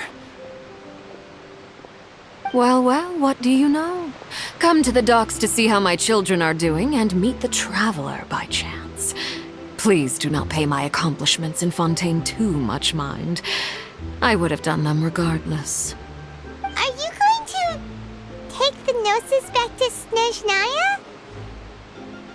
That is our duty as Harbingers, yes. Don't be too preoccupied with sides.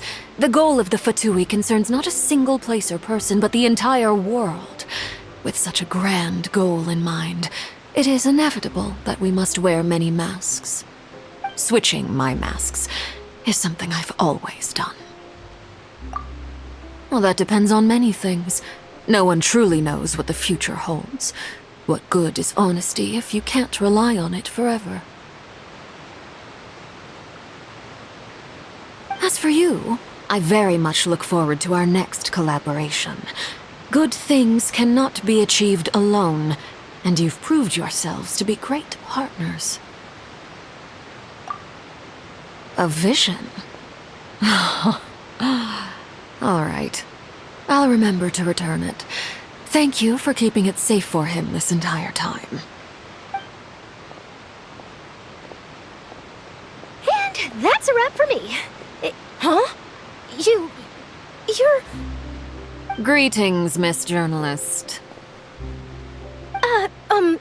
Hello. If I'm not mistaken, there are diplomatic channels I'll need to report to take a photo of you. That is correct. So forgive me, but I will not be able to serve as a subject in your article. However, feel free to write as much as you'd like about our dear magicians and our upcoming rookie talent. I will. The sea breeze is quite pleasant. I shall continue my walk while the weather remains so agreeable. Farewell. Farewell, Father. Oh, she has such an intimidating presence. I didn't even dare to take a picture. Thankfully, I've already wrapped up all my pre-scheduled interviews. Thank you all. This'll be more than enough for me to write about, I'm sure. Don't be too nervous. Why don't you take a magic pocket before you go? Here, Traveler, Paimon, you take one too. To move things about? That's right. Funny. I was giving out magic pockets when we first met too. And what do you know? I'm doing the exact same thing right now. So many things have happened, but the pockets are still the pockets.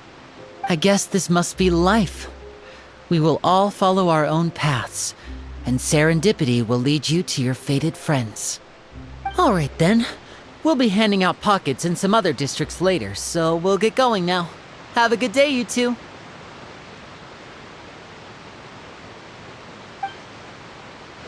Well, guess we sent Charlotte out. Shall we go see what Neverlette's doing? As long as he's not so busy that he doesn't have time to chat anyway.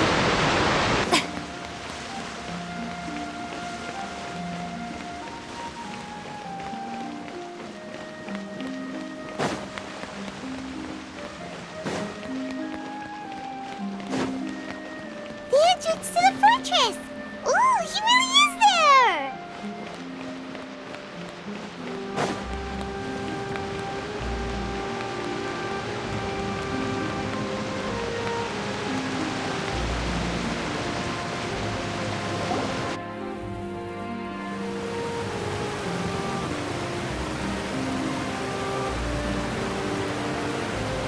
you really are here, Neuvillette. Paimon didn't think you were going to have free time this hour of the day. Really? Oh, I suppose you must have met Mr. Linney. He took the time to greet me earlier when he passed this way. In any case, you came at a good time. I was just considering reaching out to you to set up a meeting, so I may explain some things that I haven't had the time to before. Aw, Paimon's glad that you remembered. Thank you for keeping us on your mind, what with you being busy and all. Alright, let's have it then. How was Fontaine actually saved? The whole business is still quite the mystery to us.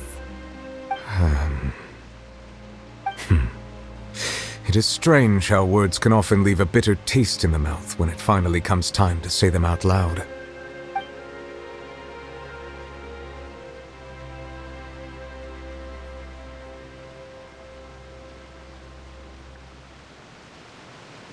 Whoa. So that's what happened? Focalor destroyed the divine throne of the Hydro Archon and restored your power to you, transforming you into a fully-fledged elemental dragon sovereign. But Paimon still doesn't quite get what you did to save the Fontainians from dissolving.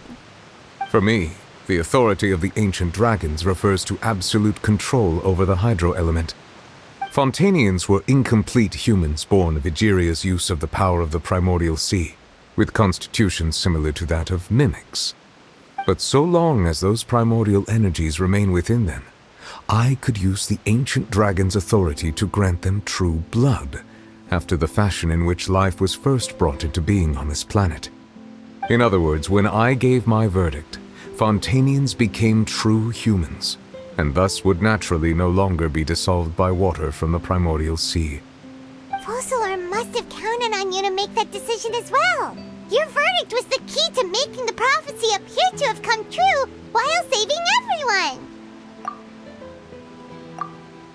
Yeah, and in a manner of speaking, Focalor finally managed to fulfill the original Hydro Archon's wish to turn Oceanids into real people too!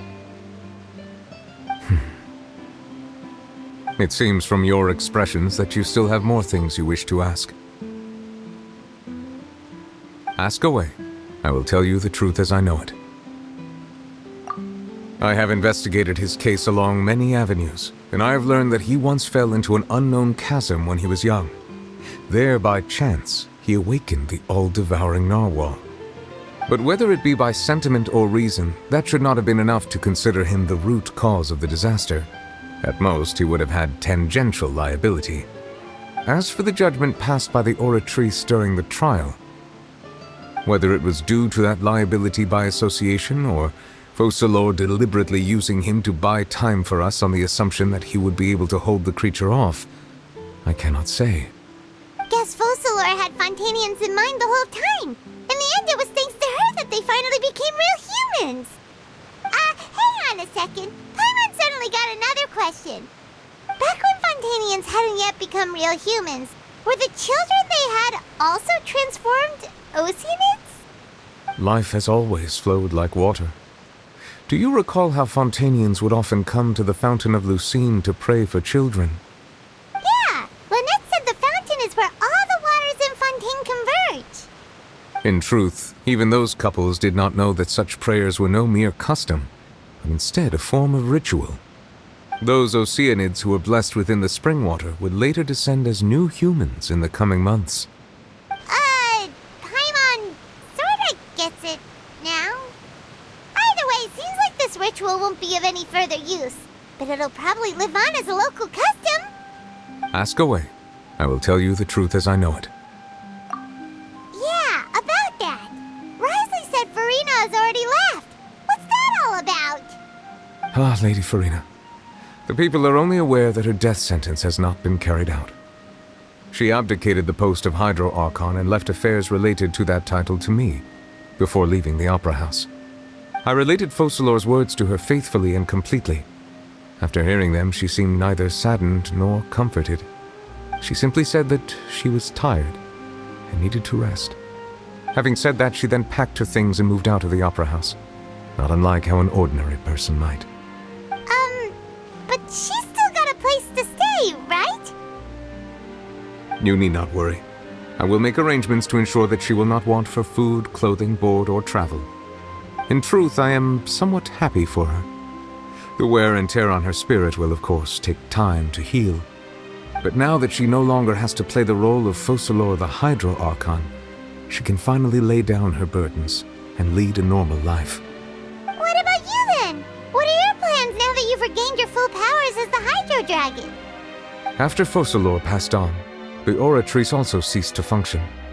This matter will directly affect our trials. After much careful consideration, I've decided to take over its role in our courts. From now on, I shall hear cases and pass verdicts by myself. Looks like you're still considering stuff from the perspective of the Udex, huh? As an elemental dragon, there are indeed many things that I must do. But this power and this duty, in a manner of speaking, you could say that both were granted to me. As such, before I attend to my other responsibilities, I must first and foremost continue to serve Fontaine as its highest judge. The duty of the Hydro Sovereign and the duty of the Udex shall coexist within my person. Additionally, the Hydro Archon's departure has brought about another problem, which is that the Opera House shall no longer produce indemnitium. That's true. That power was derived from the people's faith in the Hydro Archon, wasn't it? Wait, but the various mechs and machines in the city are all still okay. Where are they getting their energy from? As I am now, I have full command over New Musia, and it can serve as a complete substitute. Another reason why I cannot quite leave Fontaine immediately. Wow. This ancient dragon's authority stuff is really quite useful, huh? Ask away. I will tell you the truth as I know it. Oh, that's right! They say you've given it to the knave as a diplomatic gift or something! Leaving aside their intentionality, the two Fatui Harbingers have indeed done much for us during this crisis. Their sole remaining goal in Fontaine, at least at this point, would seem to be the Gnosis.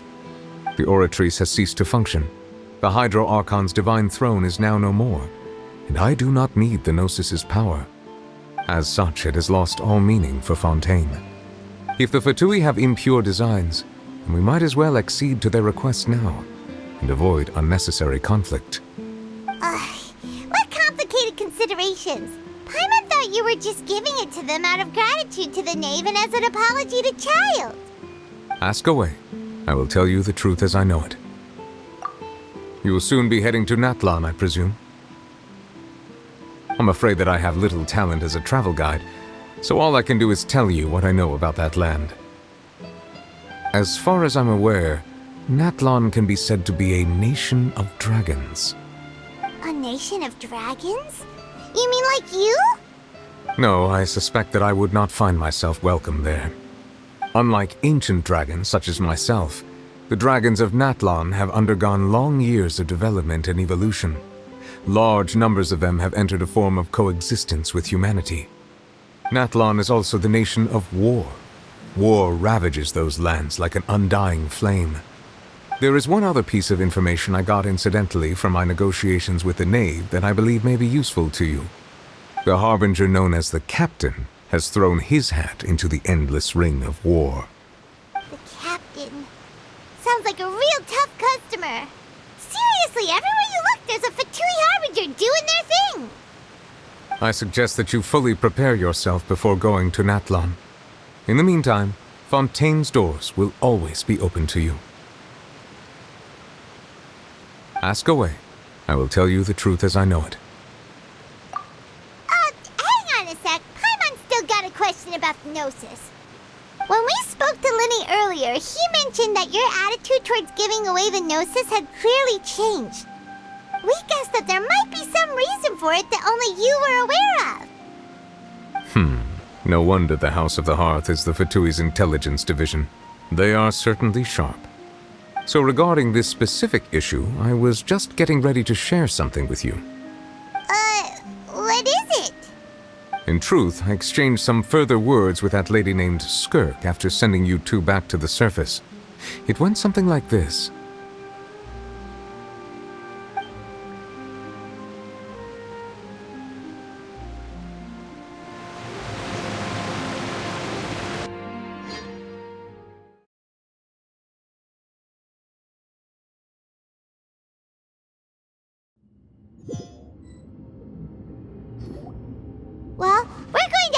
outside to see what's going on. You hurry over soon as well, all right, Nervalet? What next? The all-devouring narwhal isn't here, so I'm no longer getting any interference. I can finally catch the scent of your power, what it's made of. It is the authority of the planet's primordial dragons, but with something very similar to a god's curse mixed in. It's quite a novel blend. I'm sure I've encountered something like this before. What was it again? I do not know what you speak of.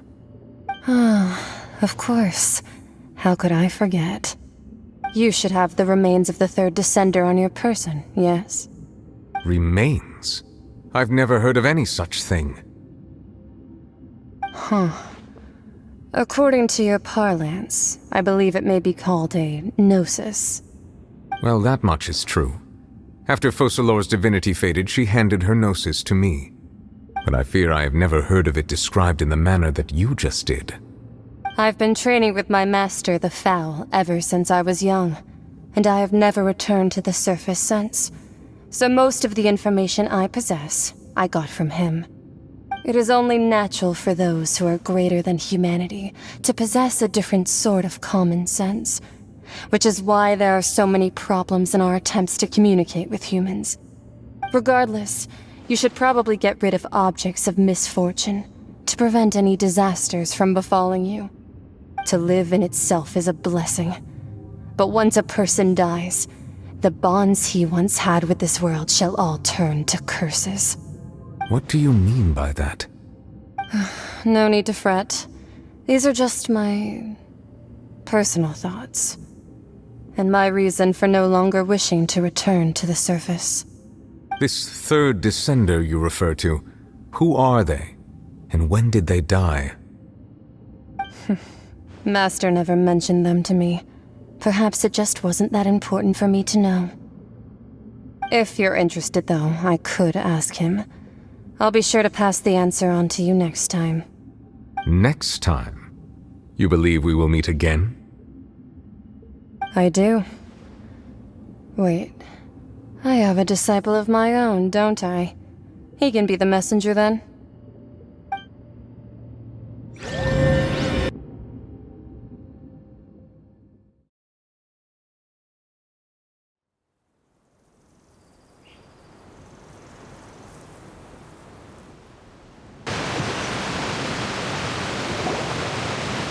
That's what she told me. Whether it would prove useful or not, I wanted to pass that information on to you. The remains of the third descender? So that's what the Gnosis actually are. Paimon just thought they looked like chess pieces. How could they be a person's remains? All the same, assuming that there was no misunderstanding or special metaphor at play, that is what she meant to say. And she said that it would bring misfortune and that you should check it, which is why you gave it to the Fatui. If she speaks the truth, then I would simply be putting Fontaine at unnecessary risk by keeping it here.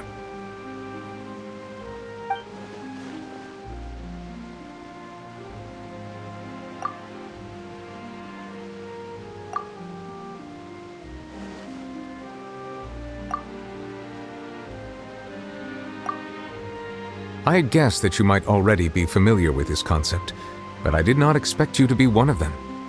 That means that the Gnosis, which are exceedingly element-compatible and can even enhance elemental abilities, do indeed come from the third descender.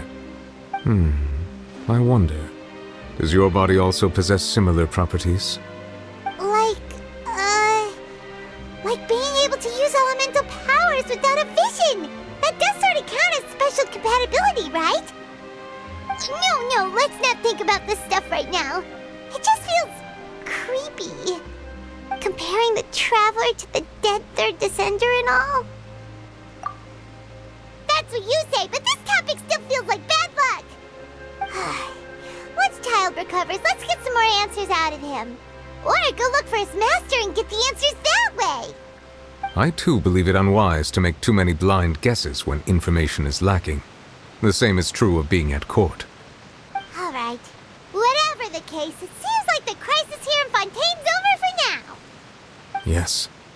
All of Focalor's efforts were for this moment as well. But she sacrificed herself in the end as a god, and she suffered through all those years as a human. Was that really what she wanted? I suppose that would be the mystery of a god's will. I suspect not. But once in a while I too would guess that if wishes were like the clouds in the sky, they will one day return to the earth as raindrops. Life flows like water, and rain is the final answer. The water levels may sometimes tilt one way or another, but the rain falls fairly upon all. And what ultimately is the difference between the rains that fall upon all of us?